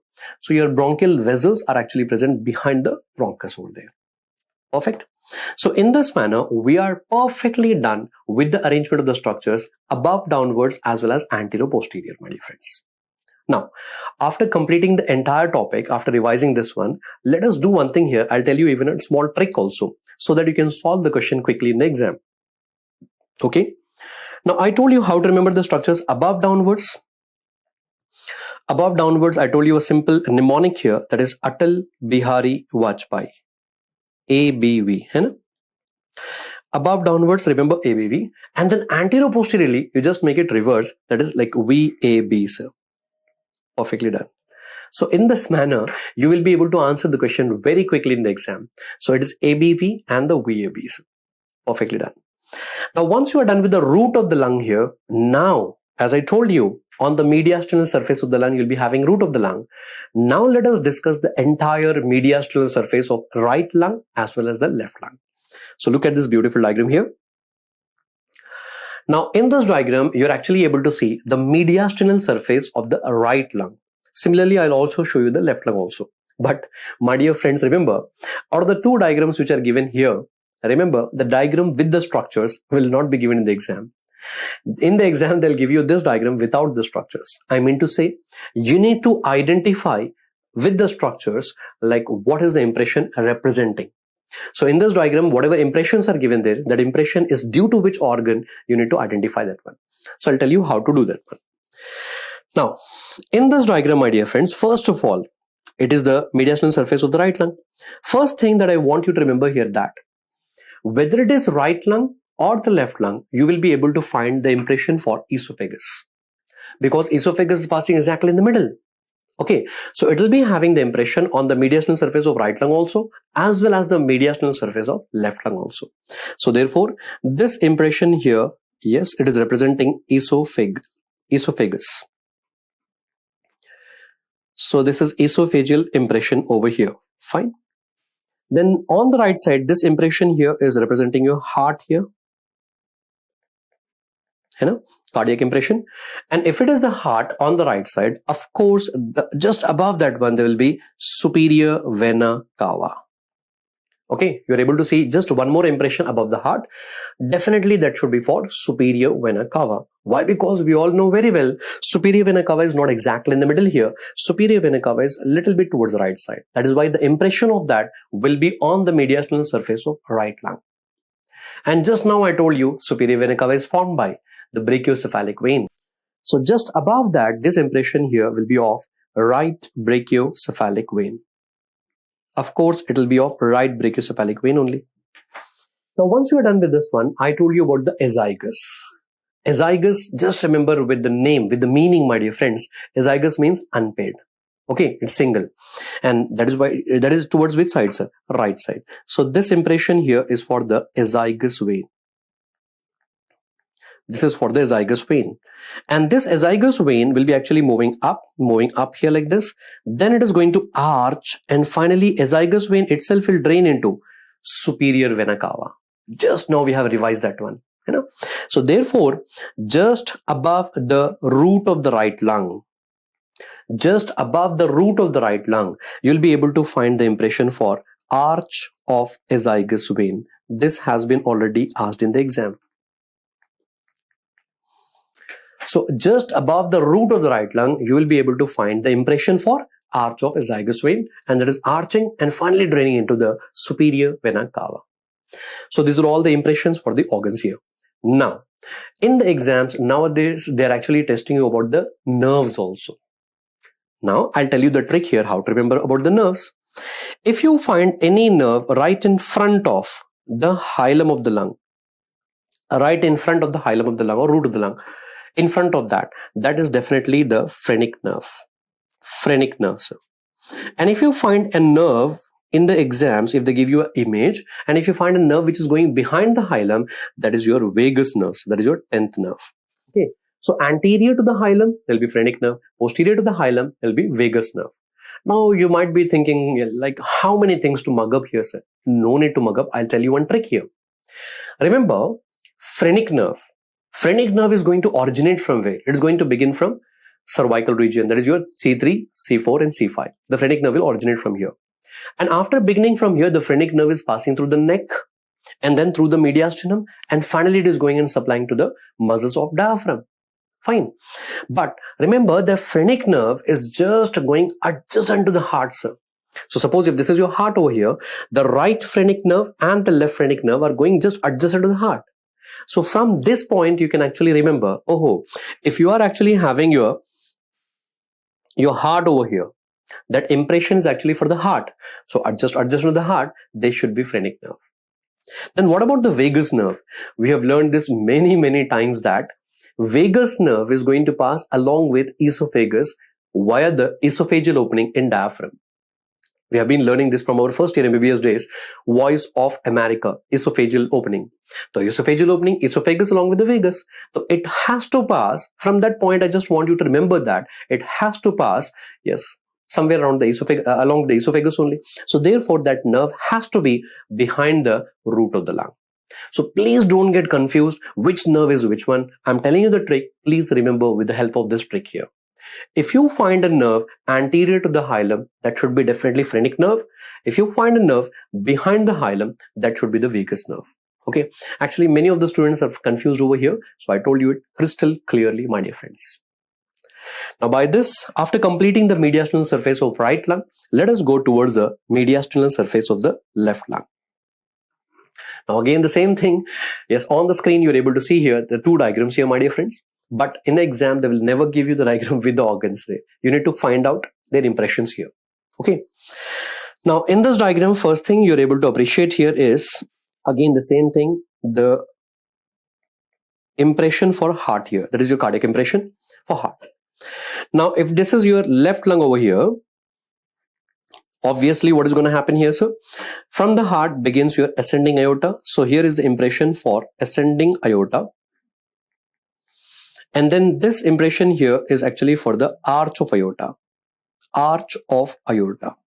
So please remember that arch of aorta is going to arch above the hilum of the left lung or the root of the left lung. So what was arching above the root of the right lung? Azygos. And it has to be azygos only, azygos towards the right side. And most of the time we'll be drawing like arch of aorta towards the left. So please try to make some trick and remember, above the root of the left lung, you'll be having the arch of aorta. And then of course there will be descending aorta here. It's going down. Now, arch of aorta will give rise to three branches. We all know very well, arch of aorta will give rise to like brachiocephalic trunk and then the left common carotid artery and left subclavian. So this impression that you're able to see here is actually for the subclavian artery only. That is your left subclavian artery. Perfect. Now, as I told you, when I started with this topic, I told you very, very clearly that esophagus is going to pass exactly in the center. So therefore, esophageal impression you'll be able to find on both the lungs. So yes, of course, this impression here is for the esophagus. No doubt about that one. So in this manner, you are able to easily identify all the impressions here. And again, the same thing here about the nerve. So if you are able to appreciate a nerve which is going to pass right in front of the hilum, that has to be your phrenic nerve here. And if there is a nerve which is going to pass behind the hilum, that has to be the vagus nerve. So please don't get confused, because in the exams, they are mainly asking you about the nerves also. Perfect. So in this manner, my dear friends, we are done with the mediastinal surface of right lung as well as the mediastinal surface of the left lung, perfectly completed here. And of course, already first of all, we are done with the hilum of the lung also. Now, after completing this one, let us move on to the next topic. In the lungs, one more very important topic is bronchopulmonary segments. Now, bronchopulmonary segment, how to define this one? It is a segment which is aerated by tertiary bronchus or segmental bronchus. See, our trachea will be first of all dividing into the right primary bronchus and the left primary bronchus. The primary bronchus is the main one, the principal bronchus, supplying to the entire lung. The primary bronchus will then divide into the secondary bronchus, and secondary bronchus will be supplying to the lobes inside the lung. Then that will be further dividing into tertiary bronchus, and tertiary bronchus will be supplying to the segments. So it's very simple. The lungs, inside the lung, you will be having lobe. Inside the lobe, there will be segment. Lungs will be supplied by the primary bronchus. Lobes will be supplied by the secondary bronchus, and finally segments inside will be supplied by tertiary bronchus. Okay, so the definition is very simple. Now, the question here is, how many bronchopulmonary segments do you have in each lung? So please remember that each lung will be having 10 bronchopulmonary segments here. So there are totally like 10 bronchopulmonary segments in each lung. So now we need to obviously learn their names, and I'll tell you the trick how to learn the names easily, my dear friends. So this one here is the right lung, and this one here will be the left lung here. So this is the right lung here, and this one is the left lung here. Perfect. Right lung will be divided to 3 lobes, upper lobe, middle lobe, and the lower lobe. And the left lung will be divided to 2 lobes here, sir, upper and the lower lobe. There is no middle lobe there. And you all know very well, why did I draw this notch here? This notch is actually the cardiac notch. It is to accommodate your heart.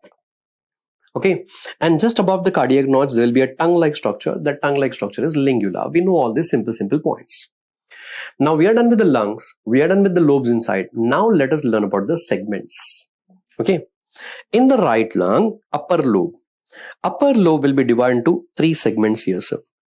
One will be the apical bronchopulmonary segment. Another one here will be the anterior bronchopulmonary segment. Another one here will be the posterior bronchopulmonary segment. You know very well, even in the rapid revision session, why I'm drawing this diagram here. Why? Because if you just write down all these names and memorize like a list, you will never be able to remember this one. So better these topics, whichever I'm actually making you draw, please draw that one so that you can remember the names easily, sir. So one is apical, another one is anterior and posterior bronchopulmonary segment. Then in the lower lobe, you'll be actually having 5 segments over here, sir. One will be the superior bronchopulmonary segment. And then you'll be having like 4 basal segments here. And these 4 basal segments will be anterior basal. And then there will be posterior basal. And then there will be medial basal. And then there will be lateral basal. Anterior basal, posterior basal, medial basal, and the lateral basal. Now the good news here is that we have actually completed totally 8 segments here. In the lower lobe, I told you 5 segments. In the upper lobe, I told you 3 segments. And the good news here is that all these segments are absolutely the same in the left lung. Okay, so let us just revise this once more here. Again, the same thing, there will be apical bronchopulmonary segment here. And then there will be anterior bronchopulmonary segment, and then there will be a posterior one. And in the lower lobe, again, there will be a superior bronchopulmonary segment, and then you'll be having 4 basal segments here. And the names are absolutely the same. There will be anterior basal, posterior basal, medial basal, and the lateral basal segments. Now the difference comes with the middle lobe here. In the middle lobe, there will be one medial bronchopulmonary segment, and then there will be one lateral bronchopulmonary segment. So one is medial, another one is a lateral. Fine. But whereas in the left lung, remember, you will be having a tongue-like structure here that is nothing but lingula. Above the cardiac notch, that is lingula. And because of that lingula, there will be superior lingular. One will be the superior lingular. Another one will be the inferior lingular. So if you practice this diagram once or twice, I think it is very easier to remember rather than just writing all this like a list and mugging up that one, sir. Okay. Now one thing I just want you to be very clear here. In the left lung, I wrote here that there will be superior lingular and inferior lingular. Okay, remember both of these segments are belonging to which lobe in the left lung? They are belonging to your upper lobe only. In the left lung, we don't have any middle lobe. So don't get confused there. Okay, they belong to the middle lobe. No. They're corresponding to the middle lobe of the right lung. They're not in the middle lobe. Remember, they're in the upper lobe only. Clear. Now, once you're clear with all the names here in the of the bronchopulmonary segments, now let me tell you the exceptions here, my dear friends. Now, in the right lung and in the left lung, in total, how many bronchopulmonary segments do we have? Yes, 10. Now, what is going to happen is, in most of the people, in the left lung, there are only 9 bronchopulmonary segments. If there are 9 bronchopulmonary segments in the left lung, then which one will be absent? Now, the one which is absent will be the medial basal segment will be absent. And it makes sense so as to accommodate the heart. You all know our heart is like a fallen cone here. So as to accommodate the heart there, the medial basal segment is not well developed. Okay. So therefore, in the left lung, there will be 9 bronchopulmonary segments. In the left lung, there will be 9 bronchopulmonary segments. Then which one will be absent? Remember, it is medial basal segment that is absent. Perfect. Now, one more thing that I want you to remember is sometimes what will happen, the apical bronchopulmonary segment and the posterior bronchopulmonary segment, these 2 segments are fused together. And if they are fused together, then it will be like apico-posterior segment. But I am now concerned with the numbers. If they are fused together, then how many are there now? There are totally 8 of them. So I'm telling you one more option here. In the right lung and the left lung, there will be 10:8. Now here, I'm telling you all the 3 options, sir. Right lung and the left lung, the bronchopulmonary segments are 10:10, 10:9, 10:8. If all the 3 options are given in the exam, which is the best option? So the best option will be 10:9. Why? Because in the left lung, most commonly, there will be like 9 segments. Or if you want the order in the left lung, remember, most commonly there will be 9 segments compared to 8. Very rarely you'll be having 10 segments. So one question has been solved here. Please remember that very clearly. Now, once you are done with this one, let us discuss some more points regarding the bronchopulmonary segments. Bronchopulmonary segment cannot be called as bronchovascular segment. But why? What is the reason? Remember, for example, if this is like one bronchopulmonary segment and this is another bronchopulmonary segment here. bronchopulmonary segments will be pyramidal shapes. So randomly, I'm just taking any two bronchopulmonary segment. Now, each and every bronchopulmonary segment will be supplied by tertiary bronchus. Tertiary bronchus. That itself is a definition, right? What is a bronchopulmonary segment? Which is supplied, which is aerated by tertiary bronchus. Now, what about the artery and vein? Remember, each and every bronchopulmonary segment will have its own individual pulmonary artery. Okay, so they will be having their own pulmonary artery here, sir. There will be pulmonary artery. Now, please don't get confused here. Why is drawing the pulmonary artery with blue color here? Yes, they are going to carry deoxygenated blood. So they are having their own respective individual pulmonary arteries. But what about the vein? Do they have individual pulmonary veins? No. Remember, the pulmonary veins will be present in between the segments, and they are going to drain the multiple segments here. So pulmonary vein, they don't have individual pulmonary veins. Pulmonary vein will be intersegmental in between the bronchopulmonary segments. And that is the reason why bronchopulmonary segment cannot be called as bronchovascular segment. Okay, so what is the reason here? The reason here is that the pulmonary vein is intersegmental. We have artery individually, but vein is not present here. It is intersegmental. I hope it is very clear. So if they ask you the question, why we cannot call it as vascular, bronchovascular segment, remember we have artery individually, but not the vein. So pulmonary vein is intersegmental. Now one-liners here, simple questions here. In standing position, which segment will be the most dependent segment? So please remember, in standing position, posterior-basal. Okay. I told you the basal segments are divided into 4 of them. There'll be anterior basal, posterior basal, medial basal, and the lateral basal. So posterior basal. The posterior basal segment of the lower lobe of the right lung, will be the most dependent segment in standing position. And then in supine position, remember the superior segment, again of the lower lobe of the right lung, will be the most dependent one, sir. So always remember the most dependent segment will be in the right lung only and in the lower lobe only. Why? Because when we have learned in our regular videos, I told you very, very clearly that the trachea will bifurcate into the right primary bronchus and left primary bronchus. Right primary bronchus is more wider, and remember it is shorter in length and it is more vertical. It is more in line with the trachea. So because it is like more vertical, most of the time what is going to happen, yes, your right lung is the one which is more commonly affected.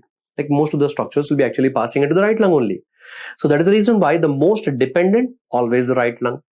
Which lobe? Lower lobe. The only thing that you have to remember is the segment. Okay. So in standing position, it is posterior basal segment, whereas in supine position, it will be the superior segment. So these segments are actually the dependent segments here. So I hope it is very much clear. So we have revised all the points regarding the bronchopulmonary segments also, my dear friends. Okay. Now moving on to the next topic. So now let's revise the coronary circulation, my dear friends. The next topic. Of course, they're like many times they're asking the questions about this one in NEET PG exam as well as INSET as well as the FMG exam also. So let us discuss in detail about the coronary arteries now. Now in the coronary arteries, let's start from the scratch. First of all, where are these coronary arteries originating from? So please remember, the coronary arteries are going to begin from aortic sinuses. So you have to remember this word. The coronary arteries are going to begin from aortic sinus. Now in aortic sinuses, there will be one anterior aortic sinus, but there will be like 2 posterior aortic sinuses. Now, because there are 2 posterior, one will be the right posterior, another one will be the left posterior aortic sinus. So the best way to rate this table, rate it from below completely, my dear friends. The one here will be the anterior aortic sinus. Another one will be the right posterior aortic sinus. Another one will be the left posterior aortic sinus. That is the way how you're going to rate this table. Now, after this, remember, anterior aortic sinus is the one which will give rise to right coronary artery. Right coronary artery begins from anterior aortic sinus, whereas the left coronary artery begins from the left posterior aortic sinus. Left posterior aortic sinus will give rise to left coronary artery. And remember, nothing is going to begin from the right posterior aortic sinus. A right posterior aortic sinus will be non-coronary sinus. It is known as non-coronary sinus. So repeat again, right coronary artery will begin from anterior aortic sinus. Left coronary artery begins from the left posterior aortic sinus. And right posterior aortic sinus will be non-coronary sinus. Perfectly done. Now, once you are done with this one, let us see the course and the branches given by these coronary arteries. And first, let us discuss about the right coronary artery, and then we're going to discuss about the left coronary artery, my dear friends. Now, look at this diagram here. In this diagram, we are able to appreciate that this one here will be the ascending aorta. And right at the very beginning of the ascending aorta, at the root of the aorta, we'll be able to find the aortic sinuses. I told you there will be one anterior and two posterior. Now, from the anterior aortic sinus begins the right coronary artery. Okay. Now, in this diagram, you can very clearly appreciate that this one here will be the RCA, the right coronary artery. So first, it is going into that coronary sulcus. Then after going down here, it is going to take a turn. Then after taking a turn here, my dear friends, this is going behind. You can clearly appreciate here, that's your right coronary artery. Now, the most important thing, they're not asking many questions regarding the course of these arteries in the exam. They're asking the questions regarding the branches. N number of times the question has been asked in your exam regarding the branches only. So let us discuss all the branches one by one in detail. The first thing is, right coronary artery will give a branch to your SA node. It will be supplying to SA node. And that artery will be SA nodal artery. But remember, it will be in only 65% of the people, 65% of the population. Yes, SA node will be supplied by right coronary artery. It's a branch of the right coronary artery. Whereas in the remaining 35%, I will tell you later on, it will be from the left circumflex artery that we are going to learn in the left coronary artery. Don't worry about that one. So for now, please concentrate only on the right coronary artery. I repeat again, neat and clearly, right coronary artery will give rise to a branch to SA node, that is SA nodal artery, in 65% of the people. Then apart from that, the second one will be the right conus artery. A right conus artery is actually a branch of your right coronary artery.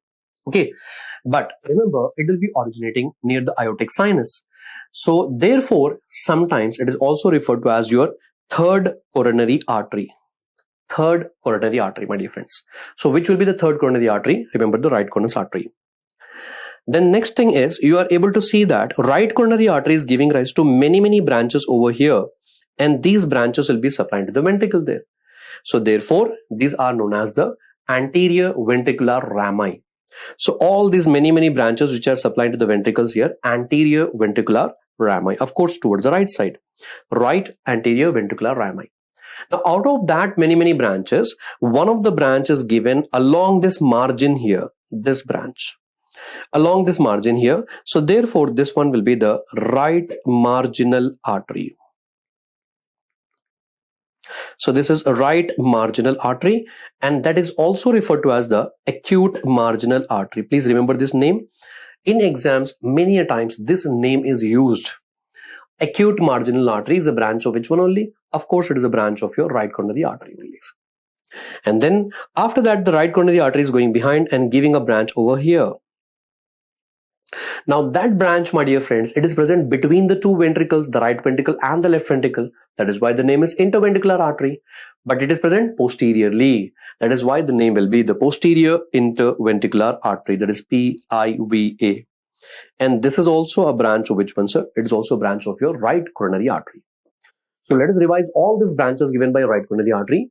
Number one, there will be SA nodal artery supplying to the SA node only in 65% of the people. And then the number two will be the right conus artery, and that is also considered to be the third coronary artery. That is important. Number three, the right coronary artery is giving many branches over there to the right ventricle, and those branches will be ventricular rami. Right anterior ventricular rami. Out of all the branches, one of the branches given along the margin, right marginal artery. And that right marginal artery, it is also known as the acute marginal artery. And then the right coronary artery is going behind and giving rise to a branch, that is posterior interventricular artery. Now that posterior interventricular artery, remember, it is giving a branch which is actually supplying to the posterior 1/3 of the interventricular septum. It is supplying to the posterior part of the interventricular septum. So the posterior interventricular artery will be supplying to posterior part of interventricular septum, posterior part of interventricular septum. And then remember, the right coronary artery is giving rise to this branch PIVA, and that is also supplying to the AV node also. It is giving a branch which is supplying to AV node. Fine. So we are simultaneously dealing with the branches also as well as the supply. So remember, all these branches are given by the right coronary artery. Now after this, let us see what are the branches given by left coronary artery. In the diagram, you can very clearly see again, sir, this is ascending aorta. And at the very beginning of the ascending aorta, there will be left coronary artery beginning from the left posterior aortic sinus. Left posterior aortic sinus. But left coronary artery is not very long. Look at the length. It is shorter in length. And immediately it is dividing into two branches. One of the branches is going to take a turn and go behind. And this artery will be the circumflex artery. The left circumflex artery. And another branch is going to descend down here. And this branch here will be the anterior interventricular artery. Anterior interventricular artery.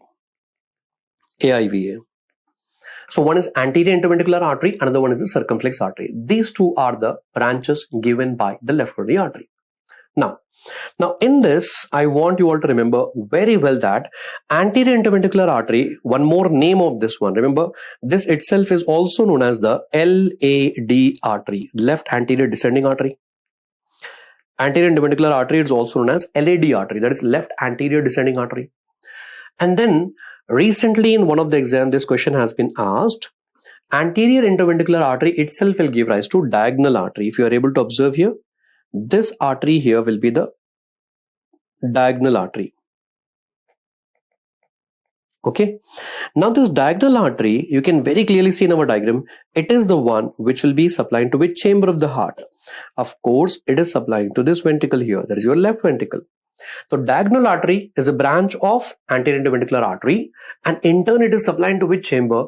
Remember, you can very clearly see in the diagram here, it is supplying to the left ventricle.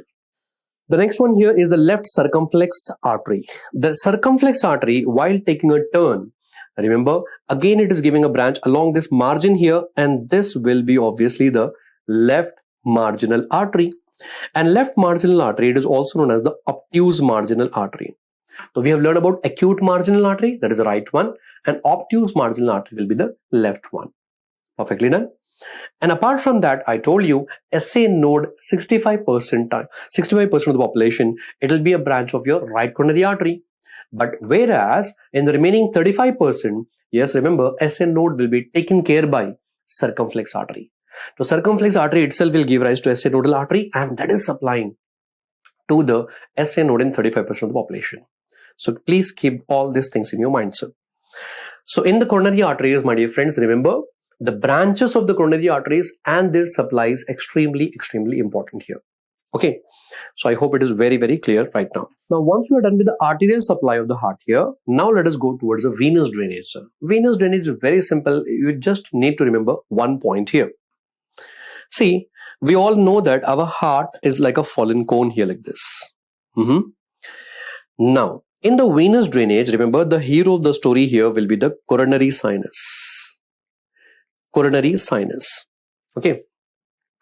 Why I'm telling you this one is the hero of the story here? Why? Because all the cardiac veins, almost all the cardiac veins will drain the blood into coronary sinus. And embryologically, if you want to remember here, remember, coronary sinus is actually a remnant of left horn of sinus venosus. Coronary sinus is actually the remnant of left horn of the sinus venosus. So almost all the cardiac veins will drain the blood into the coronary sinus. Let me show you one by one. Number one, there will be a great cardiac vein here. Now it's going to take a turn, go back and drain the blood into the coronary sinus. So this one here will be the great cardiac vein. Perfect. Similarly, here there will be a small cardiac vein taking a turn and then draining the blood into coronary sinus. This is small cardiac vein. Perfect. And then one more cardiac vein present over here. This will be the middle cardiac vein, sir. This one here will be the middle cardiac vein. So the great cardiac vein, the small cardiac vein, and the middle cardiac vein, all of them are draining the blood into coronary sinus. One exception that you have to remember here is the anterior cardiac vein. So remember, for example, if this one here is representing your right atrium, there'll be like 3 to 4 anterior cardiac veins. And these anterior cardiac veins have nothing to do with the coronary sinus. Anterior cardiac veins will be directly draining the blood into the right atrium. They have nothing to do with the coronary sinus. They don't drain the blood into the coronary sinus, directly into the right atrium. Perfect. Now, apart from this, what else do you have to remember? That is the reason why I was telling you, okay, this topic is very easy topic, sir. Just remember one sentence here. All the cardiac veins will drain the blood into coronary sinus, except for which one? Except for the anterior cardiac vein. Anterior cardiac vein, sir. Now, one more thing that you have to remember here, along with this vein, which arteries will be accompanying this one here? Which arteries will be accompanying this one? So what you have to do in your mind is that this arterial diagram, whatever I have shown you just now, okay, all the arteries, you have to just imagine in your mind, overlap that diagram with this diagram here. All the arteries which I have shown you just now, those arteries you try to overlap this one. So tell me, along with the small cardiac vein, which arteries do you have? Of course, there will be the right marginal artery. And along with the right marginal artery, as well as there will be the right coronary artery. So these two are present along with the small cardiac vein. They're traveling along with that one. Similarly, which veins do you have along with the great cardiac vein? Yes, that will be the anterior interventricular artery and as well as the circumflex artery. These two are there along with the great cardiac vein, the anterior interventricular artery and the circumflex artery. And what about the middle cardiac vein? Along with the middle cardiac vein, there will be posterior interventricular artery accompanying that one. Okay, so this is what you have to remember in the venous drainage of the heart, sir. Perfectly done. So these are all the points that we have to revise in arterial supply of the heart as well as the venous drainage of the heart, sir. Now, once you are done with this one, let us go ahead with the next one more important topic in the heart, that is right atrium. So basically, we need to learn the internal or the interior structure of the right atrium. So what we're going to do here, we are going to cut the anterior wall of the right atrium and reflect that. And once you reflect that, let's see inside the right atrium, all the details. Okay. Superior vena cava will be draining the blood into the right atrium, as well as the inferior vena cava will also drain the blood into right atrium. Now what we are doing here is the anterior wall of the right atrium, we are going to cut that and reflect that. Now once you reflect the anterior wall of the right atrium somewhere here, now you are able to see inside the right atrium. Perfect. Now the first thing is that once you reflect the anterior wall, you'll appreciate that the anterior wall is very much rough here and the other part will be actually smooth. And the rough part and the smooth part, these two are separated by this muscular ridge here. And this muscular ridge here is known as crista terminalis. So I repeat again, crista terminalis will be the muscular ridge and it is the one which will be separating the rough part from the smooth part inside the right atrium. Now in this rough part, you will be able to appreciate that the muscles are actually arranged in the form of teeth of the comb. And because the muscles are arranged in the form of teeth of the comb, it is known as musculi pectinati. Musculi pectinati. Perfect. Then of course, this is actually the opening of the superior vena cava into the right atrium. And this will be the opening of the inferior vena cava. Of course, that is also bringing the impure blood into the right atrium. Now, what about the heart? I got the blood from upper half. I got the blood from the lower half. What is remaining right now? Heart. From the heart, just now I taught you, the blood will be collected by coronary sinus finally. Even coronary sinus is also opening into the right atrium. So this one here will be the opening of coronary sinus. That is the opening of coronary sinus, adjacent to the inferior vena cava. Perfect. Now, my dear friends, if you are saying inside the right atrium here, where is the left atrium? Remember, if this is the right atrium, the left atrium is just behind this one. So between the right atrium and the left atrium, for example, if this is the right atrium here, left atrium, between them there will be interatrial septum. Now, if you're reflecting the anterior wall of the right atrium, directly you're able to see the interatrial septum there. Now, on that interatrial septum, you will be able to appreciate oval-shaped depression here. And this one will be known as the fossa ovalis. Just above the fossa ovalis, there will be a margin, and that is known as the limbus fossa ovalis. Okay, so I'm just writing the full form here. FO stands for fossa ovalis. And then L here stands for the limbus, or it is known as the margin of fossa ovalis. And these two things, embryologically, it is very much important. Remember, the floor of the fossa ovalis, will be derived from septum primum, whereas the margin above will be derived from septum secundum.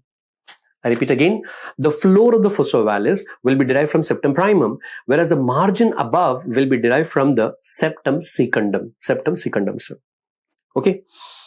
Now, once this is done here, now the most important thing for which actually I'm revising this topic here in this rapid revision session, from the right atrium, we're actually going to enter into the right ventricle below here. And we are going to enter via a valve, and that valve will be the tricuspid valve. From the name itself, you're able to understand there'll be three cusp, one anterior cusp, posterior cusp, and the septal cusp. So here you will be actually able to appreciate the septal cusp here, sir. So this one here will be the septal cusp. Cusp is actually a leaf-like structure. Septal cusp of tricuspid valve. Septal cusp of tricuspid valve. Okay. Now, and then finally you'll be able to appreciate one more ridge here, and this will be known as tendon of Todaro. This is tendon of Todaro. Now, what is the importance of these three structures, my dear friends? Remember, in between this tendon of Todaro and the opening of the coronary sinus here and the septal cusp of the tricuspid valve, between these three, I repeat again, number one, tendon of Todaro, number two, the opening of coronary sinus, and number three, the septal cusp of the tricuspid valve. Between these three, you'll be able to appreciate one triangle here. And this triangle is known as the triangle of Koch, K-O-C-H, triangle of Koch. And triangle of Koch is the one where you can actually locate the AV node. Triangle of Koch is the location for AV node. So fine. An SA node will be found in the uppermost part of the crista terminalis. Okay, now. So wahan par SA node hota hai. But remember, AV node is actually located in triangle of Koch, and in the exam already they have asked you the boundaries of the triangle of the Koch. So what are the boundaries of triangle of Koch here?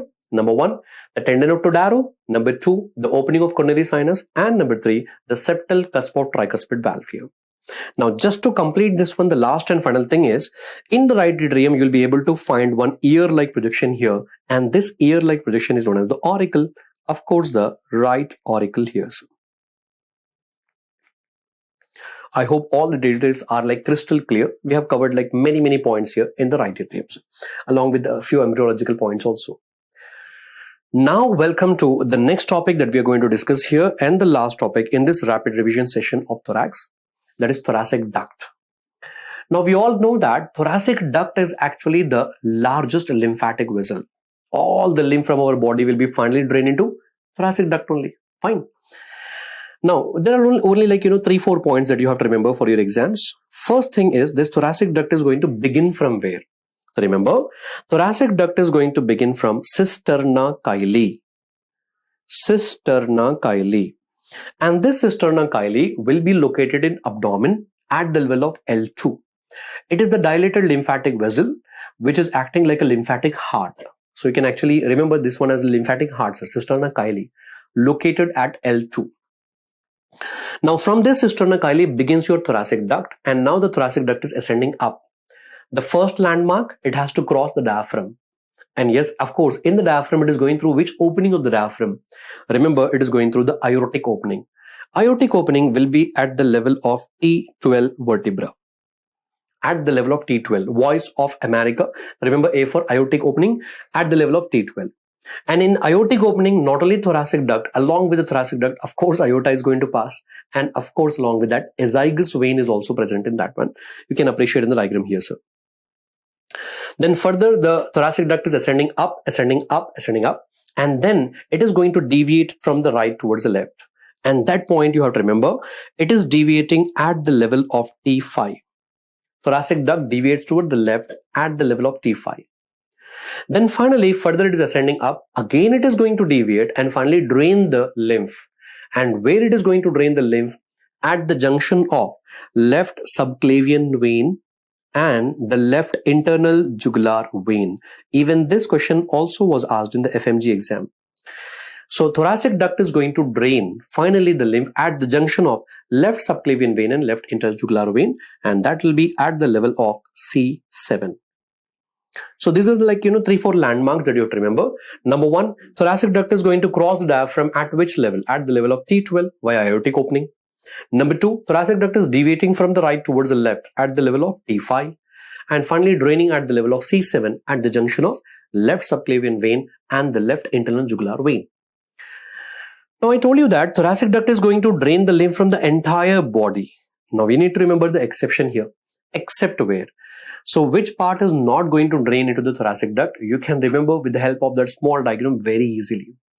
From the entire body, the lymph will be drained into the thoracic duct except that right side. The right side of the head and neck here, the right thoracic wall here, the right complete upper limb and the right lung, the right surface of the heart as well as the convex part of the liver. So all this right part, it is going to drain separately into the right lymphatic duct. Okay, my dear friends. So these are all the topics that you have to revise just before your exam in the thorax topic, sir. So by this, we end the rapid revision of the thorax topic. I hope all the high yield topics are covered here along with the previous year questions also, my dear friends. Thank you.